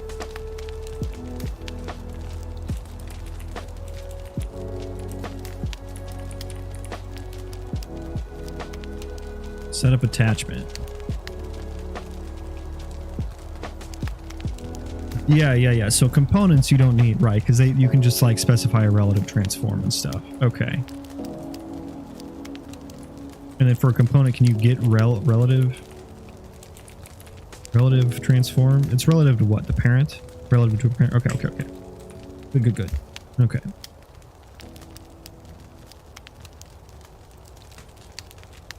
And then an actor, do you have to...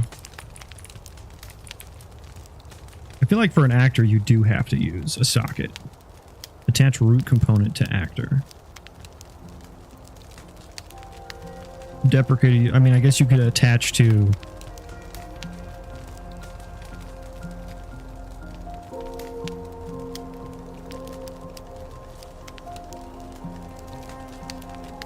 if I'm not attached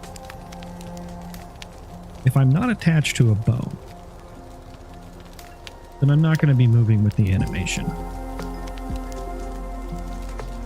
Yeah, that matches my headcanon. Okay, let's just act as if everything's using a socket for now. Happy path. So attached actors, add attached actor, and then I'll need the transform. And then the attachment, if it is in do that. Attach data, add, okay. Attach socket name. Is there a way I can get like get attach parent socket name? I need the parent, which is actor. Get socket. No, get transform. What do I want here? Socket.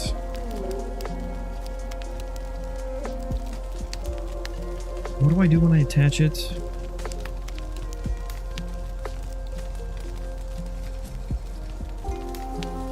Owner skeleton. So it's specifically on the skeletal mesh.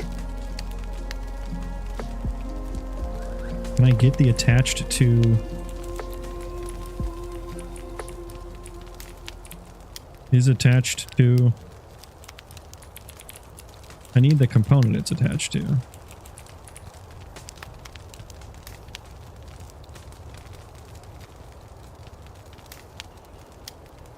For each attached actors.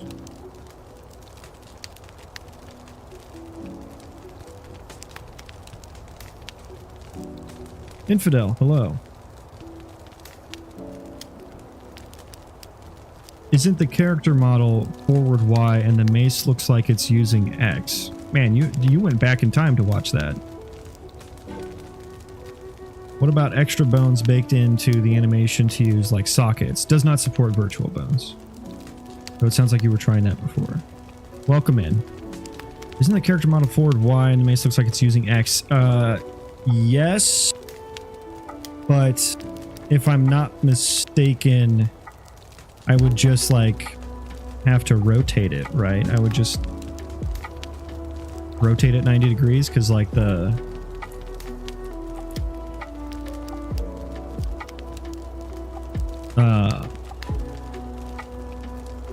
but no, that I don't think that, because it's only rotated on the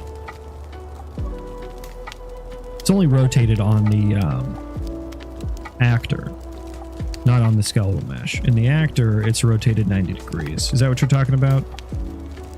But like for the VAT stuff, the skeletal meshes don't have like a rotation, or the static meshes don't have like a forward, I don't think. And even if they did,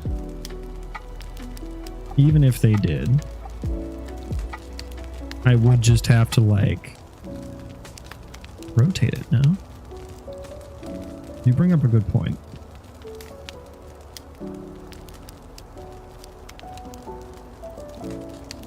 Do I need to go back and look at that? Well, regardless, I still need to handle attaching things that aren't static meshes, which is going to require me to do what I'm doing now.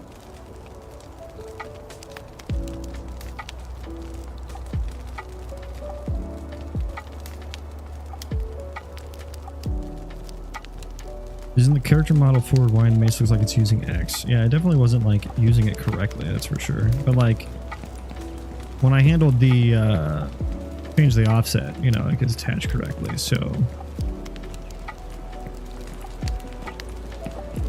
I feel like I would have been able to get it to match up better if that was the case. And I'm not even sure how I would have fixed that. Is there a way to do that on the static mesh? Like a forward setting?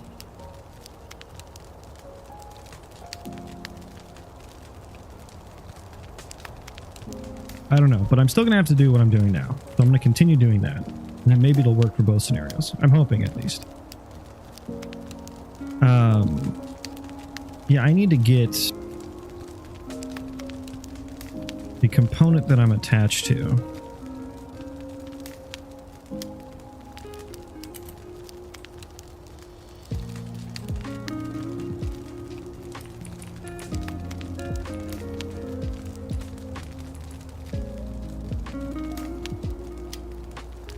Wait, how do I get that? I mean, like, I know what it is. I'm attaching it to the... I guess I have to do this specific to the skeletal mesh. If it's not specific to the skeletal mesh, then I guess I don't really care.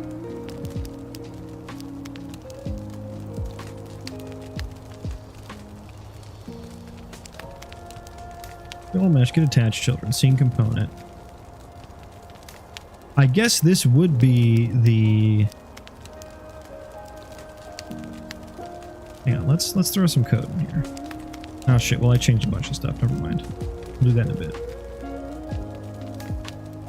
Yeah, because I am attaching it to the owner skeletal mesh, so I suppose that this would include that. So maybe I can get rid of the attach actors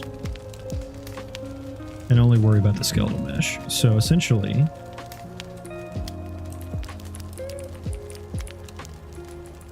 get attached socket name.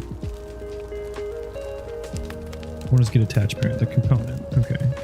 Wait, could I not do a get attached parent on the actor? I guess not.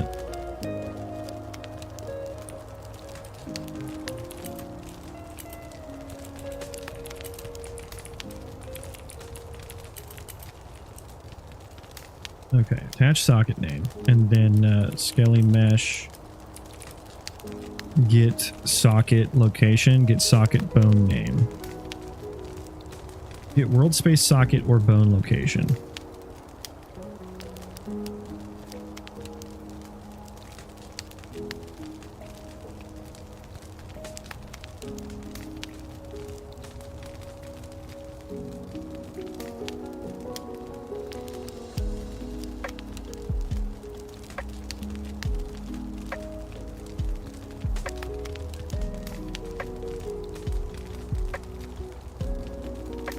Okay, where was I?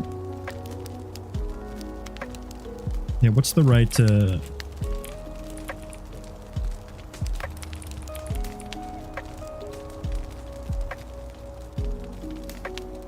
returns bone name linked to a given name socket.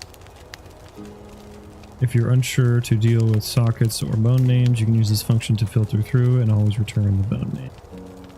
I think that's what I want.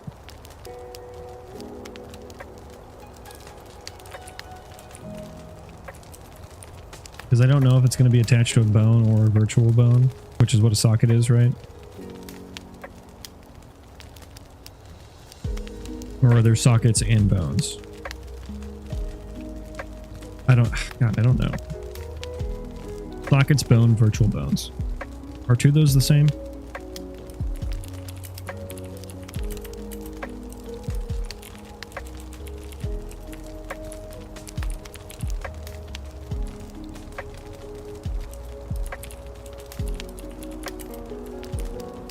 Okay, bone name, then I need like which yeah,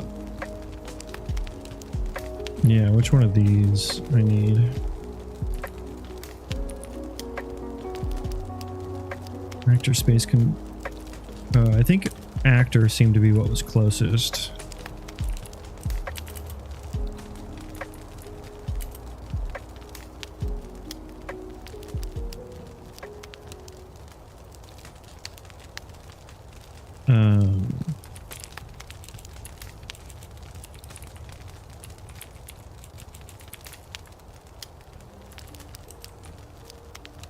Okay, so I have the bone transform. Oh, right, and I need the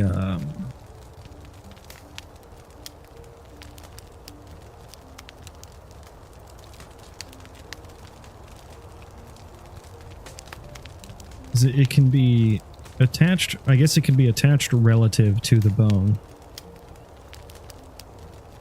Yeah, which is what I do here with just the move.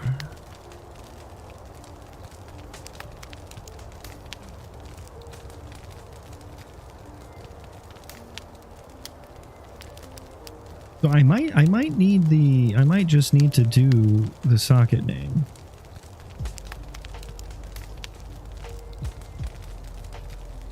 And then I would still need to get the transform difference between the two to get like the relative amount.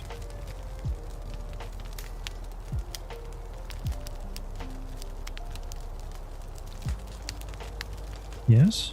Is that the right way to think about that?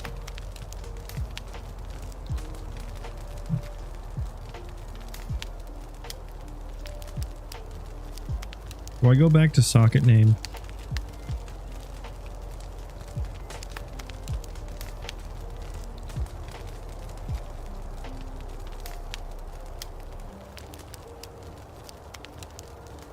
'Cause I'm thinking I might need two different ways to distinguish between attached things. I need things attached to the skeletal mesh specifically, and then everything else.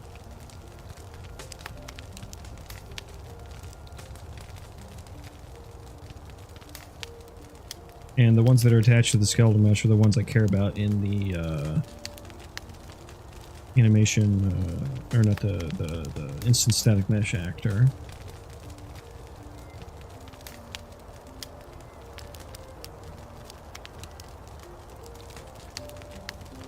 Okay, things not. The only attachments I have right now are the weapon and the projectile.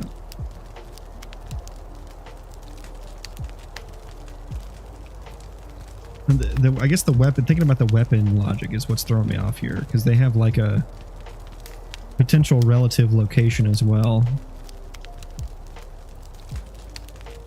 But if I get the difference between the component relative transform and the bone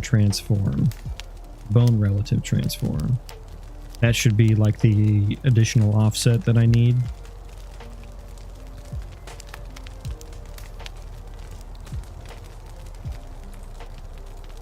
Okay, I think I'm going back to F names in here. Oh, no, can I? I think I need both.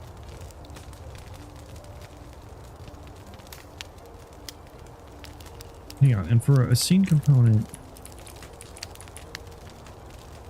get attached parent is a scene component. Get attached socket name.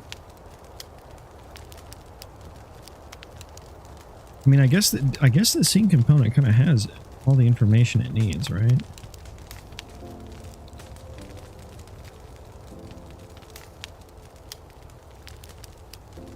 But I'm detaching it though. So I need to store that info, right?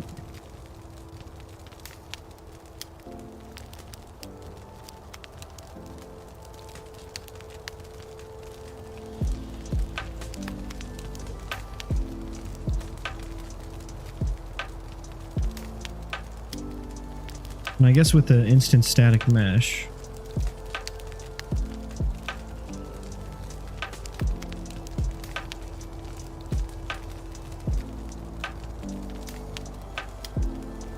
with an instant static mesh, I can't really attach it to that component because there's individual transforms.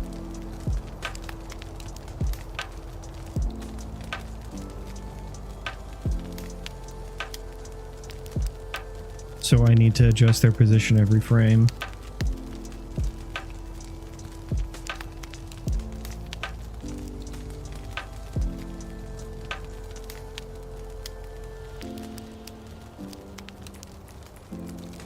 I kind of need to think about this a little bit.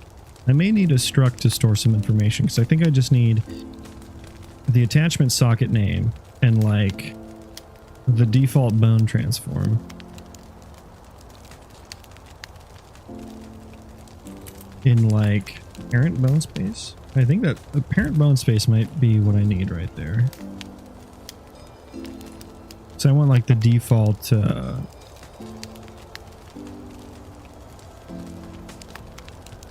because then I'm going to get the current.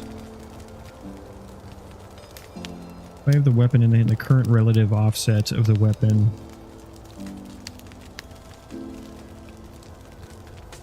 Why did I do this like this?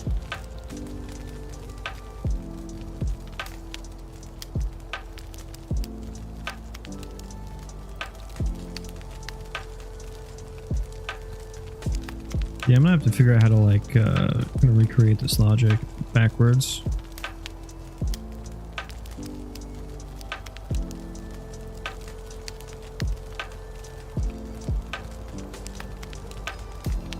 I attach it at the socket, which will be like something like main hand here for the weapon.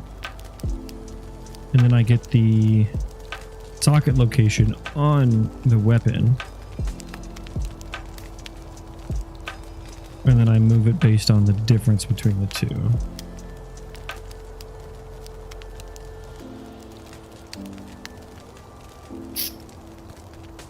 Okay, so I should just be able to do that again and then add the current world transform.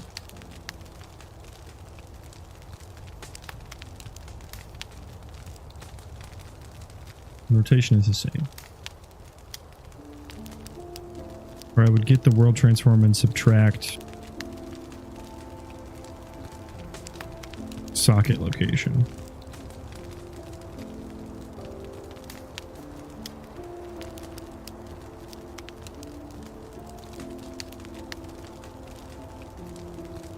Yeah, so I think I actually need a couple of pieces of information.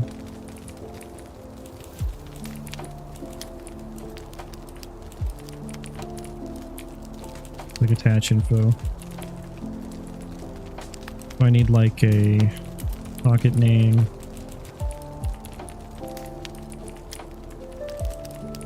And a transform for like relative transform.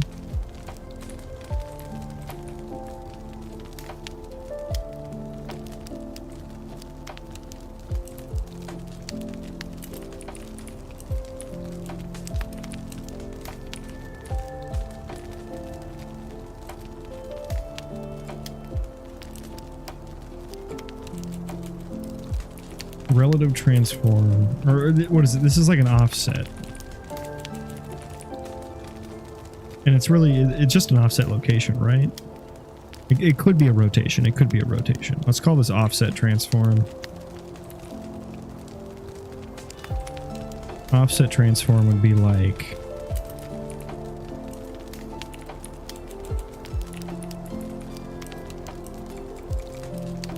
bone transform. Sure, we can initialize it there. I don't give a shit about scale. Scale can be the same as scene component.scale. Not even sure that matters. Could just be 0. We don't even need it. We don't even need it.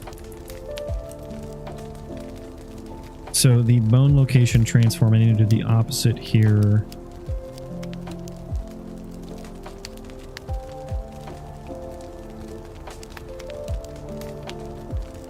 I just need to subtract the scene components, get relative transform, get relative location. And then this could be 0 if they're the same. Am I doing that in the right? Do I need to do relative location and then subtract location? I think I need to do that.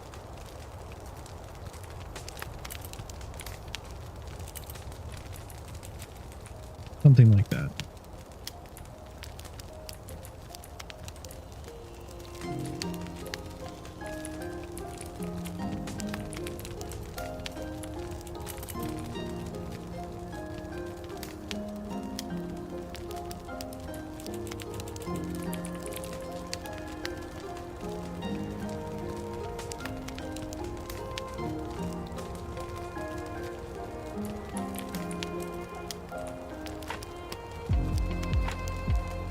Is that what I care about?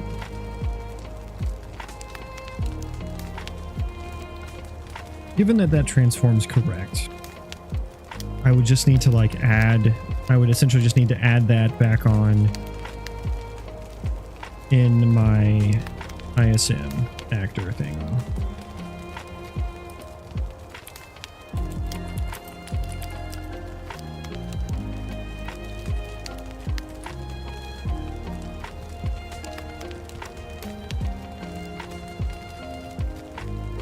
Attach actor dot value dot attach socket name.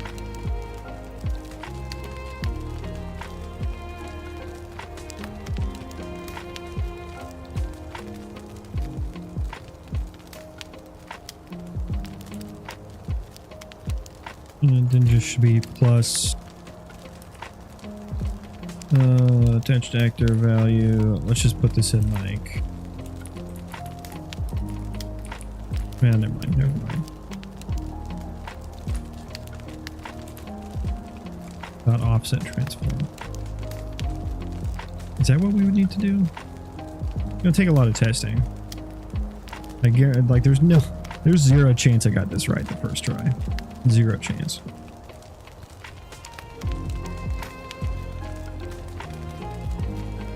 I may need to flip these or just do something entirely different altogether.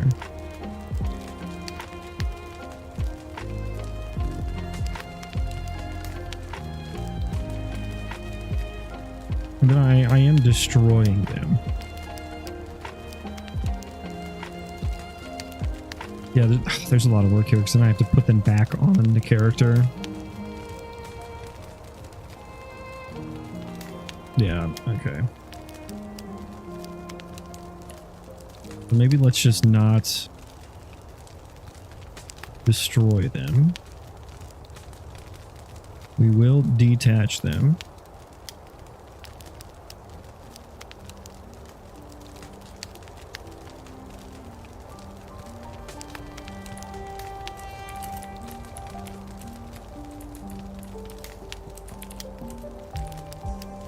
And then anim sequence, what would this be then? I feel like for now what I want to do is we won't worry about it for locomotion. Because I have more than one.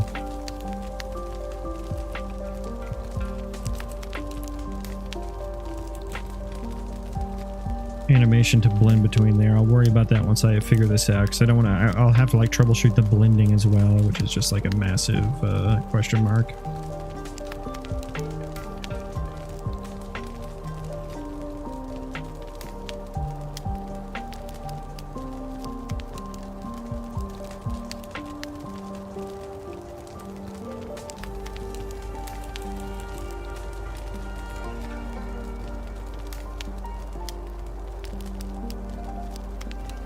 And then this anim sequence is, I'm just going to cast it from current anim.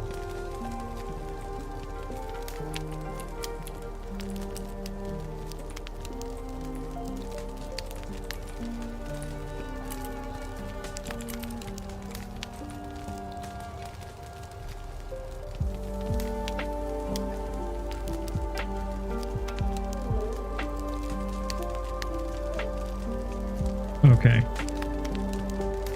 Oh boy, what is this gonna look like? What is this gonna look like when I click play?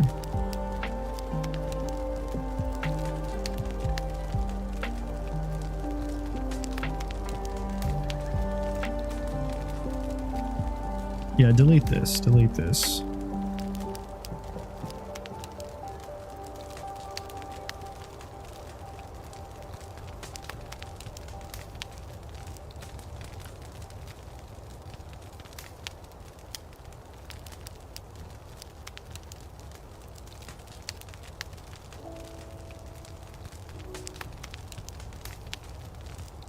Tell me where the other one is. I know there's another one I got to delete here.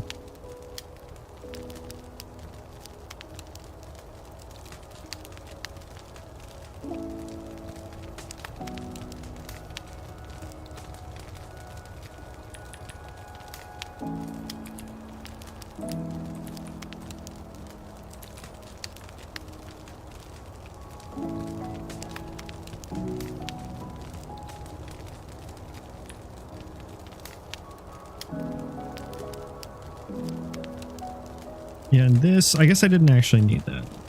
We're going to handle it generically. But we'll leave that there for now. It's not hurting anything.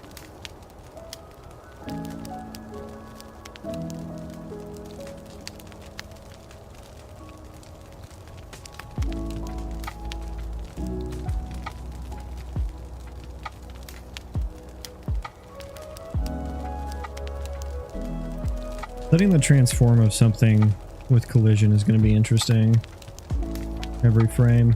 I mean, that's essentially what happens when you move something anyway, so maybe it won't be too much different than what I already experienced, although I'm doing it for every actor now, not just the rendered ones.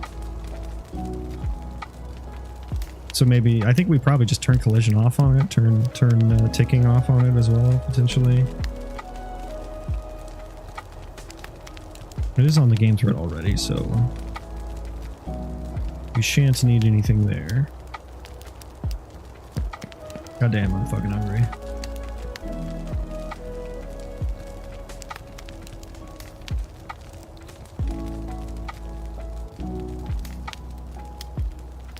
Okay, we're just gonna spawn one. Just one. He's just a little mace. Oh, the asset's wrong. Yeah.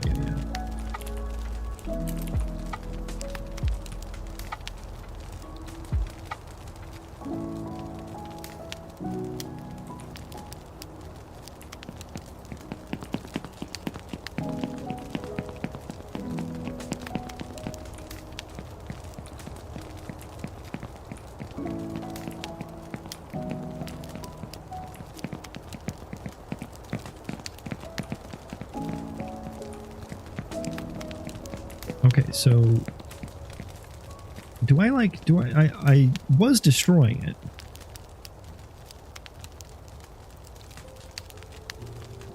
But I commented that out.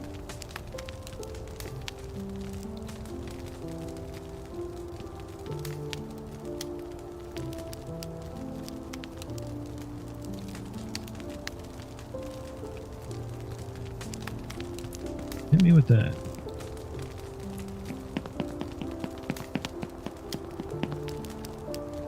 What do we got here? Attach socket name. Offhand. Bone name hand L. Interesting. Okay. Advanced bone transform. I do have a transform.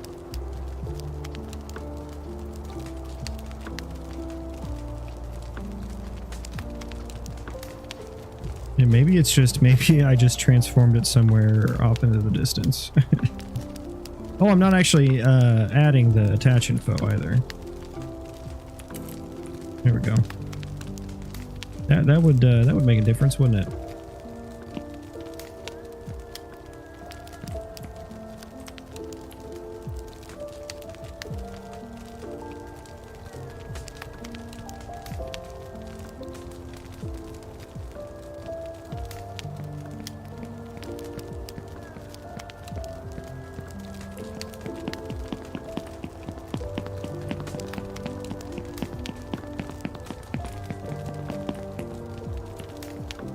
Okay, is there a mace like floating around here?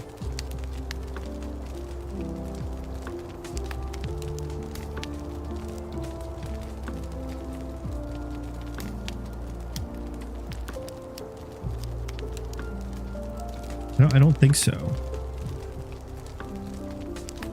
Wait, what's the order of operations here? I thought I was saving the component.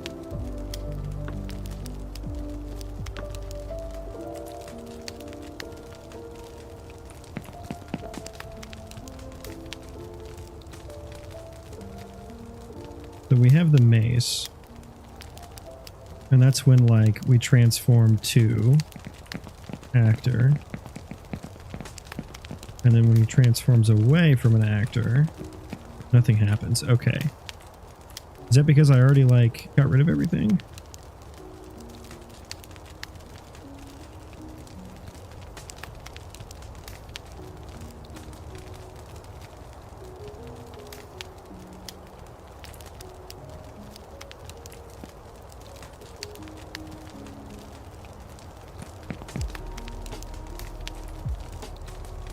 Attached children is empty. Let me check this out. Enable or disable actor. I mean, it hasn't cleaned up the actor at this point.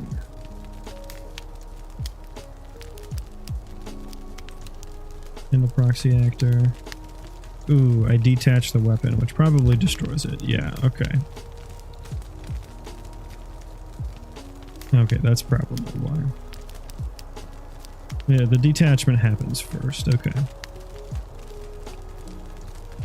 So let's comment that out. That part, comment out. Enable or disable actor. So we get all that information, and then we like, and then maybe I put that in there.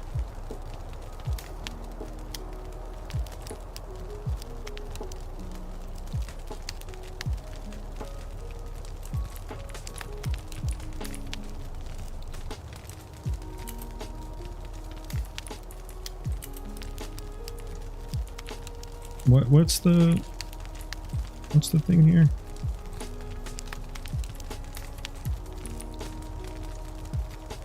Keep relative. Yeah, I think just probably keep transform. I don't know. I don't know what that one should be, but I think we need to do that. And that way, oh, fuck, it won't get destroyed.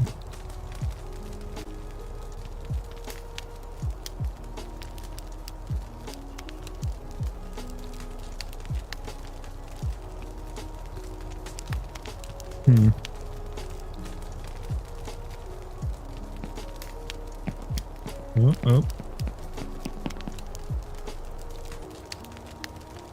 Yes, I know. But, oh, yes, it didn't get... Okay, we messed it up. I think it's probably because of the code that handled whether or not it was attached. There's like a boolean.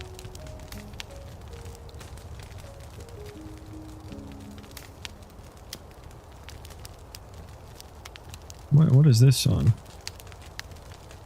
Oh, I'm spawning a bunch of actors right now, aren't I? Okay, yeah, skip all those. Oh, okay, it didn't attach it properly.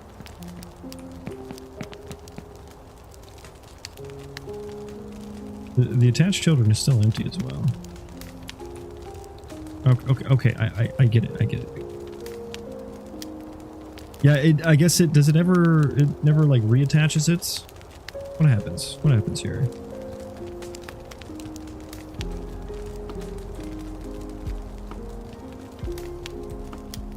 Handle equipped.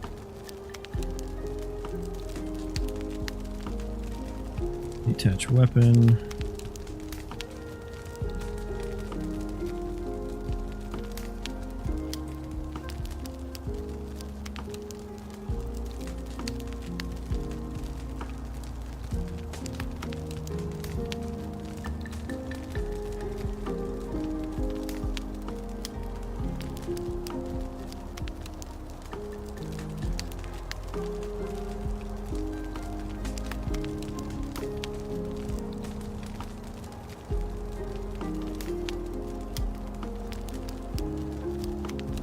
Where do we reattach things at?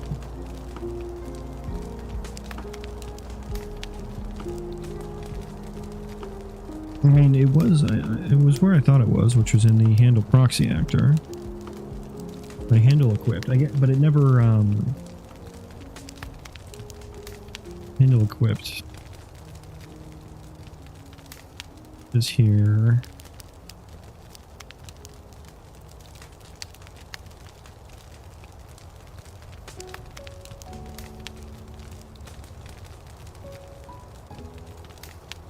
Yeah, the is attached. Okay, I need to like...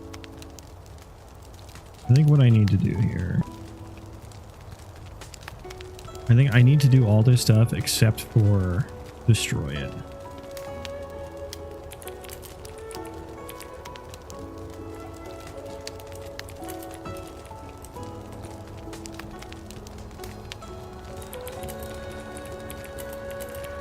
Default that to false. And then in here,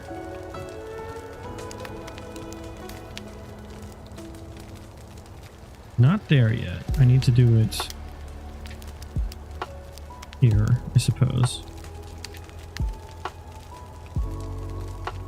I mean, I suppose it needs to happen here.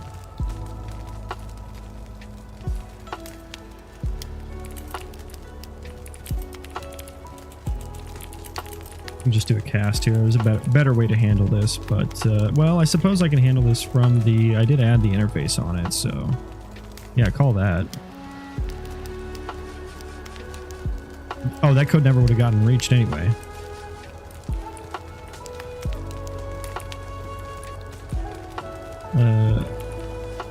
No, it should actually default to true because that's what it was by default. Where is this called at? Yeah. So destroy it by default. Don't destroy it here. Okay, so if that gets detached here.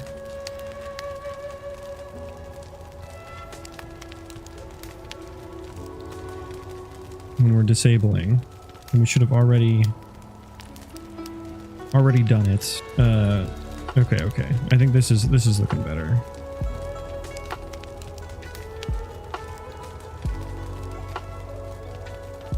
I need to make sure this code's getting hit too. Kind of surprised it wasn't. Surprised it wasn't moving it at all.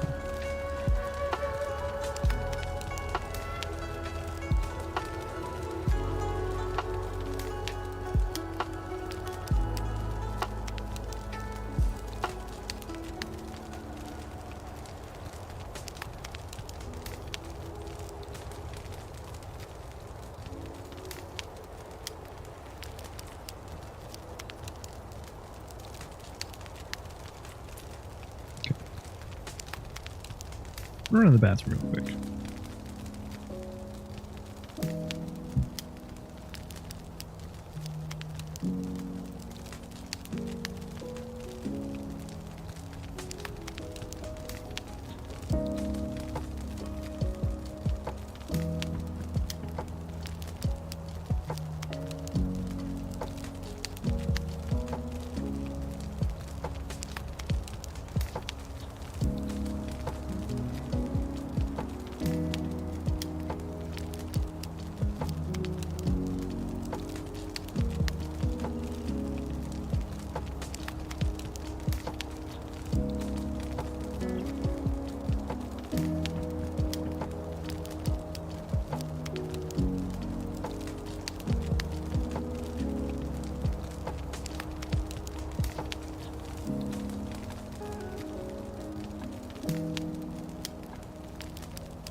Oh my god, we're stuck on initializing Python. I hate it when this happens. Hey, stop it.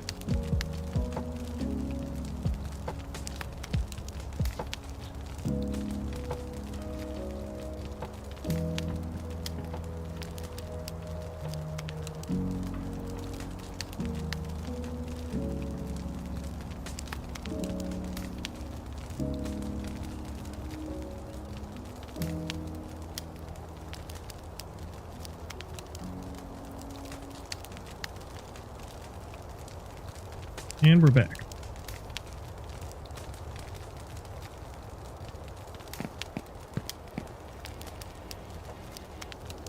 Still spawning one. We are still spawning one.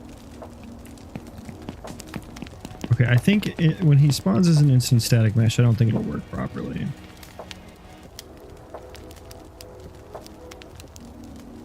So this is when we're enabling, so this doesn't really matter. Oh, and I called detach. Okay, hang on.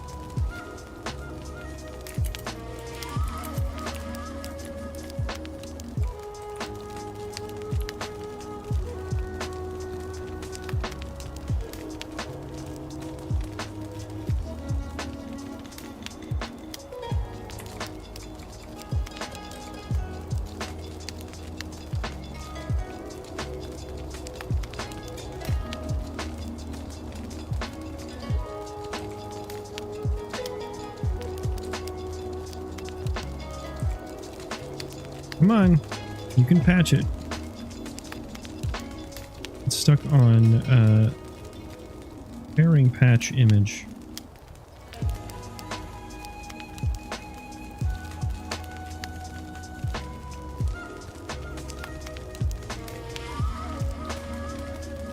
Did we hit an exception because of that live coding?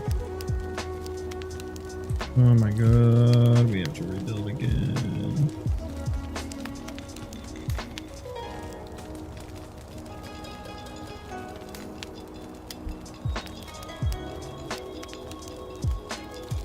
Yeah, I think I would probably actually, if I have this...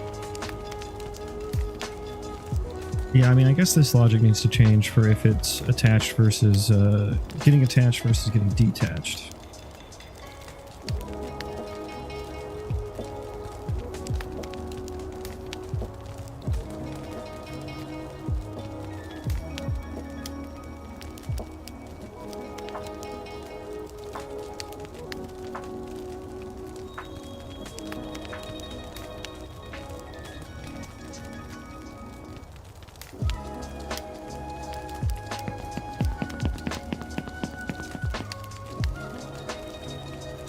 Okay.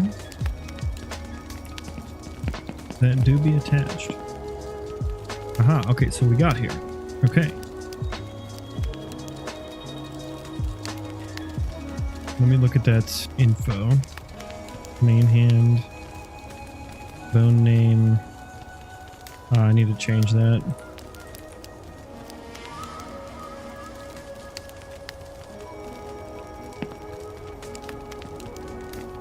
Yeah, that's not doing anything.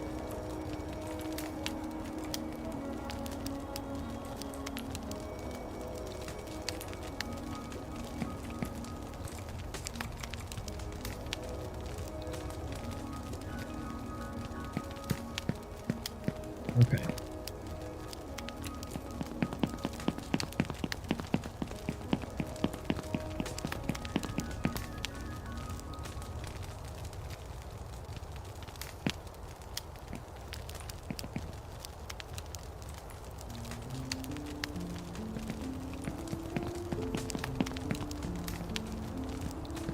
It didn't reattach it properly.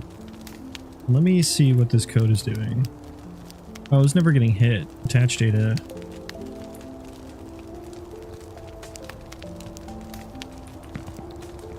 Oh, because he's not using an ability.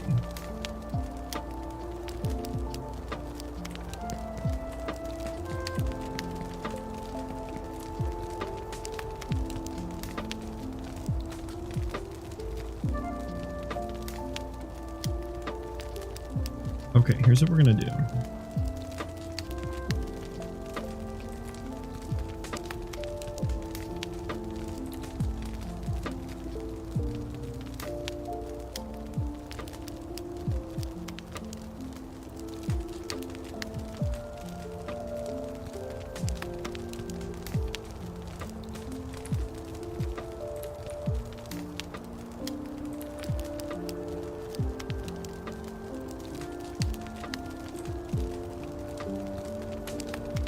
That's what we're gonna try. We're gonna try that. Even though it's blending between 3 different animations, we're just gonna get the first one.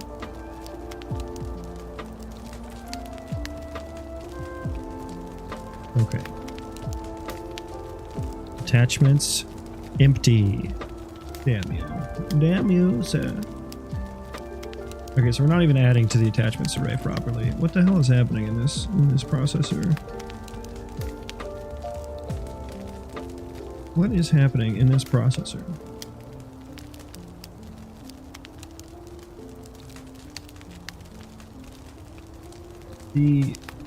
I guess the scene component never gets added here, does it?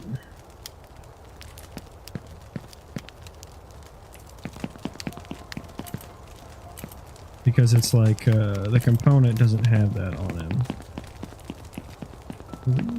Oh, well, at least it's going back now. Okay. Okay, so the component is...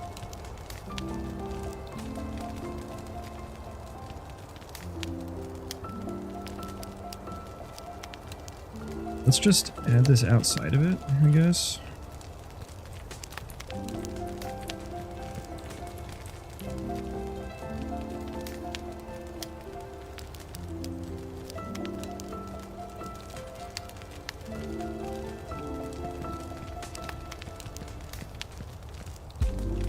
Does that work?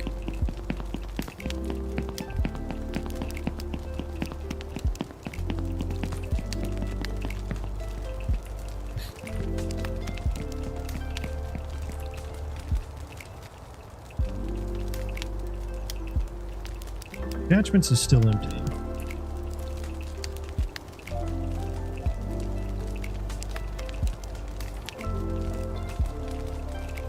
If attached data. Do we get here? Make sure we get there.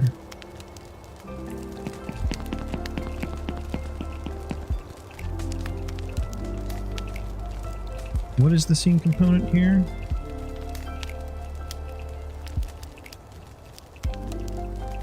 It's just the root component of this actor, which, yeah, I guess that kind of isn't what I want, right?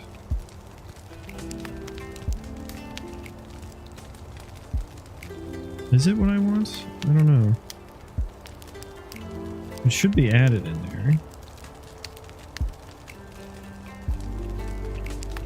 Attach components does have one in there. And enable is through here.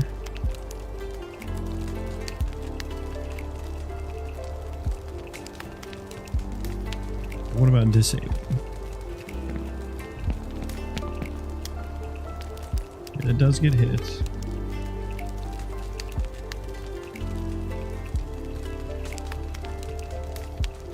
Okay, it is there. It is there. Okay, so we shouldn't hit that, but we should hit here.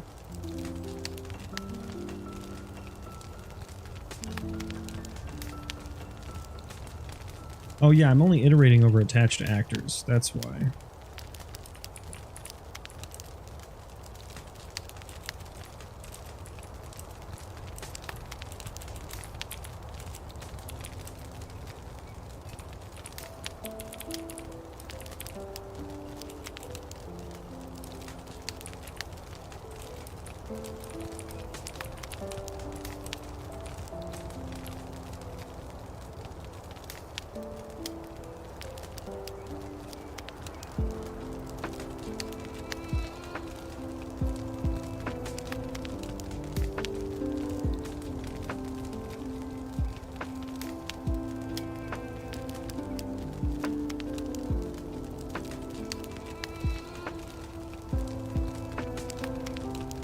Oh my god, I hate that. Okay, finally it's going. Okay, thank you, thank you.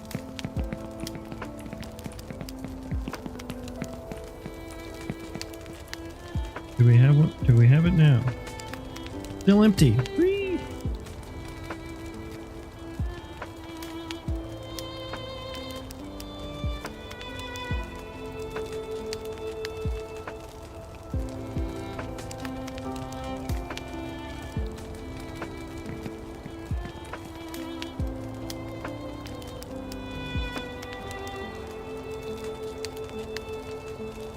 Okay, they're both empty.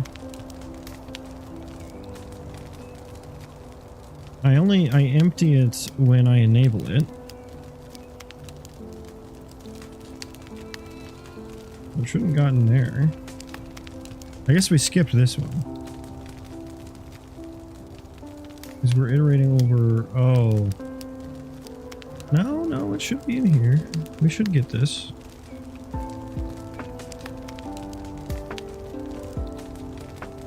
Oh, we're calling it on scene component get owner.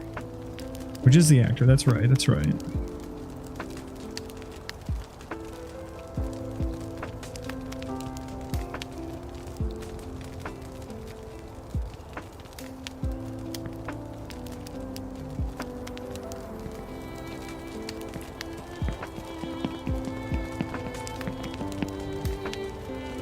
Okay, so we're not hitting that.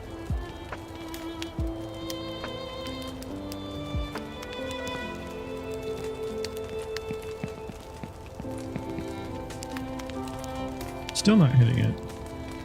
Wait, where are we hitting this?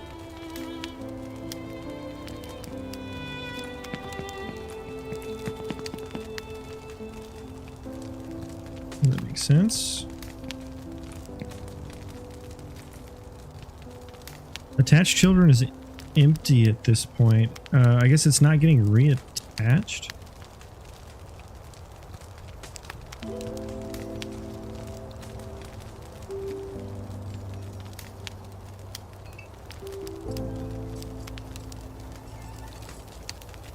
Oh, I guess maybe I need some...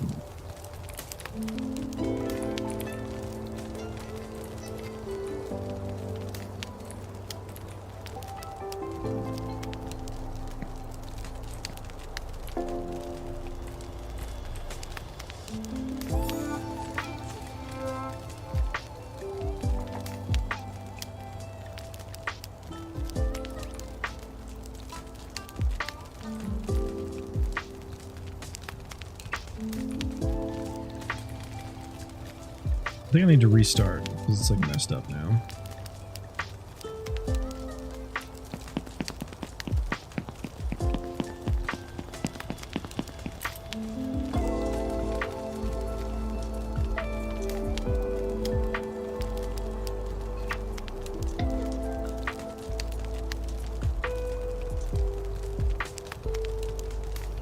Okay, we're like spawning a ton of actors right now.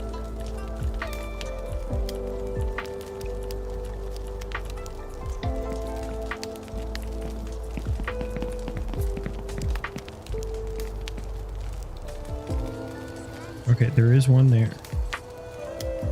It does get attached. At the very end, what is attached data? Okay, we do have one in there now. Okay, so now we should get in here. Attachments. We have an attachment. Okay. Anim sequence, ALS run forward. Oh, okay, we are transforming it. Bone index 8. Okay, let's see what happens.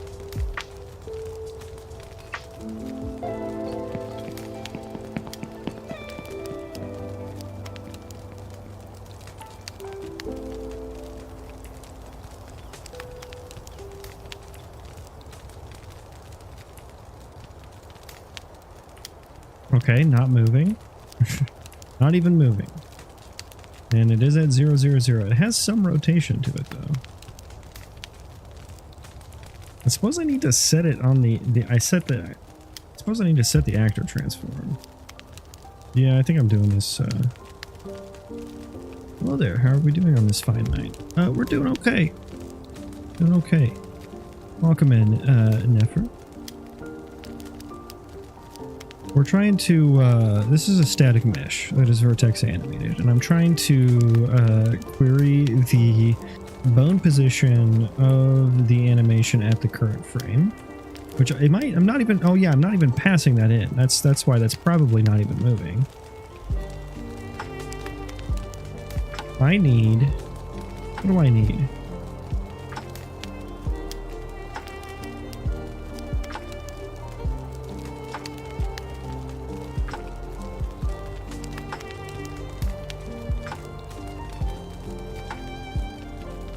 I need like the current anim current loop frame. What am I doing in here?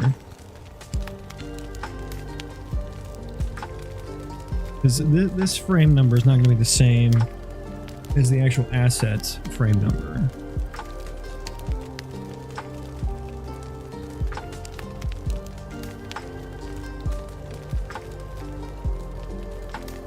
Yeah, oh, this is gonna be kind of,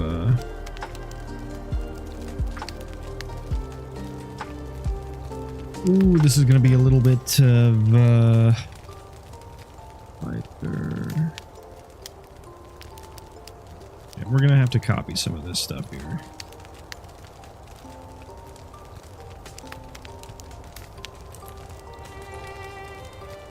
Start frame, in frame. Start frame will always be 0 here.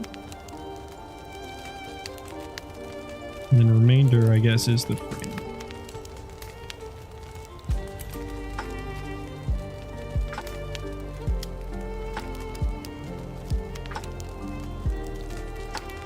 Anim sequence dot get frame.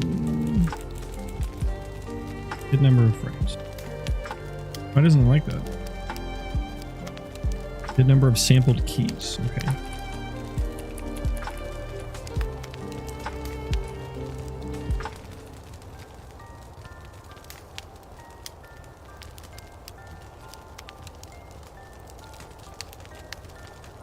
What was it? It was start frame minus in frame plus 1. We're dividing by a negative here, essentially.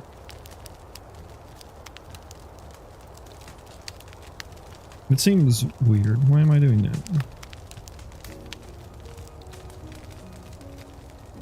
that? We'll just see what it looks like. Maybe we can at least get it to move. Maybe it won't be in the right world location. Oh yeah, I think I just need to... I'm setting world transform on the component. I think I need to get its owner.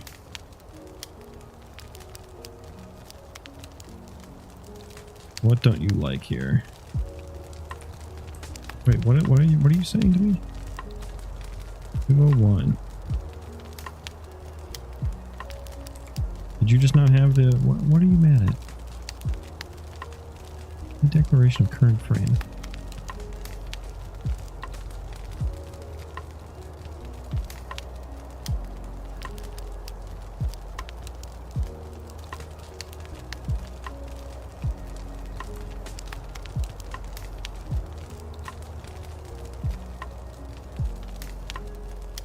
What are you mad at?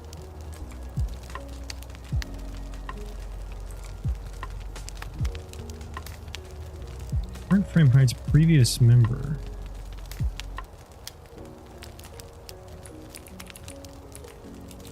I deleted that though.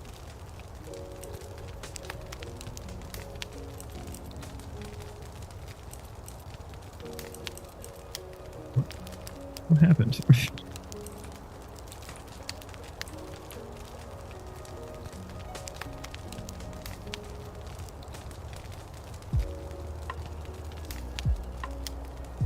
Okay, yeah, I just needed to resave, I guess.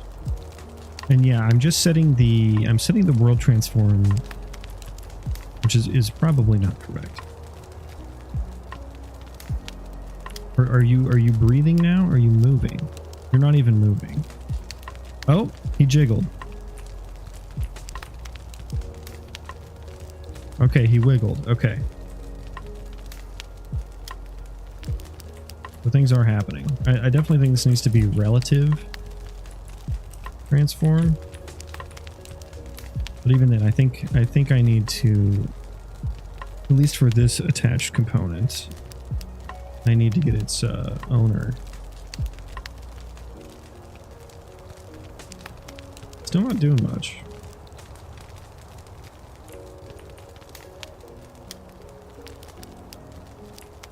He's just kind of wiggling. He should be like breathing. Be moving akin to that hand. Let's let me put a breakpoint here actually. Who's your owner? Owner would X actor. Okay. So you do have one. Okay, so let's try setting the actor.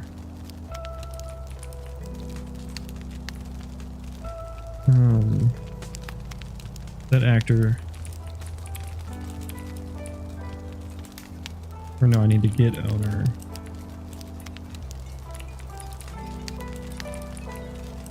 That actor transform. Now, this is still not going to be in the correct location.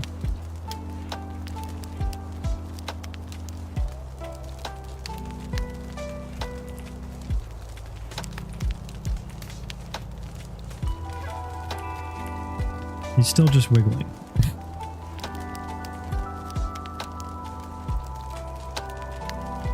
What is my remainder here each time? Let me see if this number. Oh god, it's like crazy numbers. Yeah, that's not right at all. That's not right at all.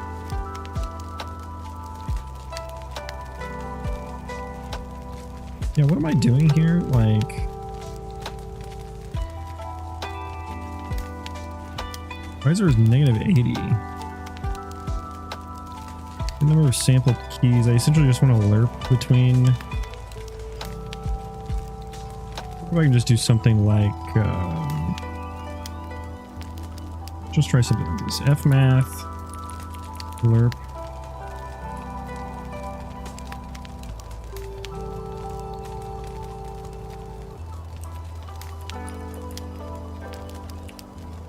Zero and num sampled frames. And then we're gonna do like the world delta time. Probably divided by number of frames. What am I doing here? Divided by number of sampled keys.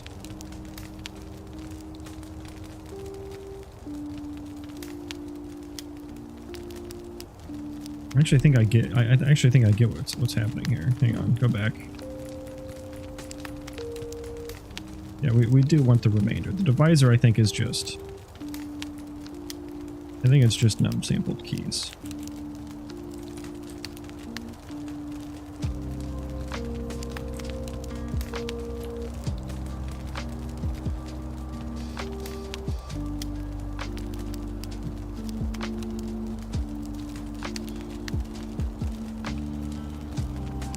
Still just wiggle. Still just a quick little wiggle. 46, 48, 78. Yeah, those are all not right. Mainly this animation is 80 frames.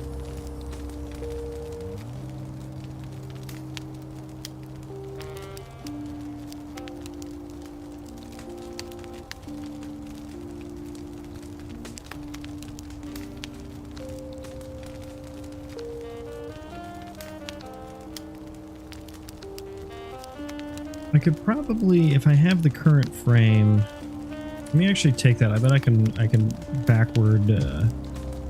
backwards compatible this. The current frame.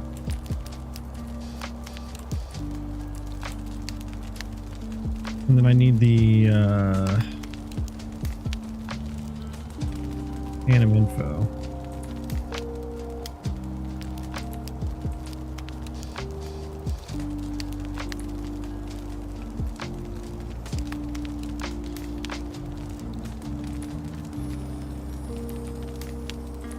So current frame, it's like anim info plus anim info start plus current frame.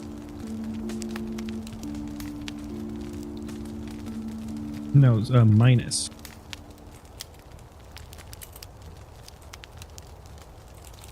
Rather at this one.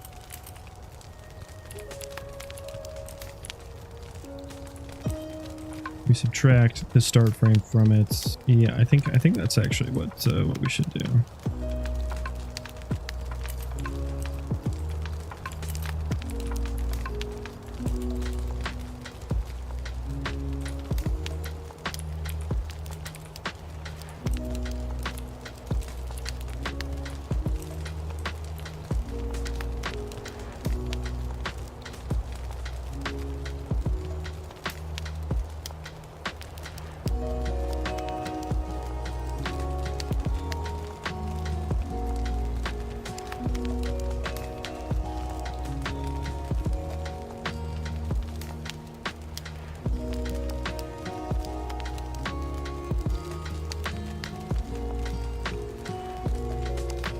Okay.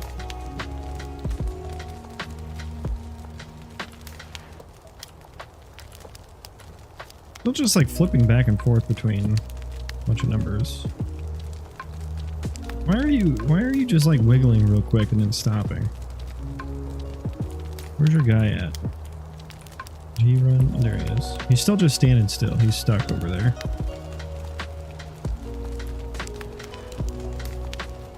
Also, I think I need to get the instance transform.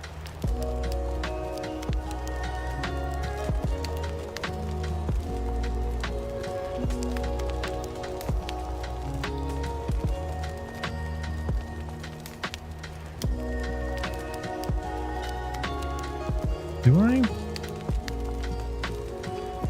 Get bone transform. I guess this is relative to the parent. I would expect it to be up in the air though, not down on the ground. Maybe my offset transform is quite wrong.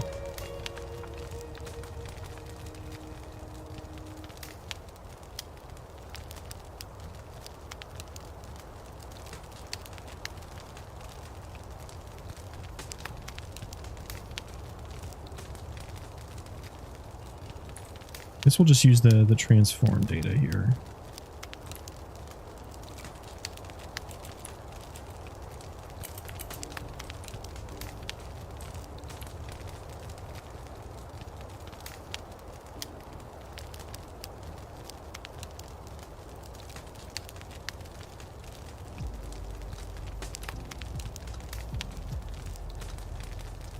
Why is that so big?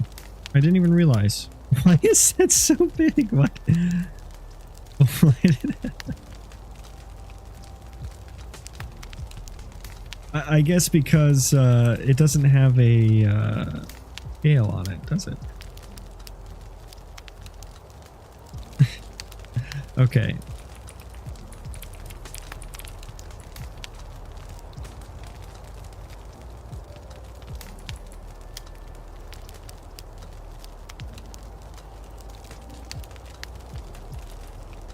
Okay, we're just gonna have to set it individually.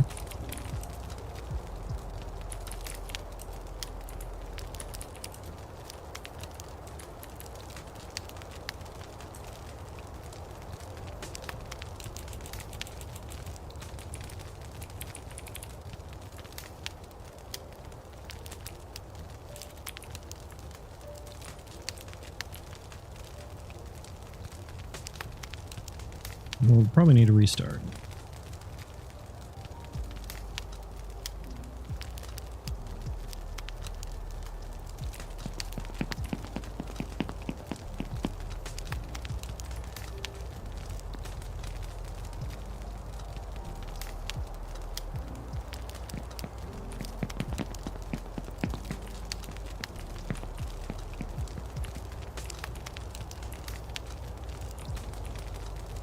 Definitely not moving properly.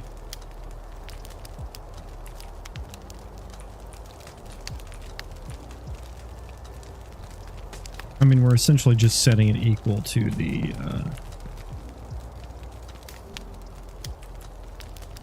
entity transform at that point.